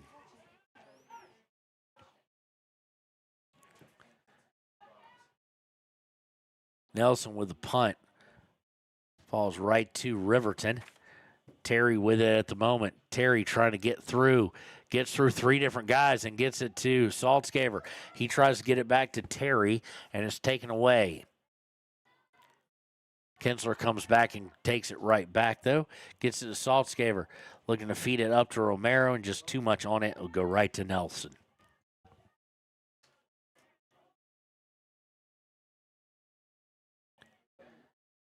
Punt off the head of Terry. Taken by Kinsler. Kinsler was trying to feed it through to Saltzgaver. Too many bodies, and Star Valley able to send it back downfield. But Riverton gets a hold of it.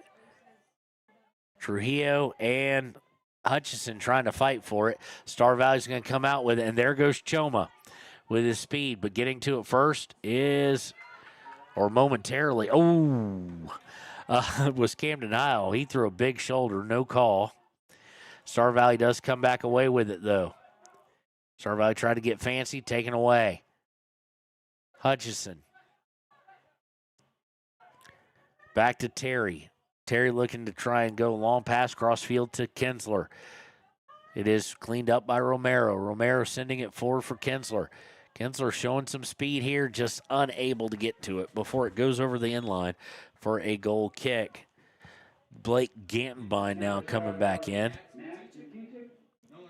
And Matichik coming back in. Gantenbein's going to come in for Kinsler.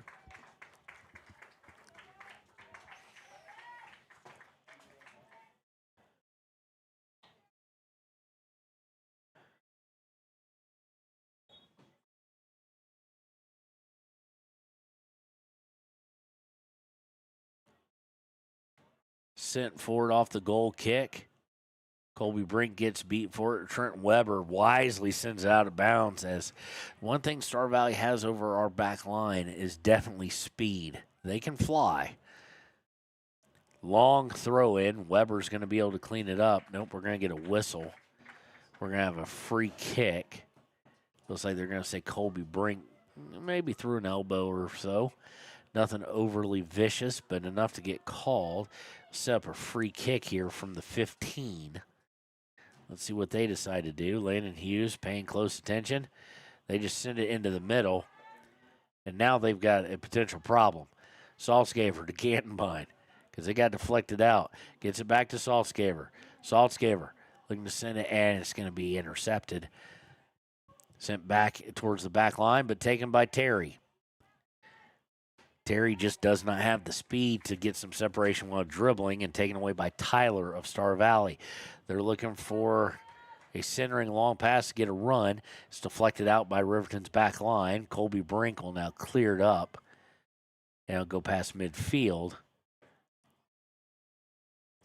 Romero attempts to slide tackle. It does cause them to send it out of bounds, so it did work in one way. Thrown by Brink to Terry. Terry looking to work it down the sideline, and they got all sorts of mix-up. Saltzgaver with it now. Saltzgaver at the 15, the 10. Saltzgaver into the box. He fires, and it's deflected wide. Corner kick coming up for the Riverton Wolverines. That was one of those times they didn't have 4 guys ready for him. They had 2, and he just abused them. Whoo. This will be taken by Hunter.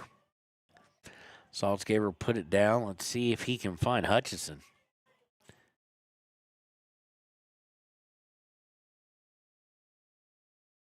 Saltzgaver, kick. High, a little hard.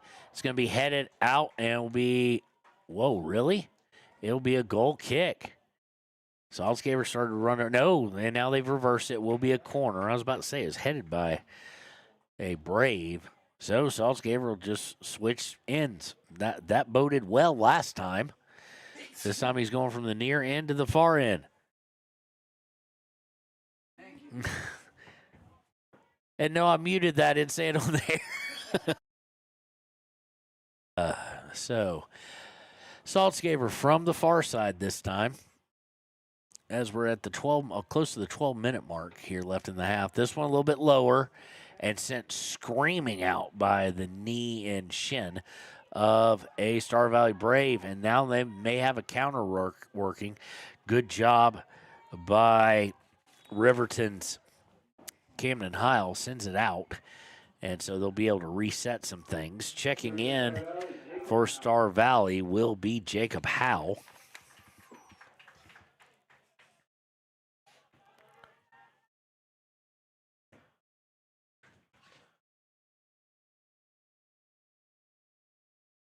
Throw in taken, 2 Riverton players trying to disturb, and Jacob Howe works his way through both of them. Turns, fires, Colby Brink blocks it. Howe able to get possession again. It has to go backwards. And this time it falls to Colby Brink. Colby Brink said enough's enough and just clears it out. Given chase is Trujillo. Romero able to get it for a second, but then taken away by the Braves. Braves working the far sideline.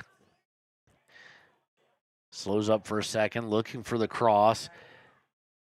And it's deflected out and hit out by Heil. And all the way down to Nelson and Keep. Collects it in the box. And we'll kind of reset here as we approach 10.5 minutes to play in the first half. Misplayed poorly by Larson and allows Star Valley to get some momentum. Matichik, their leading scorer, their only guy with more than 1 goal, passes it, long shot high, and just caught it like he was playing catch with his dad. Landon Hughes able to get right under it. Didn't even have to move. Easy peasy, lemon squeezy. Riverton and Saltzgaver able to take it away momentarily, but it goes screaming downfield. It will be a goal kick as we have some more substitutions. Coming in will be Nathan Hatterley for Star Valley, and for Riverton, Lexington Kirkland. Kirkland will come in for Terry.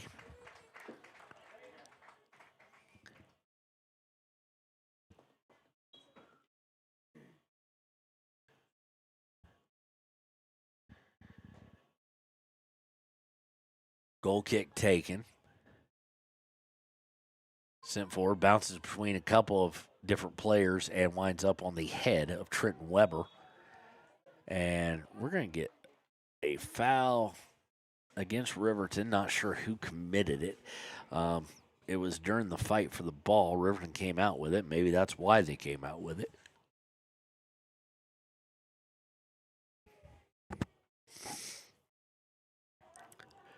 So free kick from the 31.5.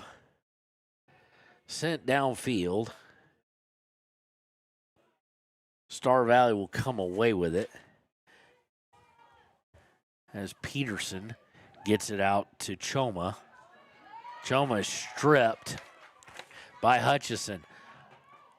Trying to say, oh, Choma just took one right to the gut. I think he's lucky he got it to the chest from his own player. Little Star Valley crime.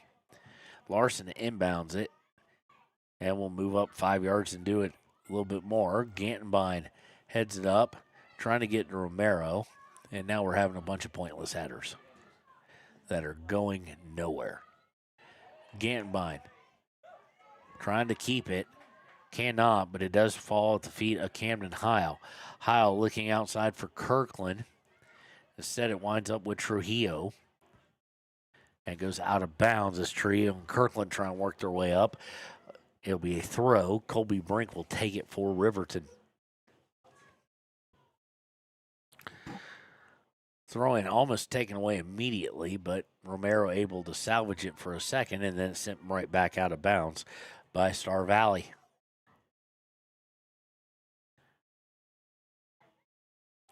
Brink sending it towards the... Oh! Went up towards the hand. Looked like it might have gotten it. Colby Brink just sent it, nobody really there, and now it's sent out of bounds. Blake Gantenbein was going to come in and try and play it after the bounce. Colby Brink will inbound again. Gets it to Saltzgaber. Saltzgaber looking to go inline. Puts out for Romero. Romero unable to get the shot off. It's deflected off of Hutchison, and then it winds up in the hands of Nelson. So it made its way towards the goal, probably not exactly how Riverton envisioned it.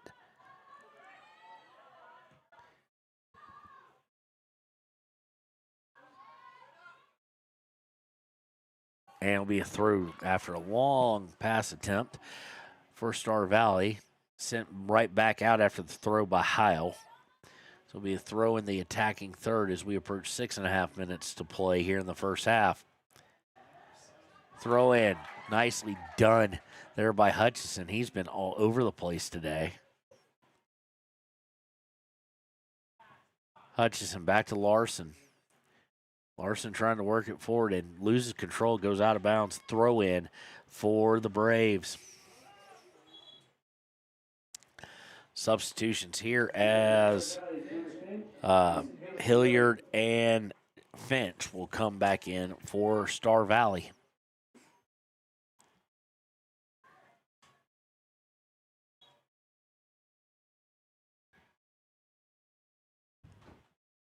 Throw-in's going to go towards the end line and sent over the end line by Heil. It'll wind up being a corner kick. It looks like that's going to be taken by Chase Tyler, the junior. So Colby Brink on the near post. Looks like Hughes is setting up on the back. Here's the kick. It's low. Well, it's about mid-level, I guess. It's not on the ground. It's not high. Goes through basically untouched. Riverton trying to work it upfield. It'll go out of bounds. It'll be a throw for Riverton.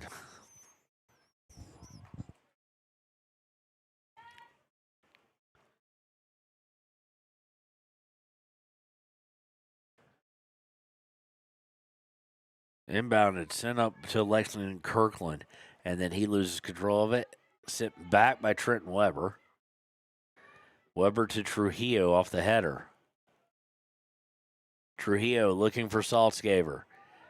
Gets him, and they don't have the full defense set up. Now they do. Saltzgaber from the end line for Gantenbein. Gantenbein going up with a header and misses wide left.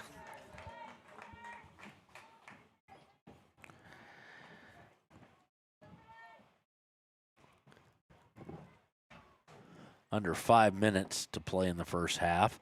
Riverton up 2-1 on the Sage West scoreboard. Of course, they trailed, and then that kind of woke them up. They trailed 1-0, and then Hutchison with a nice goal, and then Saltzgaber with a typical Hunter Saltzgaber Magic Man goal.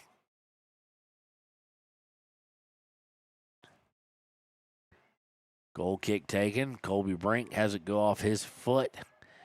And to Star Valley. Oh, they were trying to get a pass through. Now he's just way off sides. He needs to get back on, and he does, but not before Riverton takes it away. And now they might be able to work something as Kirkland has it. Kirkland looking to try and snake it through to Trujillo, and it's deflected out of bounds. It'll be a throw for Riverton. 3.5 to play in the first half.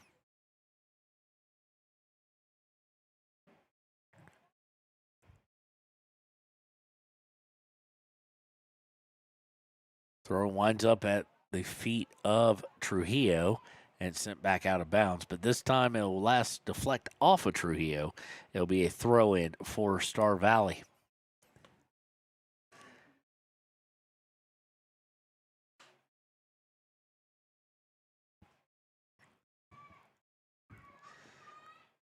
Throw-in's pushed downfield, but then Colby Brink sends it right back where it came from, out of bounds.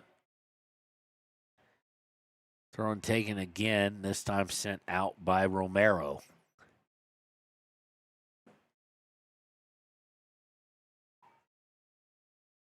Throw in, and this time sent out by Star Valley. He just misplayed it. Kid put his head between his knees. It just sickened him, it seemed. Coming back in is Kinsler and Terry. They will come in for Trujillo and Kirkland.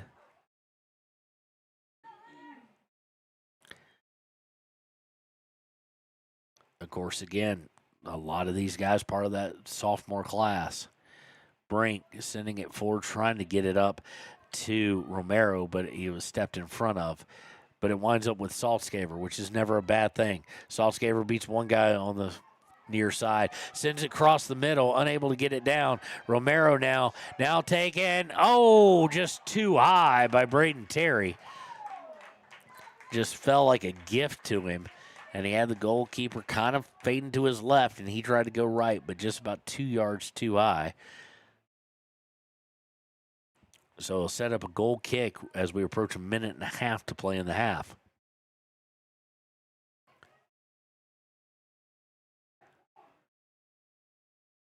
Trent Weber steps in front of that goal kick. Gets it to Terry.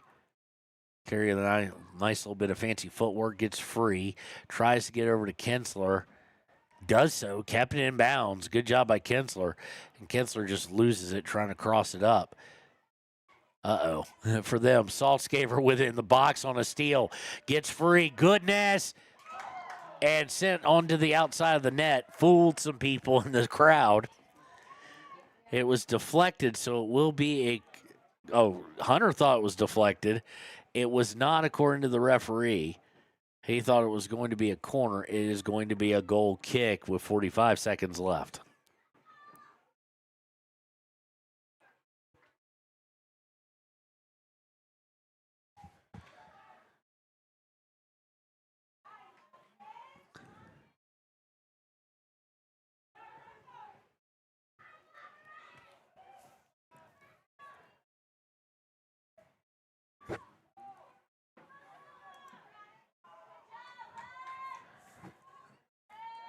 Sent screaming down the field, but sent out of bounds by Riverton.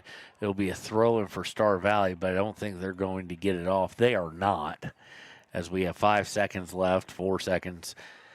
And that'll do it for the half. So at the end of the first half, Riverton comes back from behind and takes the lead. It'll be 2-1 when the second half starts. We'll be right back with the United States Marine Corps halftime show after these messages on WYO Today.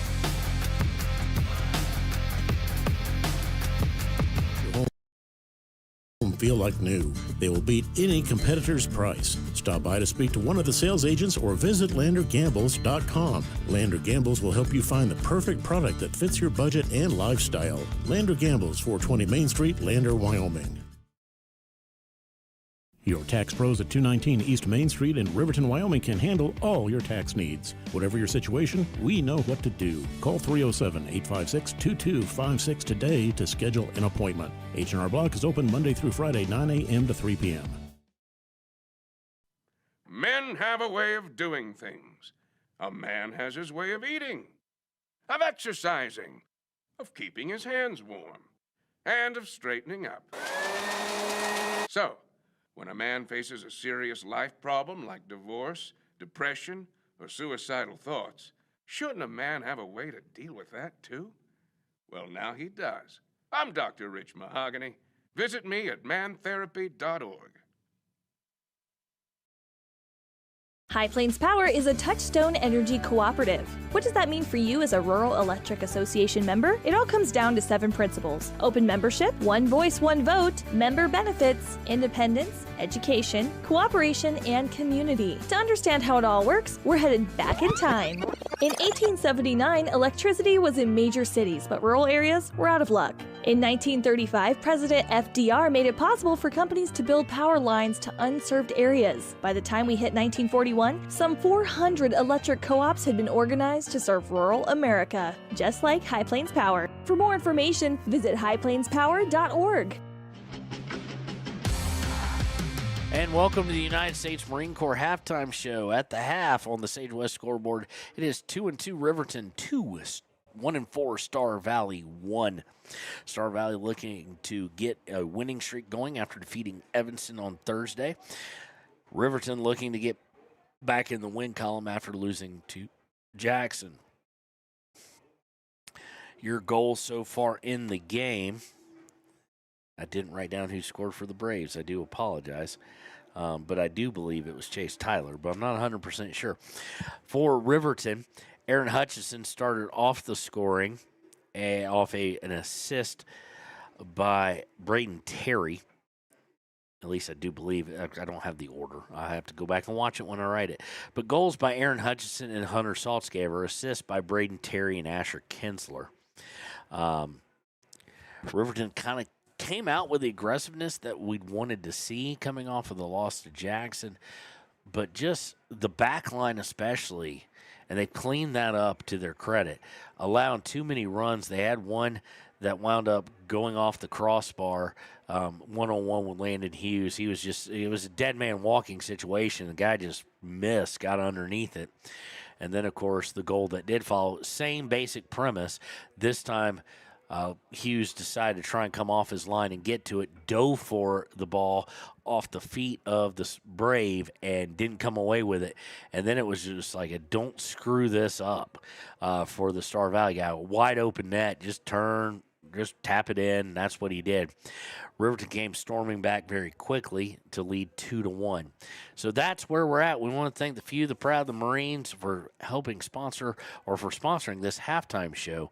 And when we return, it'll be time for the second half here on WYO Today.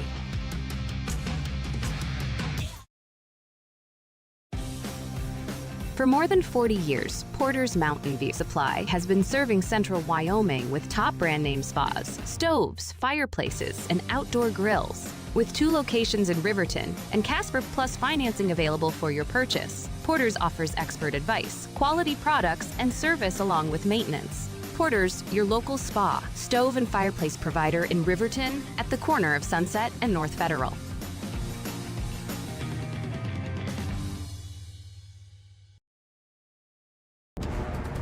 Exploding at 200 miles per hour. Airbags pack a punch. Until age 13, stay buckled up in the back seat. Buckle up, Wyoming. It's the law. Arapahoe First is proud to support all Fremont County athletes. Just like the hard work you put into every game, we're here for tribal and non-tribal members alike. Wishing every athlete a season of strength and success. Call 307-463-4185 to discover what Arapahoe First can do for you. Grand Altitude Federal Credit Union is more than a place to bank. It's a partner in every financial journey. From checking and savings to auto loans and mortgages, they give members the tools to move forward. Known for local service and decisions made right here in Wyoming, their team offers trusted guidance every step of the way. Proud supporters of all Wyoming sports teams, they're as committed to the community as they are to their members. Grand Altitude Federal Credit Union. Your money, your goals, your altitude. If you're planning home improvement projects, look no further than Valley Lumber. They provide nothing but the best from lumber, power tools, hardware, paint, plumbing supplies. If you need it, they have it. Valley Lumber at 290 North 2nd Street in Lander. Warm Valley Health in Fort Washakie is a full-service medical provider. With integrated care teams, you're always able to reach someone in your medical team. Warm Valley Health provides primary care, nephrology, podiatry, optometry, pharmaceutical, along with other services. New to Warm Valley is pediatrics and OB care. Walk-ins are welcome. That's Warm Valley Health, located at 29 Black Coal Drive in Fort Washakie. Call today, 307-332-7300. Down! Set! Midway! Midway! Midway! Come to Midway Auto and RV and score big when buying a car, truck, or SUV. Every vehicle goes through a 100-point inspection, and every vehicle comes with a warranty. Our Super Bowl is giving our customers the friendliest service, the easiest buying process, and the best deal possible. Treat Midway like the home team. We always make the best play for our customers. Come experience the Midway difference. Where you're not just a customer, you're part of the Midway family. Heinz General Store has been the grocery store of choice for the Fort Washakie area since 1945. For this week's special, see their website at heinzgeneralstore.net. And for convenient shopping this winter, click on Heinz Online, download the app, and shop in the comfort of home. Schedule a convenient pickup time, and the team at Heinz General Store will do the rest. Heinz General Store says good luck to all Fremont County teams. Take the next step in higher education at Central Wyoming College. Offering 2- and 4-year degree programs in a variety of fields, Central Wyoming College is transforming lives and strengthening communities through learning, leadership, and connection. I'm Winslow Friday, Director of the Wind River Intertribal Council Department of Transportation.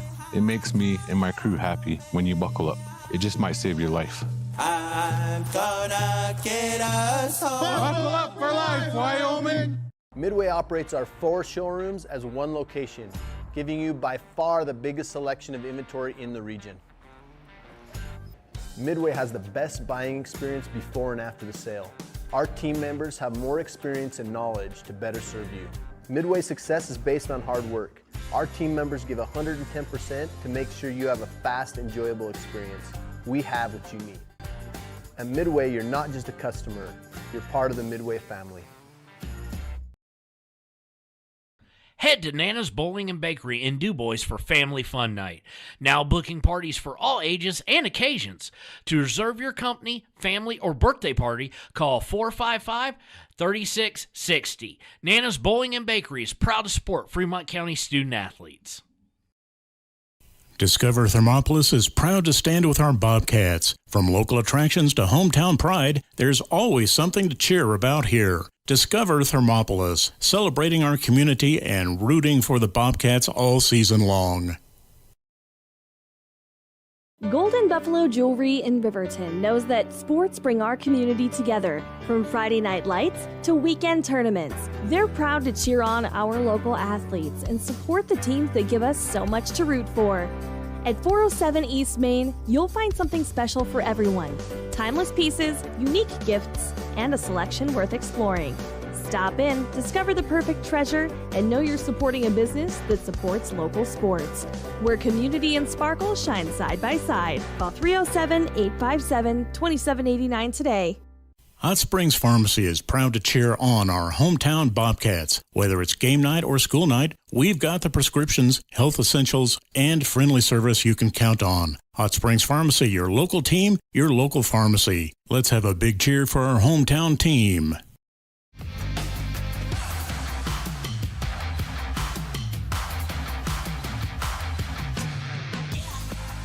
And welcome back. Start of the second half here pending. Riverton up 2-1 on the Sage West scoreboard. They'll flip sides, and Riverton will start with possession.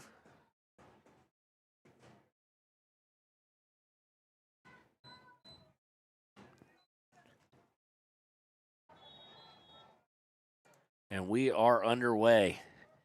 Kicks back to Hunter. Hunter's going to send it sailing, looking for Kinsler.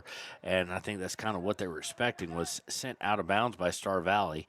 Romero throws into Kinsler. Kinsler able to get free, almost gets it Hunter in a position, but good job by the Star Valley defense, and now they are starting to push forward. That is Chase Tyler. Tyler is going to try and send it towards the middle, but it's deflected. It'll go out of bounds off Riverton. Throw in for Star Valley. Both teams probably want to start off aggressiveness. Throw goes in and then sent back out by Colby Brink. Next throw is by Star Valley, and it's intercepted by Riverton. Up to Kinsler. Kinsler's got a little room to run with. He didn't have that much, though, and he ran right into a player with the ball. Taken away, and then we get a little bit of grabbiness and maybe a hold against either Kinsler or Romero. Nonetheless, they blow the whistle, and we will have a free kick for the Braves.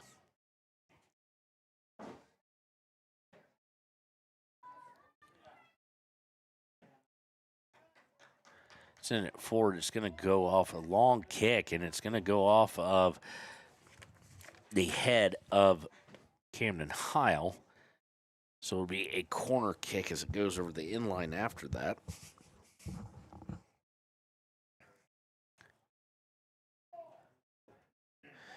Corner kick comes out. Nice little header, but just off target. Goes up wide left. It's a nice thought there, and that was, once again, Chase Tyler. Just unable to get it really on target. Now, in fairness, Landon Hutchinson had it well played as far as position. Hutchinson puts the goal kick down, strikes it, goes up to Gantenbein off his knee, and now rolls to Hunter Saltzgaber. Saltzgaber looking for Kinsler on a long pass off the head of the defender, then to Romero. And then they try and clear it. They get right to Saltzgaber, and he sends a bullet in, and well played by, oh, that's not Nelson. Let's see if we can get a number here. I'm not 100% sure who's in goal now. Can y'all tell who's in goal for Star Valley now? They switched. Oh, 55? I couldn't see the number. Thank you. Will Collins comes in to play goal. Goes out of bounds and throw in. Now Saltzgaber working down the far side. He's all by himself. That doesn't matter, though, as he looks for the cross. And, and not happy with himself as Austin Romero had a chance to finish it. It was deflected, so it will be a corner kick, but it just fell perfectly. Would have been a nice assist for Saltzgaber. It looks like it'll be Terry with the corner kick here. Hunter's coming all the way over, so they may be going short. Not a fan. Doesn't matter if I'm a fan or not. I do not like short corners. Now Hunter's running towards center, so they're not going short. They're going long and went way long. And it'll go all the way screaming out of bounds for a throw-in for Star Valley. And again, a throw-in that kind of goes out of bounds with a little assist. But be a throw-in for Riverton now. They get it in.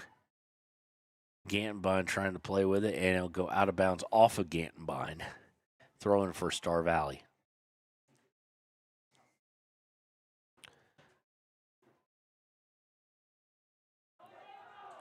And offsides as they did one of their long passes, trying to work it down, looking for Jacob Howe, and he was offside. He is offsides close to midfield.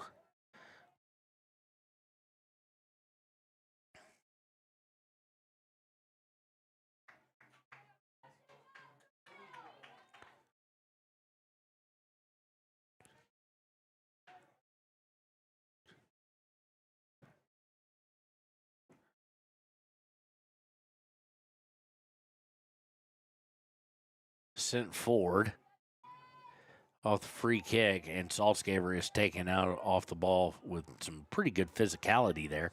Now Star Valley trying to work down the far side.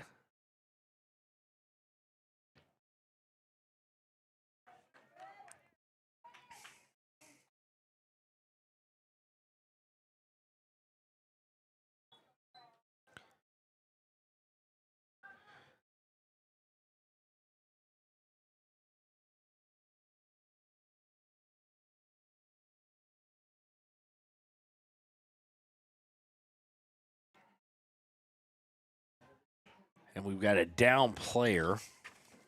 Can't tell if it's a cramp. Looks kind of like it'd be a cramp, but don't know for sure. We'll take a break while they tend to him. We'll be right back. 2-1, Riverton with 34:45 left here in the second half on WYO Today. Hi, my name is Deputy Krista Grove with the Laramie County Sheriff's Office. I wanted to remind everyone that no matter how big your kiddo might seem, they should probably still be sitting in a booster seat. My son, Sylvester Grove, 9 years old, still sits in a booster seat in my vehicle. I've responded to far too many crashes where there have been kids not buckled up and have seen the worst. Buckle up for life, Wyoming.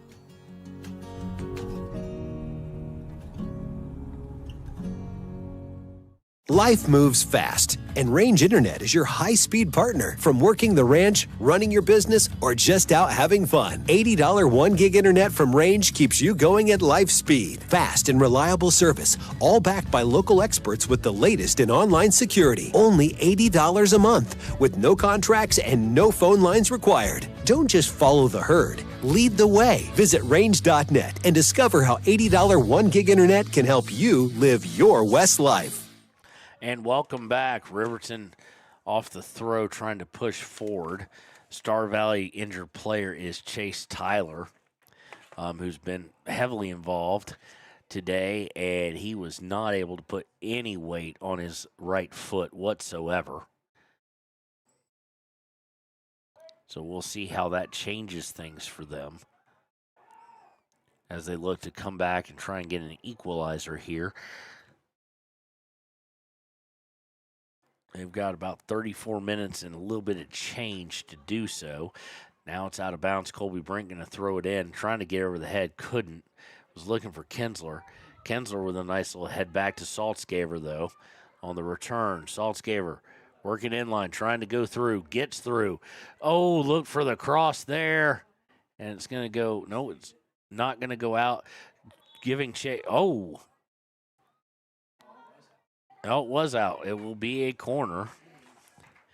They sure waited a while to say that.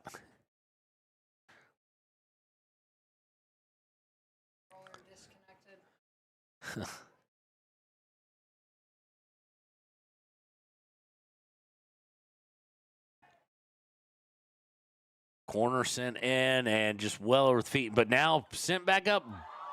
Bicycle kick attempted by Austin Romero, and did what most people do when they attempt bicycle kicks, send it high because he couldn't get the full rotation.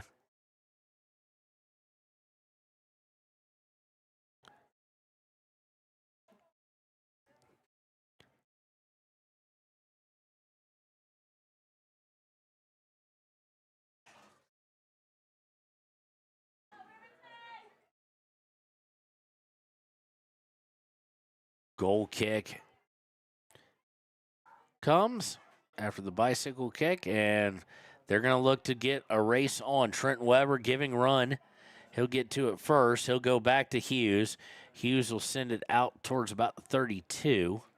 Looking for Hutchison. Gets headed a couple times by several different players. Winds up with Saltzgaver. He tries to push it forward for Hutchinson. Can't do it. And here comes Hunter. Hunter takes it away. Trying to work through. He's double teamed, obviously, and that's only because he's 40 yards out, 50 yards out. He'd be triple teamed if he wasn't. And nice move there by Star Valley. Looking to push up is Peterson. And it's going to be pushed up just a little too hard. It'll wind up at the feet of Hutchison. At the feet of Hughes, and he'll turn back and pick it up.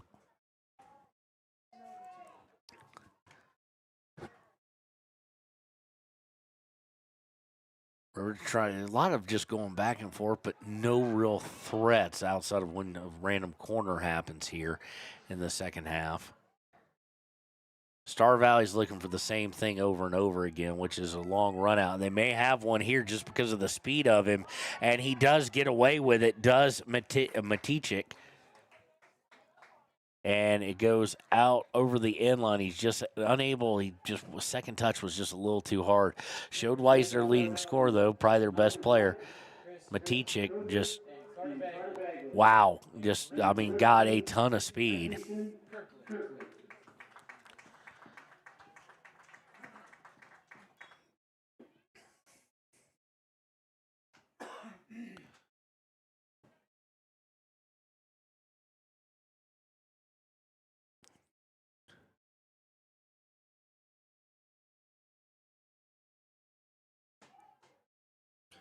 Riverton gets it up towards midfield. Saltzgaber with a little bit of room to run. He's not going straight down. And Kinsler just unable to get back for it. Hunter's hands go to his face because he realized that was a good ball. Kinsler just didn't realize it was coming. Giving a hard chase now as they try long outlets. Carter Bagley. With him is Colby Brink. And it'll go out of bounds. Last touch by Bagley. So we're going to get some substitutions now for Riverton. Coming in is Drake Hughes and Carson Trujillo. And now the usage of Drake Hughes, I want to ask Coach Becker about that. Just because we saw what he did in the one game, but he still hasn't seen a ton of playing time. This, I do believe, is his first time in today.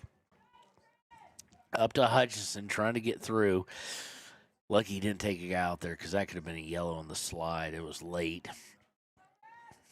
But it will go out of bounds off of Star Valley.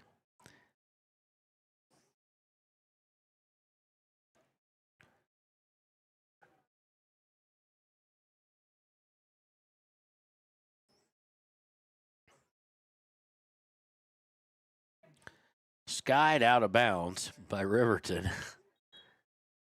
We got a holy cow out of Declan. That's the first reaction we've had to the game today from him.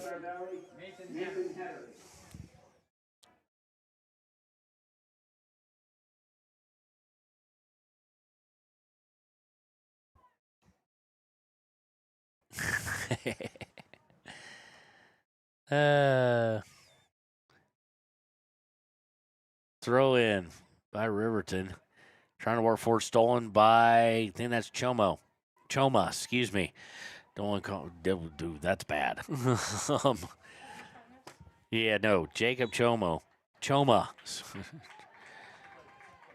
That's just bad. I apologize. Choma with what I thought was a ton of speed, and then I saw Matichik. And holy cow, foul on Riverton, though. Choma is going to set up for a free kick, and he goes for goal. Did not have the mustard on it. I think he kind of saw in his head, and Landon Hughes is able to collect it fairly calmly and easily. And Landon Hughes just, I'm sure he's cussing if he cusses, because that punt just went off the side of his foot straight out of bounds. They're throwing in at the 15. Heading it back and forth, Colby Brink gets it. Colby Brink can't get it out. As it goes, just missed it partially. Star Valley working down the sideline. Sent up to Tyler. Or Nolan Hyde, excuse me, not Tyler. Tyler's the injured player, still getting looked at. And they're going to not be able to keep it over from going over the end line. It'll be a goal kick for Riverton.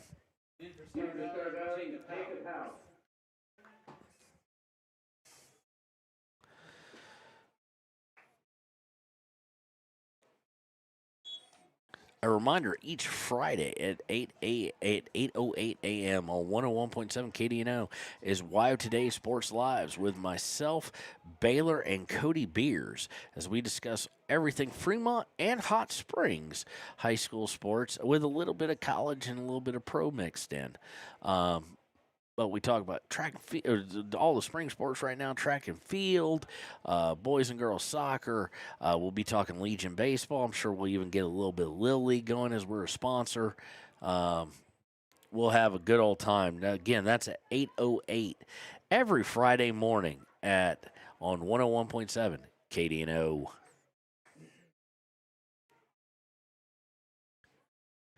Sent out of bounds upfield there. Blake Gantenbein's going to come in for Hutchison.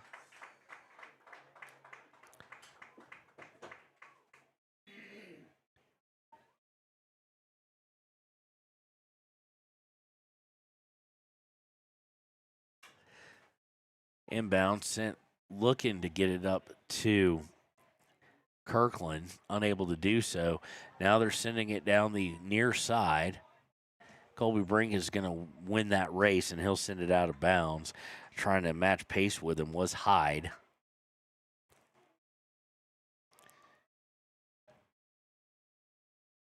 Hyde will look to throw it in, gets headed out by Weber, and goes to Saltzgaber.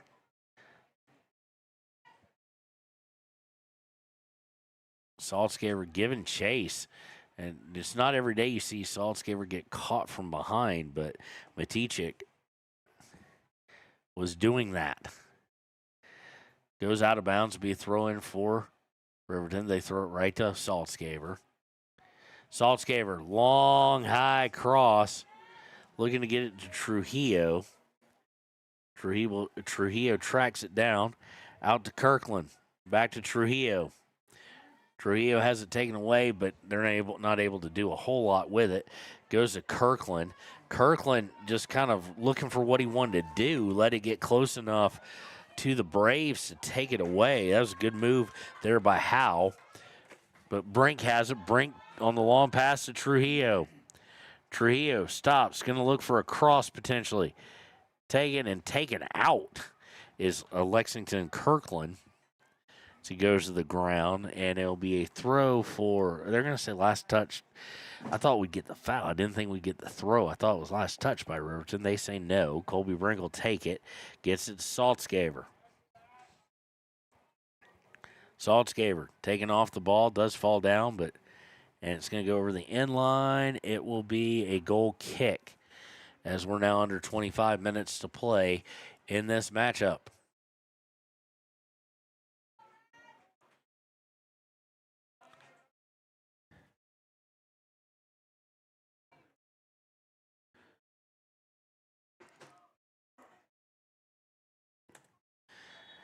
A reminder, the Colorado Rockies play on 99.1 KWYW tonight at 6:40. That's first pitch. Pregame will start probably around 6 o'clock or so. And again, you can listen to that live on 99.1 KWYW.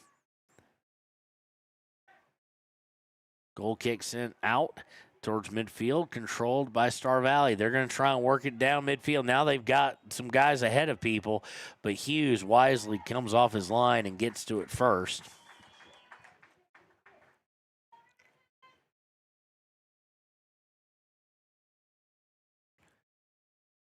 And this one sent sky high, but only went about 20 yards, 25 yards. See what the flags are doing. They're less than they were earlier. But Riverton gets it to Saltzgaber. Saltzgaber playing backwards. Now does pass it back to Heil. Heil looking to send it up forward. Does so. Trujillo gets a hold of it and keeps it. Gets it back to Larson. Larson to Trujillo. Trujillo looking for Kirkland, and it's deflected and stolen away. Jonah Finch now trying to work forward. Finch looking for Hal. Colby Brink intercepts, sends it back towards midfield, and it's going to go out of bounds off of Star Valley's. I think that's Matichik, but I'm not 100% sure. That may be Choma. It's Choma.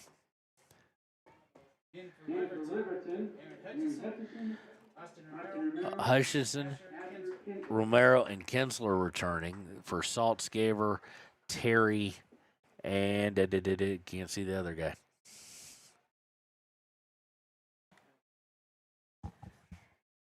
Three guys came on. 15. Kirkland came out. Star Valley trying to get past that back line of Riverton. Riverton has played well. And we've got a foul against Star Valley. Coaches don't agree with that one. Or at least the coaches of Star Valley, I should say, don't agree with that one.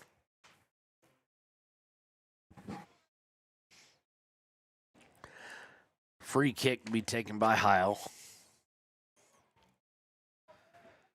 And he tries to get Trujillo, but Trujillo does a great job keeping it from going out of bounds. It will wind up at the end line. No, it won't. Trujillo, again, a great effort.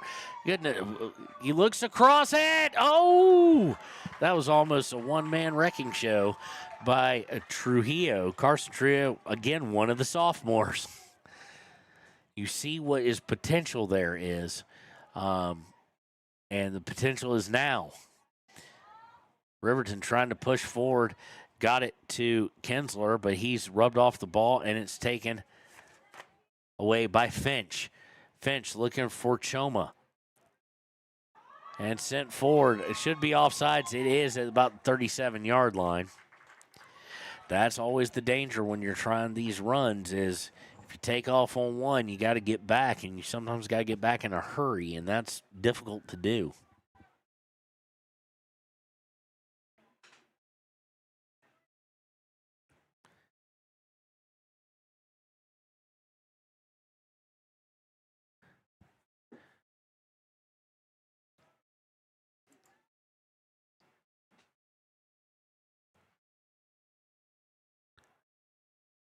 Long kick off the offsides, looking to get it to Trujillo, and does. Trujillo is looking to pass to his right. Now has to come back to Romero after a deflection. Romero looking for Colby Brink, and unfortunately there was a Brave coming on hardcore. That would be Jacob Howe. Ball's going to go out of bounds. Got away with a little bit of pushing and shoving, did Mr. Howe. Brown and Garcia checking in for the Braves. We're halfway through. Nobody scored in the second half. And there they're going to get Austin Romero, who just went through the back of Garcia. Be a free kick for Star Valley at the 44. Gets it to Howe. Trying to catch Riverton off guard a little bit. But Romero intercepts the pass. Romero's just going to send it screeching downfield on a long pass, giving chase, and he was expecting it to go higher, and he jumped right over the ball as he was trying to deflect it as Drake Hughes. Romero steals again, trying to get Trujillo. Instead, it goes to the back line of the Braves, and it is cleared by Lincoln Brown. Out of bounds towards the 30, thrown by Star Valley. You do wonder here, with this being closer than their other losses, of course, they destroyed Evanston the other night. But at what point in time will they start to push guys forward? If I'm them, or if I'm Star Valley right now, I'm trying that right now, even if I want to come off of it later. And there's a foul by, I think it's Aaron Hutchinson who they're going to get, or Colby Brink. And it's going to set up Hal for a free kick from the 25. He's going to try and go, and it goes right into the back of Romero. And it's going to be cleared out to Trujillo, and he's got a little room to play with. But like I was saying, I would probably send him now as they hit Romero. Romero going down towards the box, crosses it into the box. Shot, goal, Riverton! Perfectly put in by Asher Kinsler.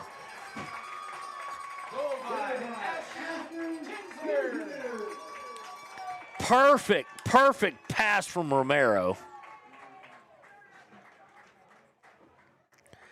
And Kessler now has an assist and a goal, and I gave it to the wrong team, didn't I? There we go on the scoreboard. Sage West scoreboard 3-1 with 17:43 left.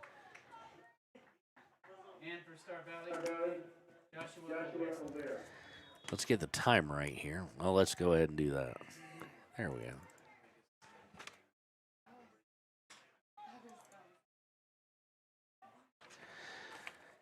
So a nice insurance goal there. I was saying I'd push up. I mean, maybe they did. Maybe they paid for it.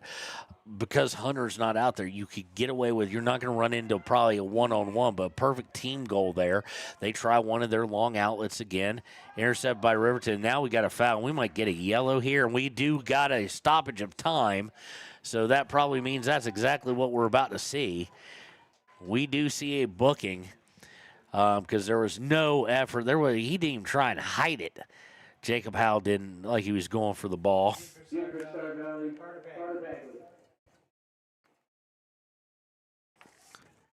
Bagley will come in for him. And Riverton with some breathing room, and you know you like to see that, especially as much as we love to watch Hunter play and everything goes through him generally, you love to see a team growing into its own, able to score without their star on. He was getting a breather. Huh? Yeah, he got a yellow. Jacob Howe with the yellow comes at 17-14.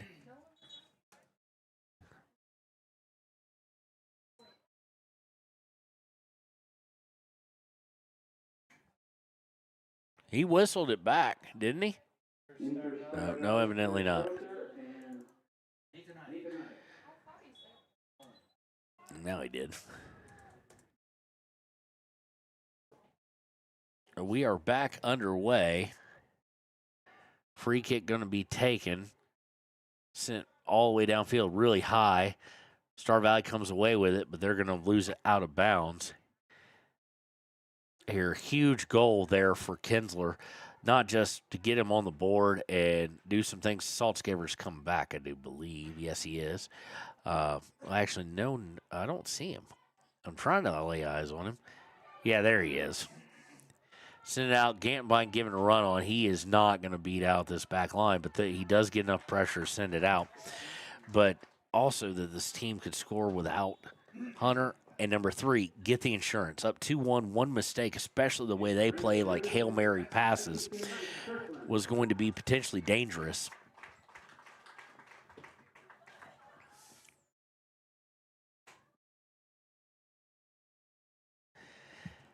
Because one mistake and you're tied up. Now you've at least got, as they cross in, trying to go for the header was Austin Romero. But still in the box is Riverton. Cross, winds up with Romero and cleared out, at least momentarily. Camden Heil come up for it. He overruns it. Peyton Larson. And it's going to be sent back. Well, what will Hughes do? He comes out and sends it back towards midfield. A little bit indecisive there for a moment, but had time to think about it for a sec. Trujillo to bounce off a couple players, winds up with Kirkland, and then out of bounds off Riverton.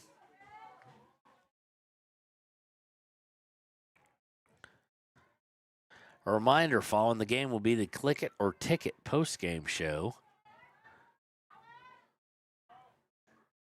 where we will give out the Gatorade Great Effort / Good Sport of the Day and the Papa Murphy's Player of the Day.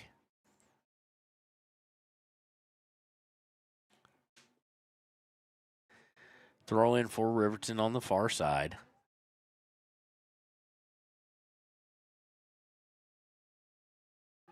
Oh, Hunter giving pressure there after kind of a mistake by Star Valley on the passing.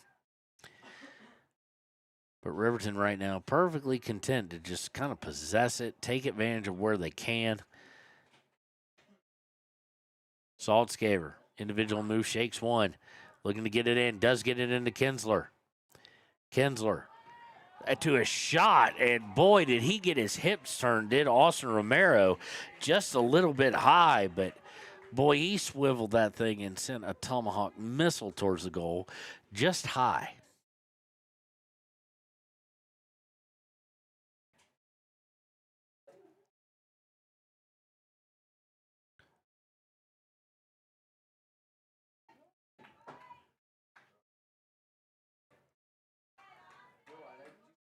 Goal kick is intercepted. Oh, and falling down but nice slide tackle by Romero. And then it's like they both wanted the other one to grab it. Kinsler coming back for it, gets spun around, and Star Valley has it. Looking to work down the far side. They've got to get something going now. If you want to come back down 2, you probably want to score this first one to make it 3-2 by the 7-minute mark at the latest. Riverton defense cleans it up, gets it to Gantbine.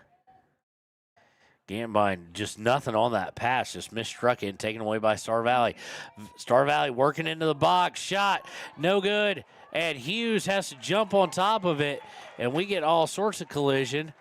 What are we going to have here? Probably a yellow, yep. Yellow against Riverton. It'll be against Camden Heil. He'll have to come out. Coming in for him will be Hutchison.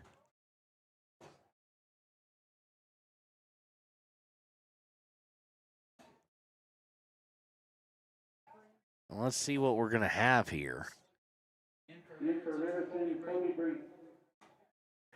Colby Brink has come in. They're waiting to get Hutchison in.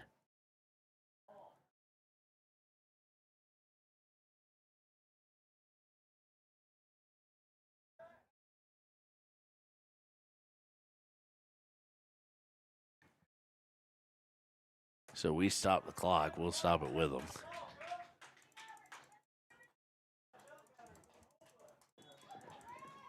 And they're doing the weird hockey puck thing. They drop it. Hughes can touch it, so he just picks it right up.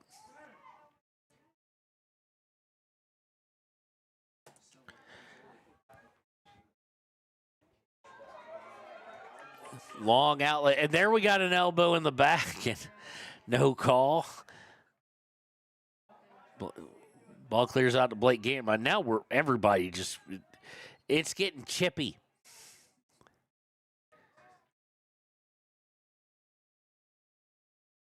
Kinsler trying to get to Kirkland. Kirkland misplays it, taken away.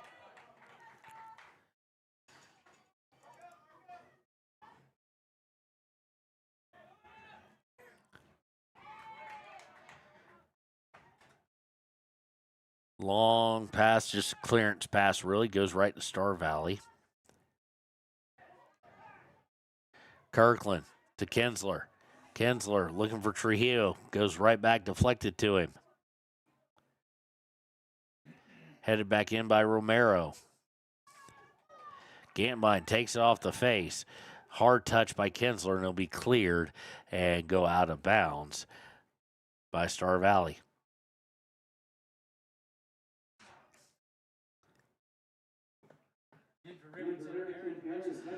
Hutchison now finally getting to check in, as well as Drake Hughes is coming in.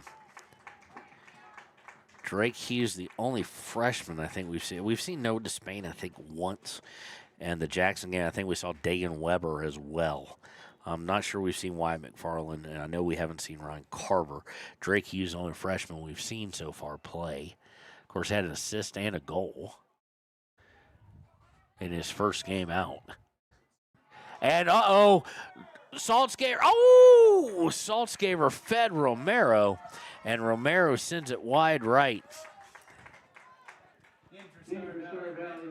Perfect pass by Saltzgaver. Romero unable to get it on target, which is fun because he swiveled his hips so perfectly last time. Just was high. This one, he just didn't get it inside enough, and it was far less of an angle.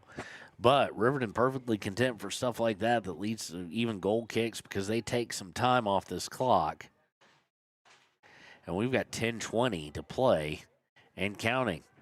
Goal kick, intercepted, gotten to Saltzgaver by Romero. Back to Romero. Saltzgaver, back to Romero. Romero turns, fires this one. You can tell he took a lot off of it trying to get it on target. It was on target. Just well played by Will Collins. Under 10 minutes, so really, they really want to get this to make it 3-2 by the 7-minute mark, like I said. Gives them a little bit of leeway. Of course, Riverton defensively has played much better basically since the goal was given up. Camden High will come back in after his yellow.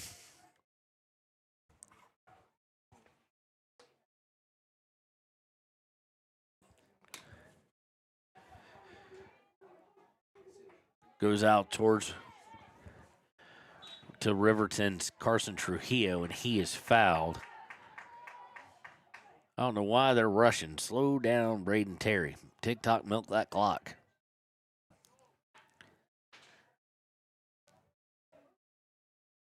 Under 9 now. Now Terry did take his time there. Sends a behemoth of a shot out towards goal, and it's unable to be controlled. But now Hunter Saltzgaver gets it back after the clearance sent to him. Saltzgaver turns. Field goal's good, but way too high. He's their star running back. Well, he was. I mean, he's a senior. But Declan asking, Hunter ought to play football. He's also the kicker, by the way. That's why I make the reference with him.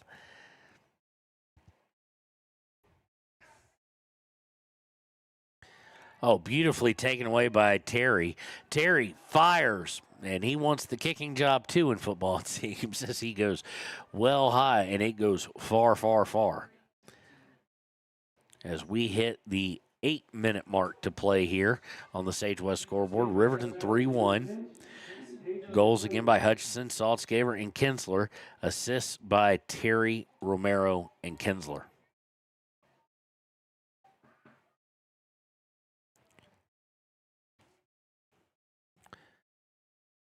Sent forward, goes out of bounds off the goal kick. Be a throw in for Star Valley. And now they've got numbers. They've gotten behind Riverton. They pull through one. They're going to have to do something quick. And Riverton able to touch a couple passes and get it out.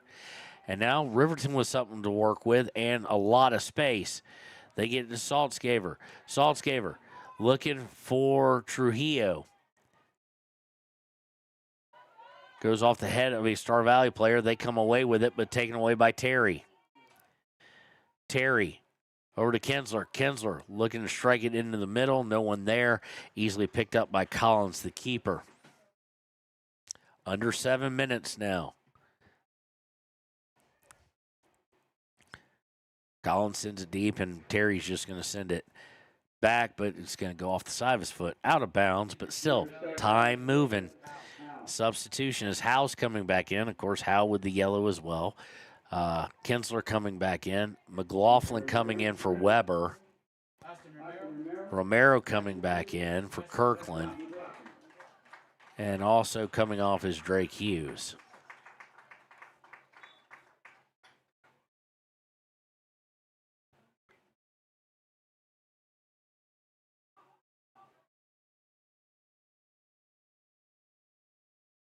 Throw in, Star Valley working backwards, and that is perfectly fine. Now they're trying to come up, deflected by Terry to Saltzgaver.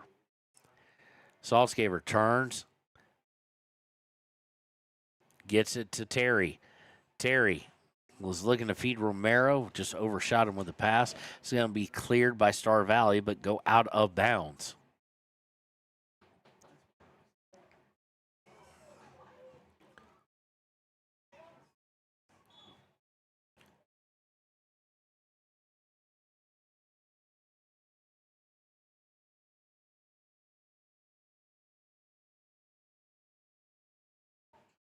Now we've got I don't know what we're doing. We may have a stop clock here in a second.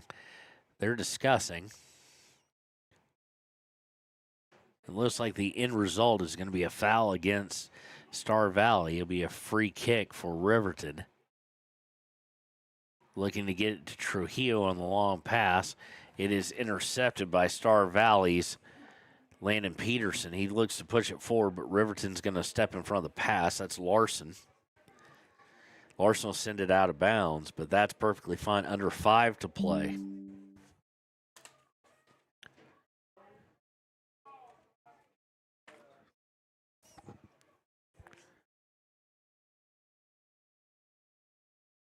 Throw in by Star Valley. Stepping in front of it's Hutchison. Star Valley does come away with possession, but they're not really pushing anywhere towards goal. Now they do, as soon as I say that. Following him is Peyton Larson. Larson able to take it away. Larson looking to get some room and does, and clears out to the 30. Gets it to Saltzgaver. Saltzgaver turns, fires it downfield. Perfectly fine with just a clearance at this point. Trujillo almost took it away and had a breakaway, but Star Valley able to keep that from happening. Hutchison with it now, though, as we approach 4 minutes to play. Goes back to Saltzgaver. Coming in, about out of heck. Star Valley player. Tried to slide tackle it. Taken away by Romero. Romero to Trujillo. Hunter tying his shoe, gets up and still plays it. Shot by Riverton. Saved. And over the end line. Nice shot by Asher Kinsler. I'm so amazed that he didn't even finish tying his shoe. He just stood up, played it, then went back down to tie his shoe. And in the midst of it, gave a great ball to Kinsler. We've got an X.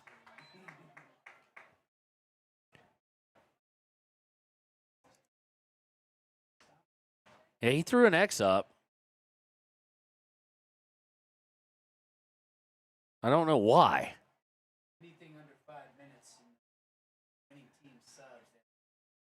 Oh, okay. Like everybody and their brother now has to tie their shoe.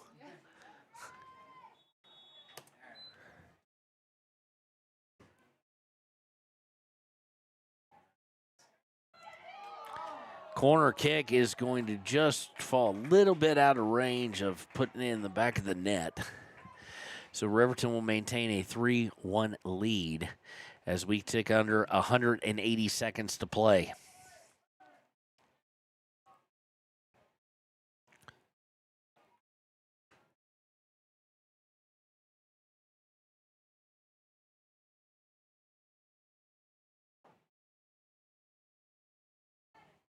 Star Valley, Riverton trying to keep it just down here, because down here they can do nothing as far as the score goes. 2.5 to play as of right now. This result holds Riverton will go back into the winning record side at 3-2. Of course, their losses at Jackson here, number 1 team in the state, and the loss at Green River.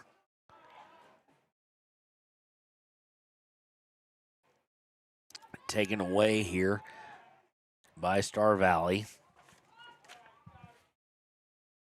Matichik. But Saltzgaver comes in and takes it right back. Under 120 seconds to play. They're going to try and hit Jacob Howell on a long run out. He's able to get to it, but Trenton Weber, who checked back in, sends it out of bounds. And, of course, that just means time. And, of course, they need 2 of them. So just a tie.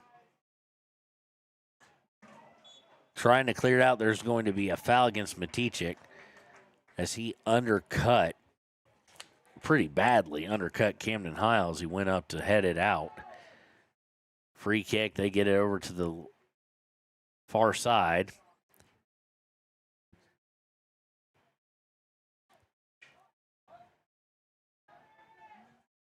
Get up to Hutchison. Hutchison to Romero. Romero trying to get back to Hutchison. Stolen away. 60 seconds, and we do have an offsides as Howell was trying to do a run out on the near side.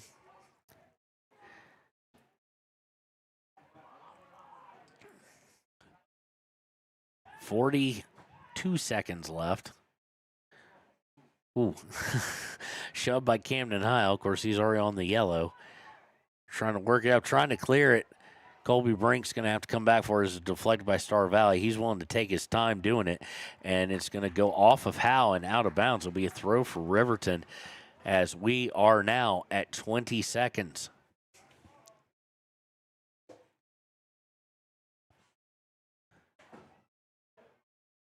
So 12 seconds, 10 seconds. Cleared out, headed forward by Kinsler.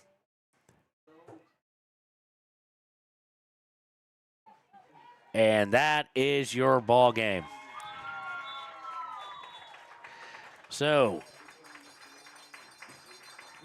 Star Valley falls to 1-5.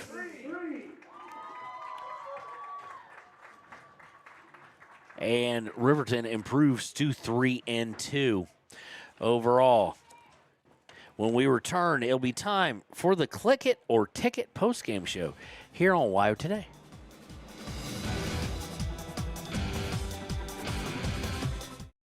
Stay at the newly renovated Hampton Inn & Suites Riverton, proud sponsor of all sports teams, home and away. Experience the perfect blend of comfort and convenience with Hampton's top-notch amenities, including a free hot breakfast, complimentary dinner and drinks Monday through Thursday evenings, a sweet shop for snacks and essentials, a pet-friendly environment and an indoor hot tub pool, and a fitness center to keep up with your workout routine. We've got everything you need for an exceptional stay. Reserve your stay now on our website, Hampton Inn & Suites Riverton, where comfort meets convenience.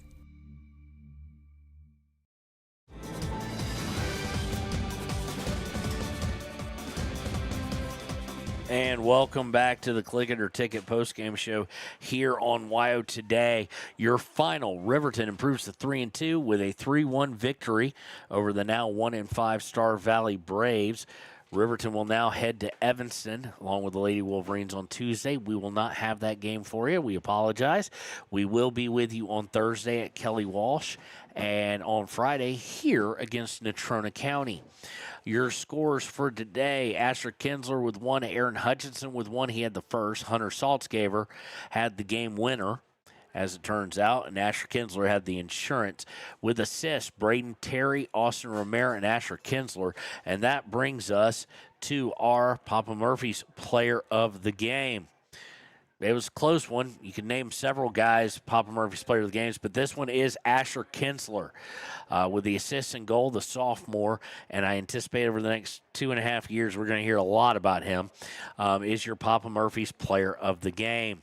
For your Gatorade Good Sport / Great Effort of the game, it is going to go to Austin Romero, number 7. Played an impeccable game, and credit to him. So Riverton now at 3-2. Evanston, on paper, a game they should win. Of course, a game they've already won, but it's a little bit different going there. And then you start kind of a hard one on Thursday against Kelly Walsh. So thanks, Declan. For Declan Whitaker, this has been Kevin Shields. We will see you next time on Thursday with Riverton High School Soccer. And we interrupt you with breaking news live from the Pepsi Wild Cherry Aisle. Carol. And now, a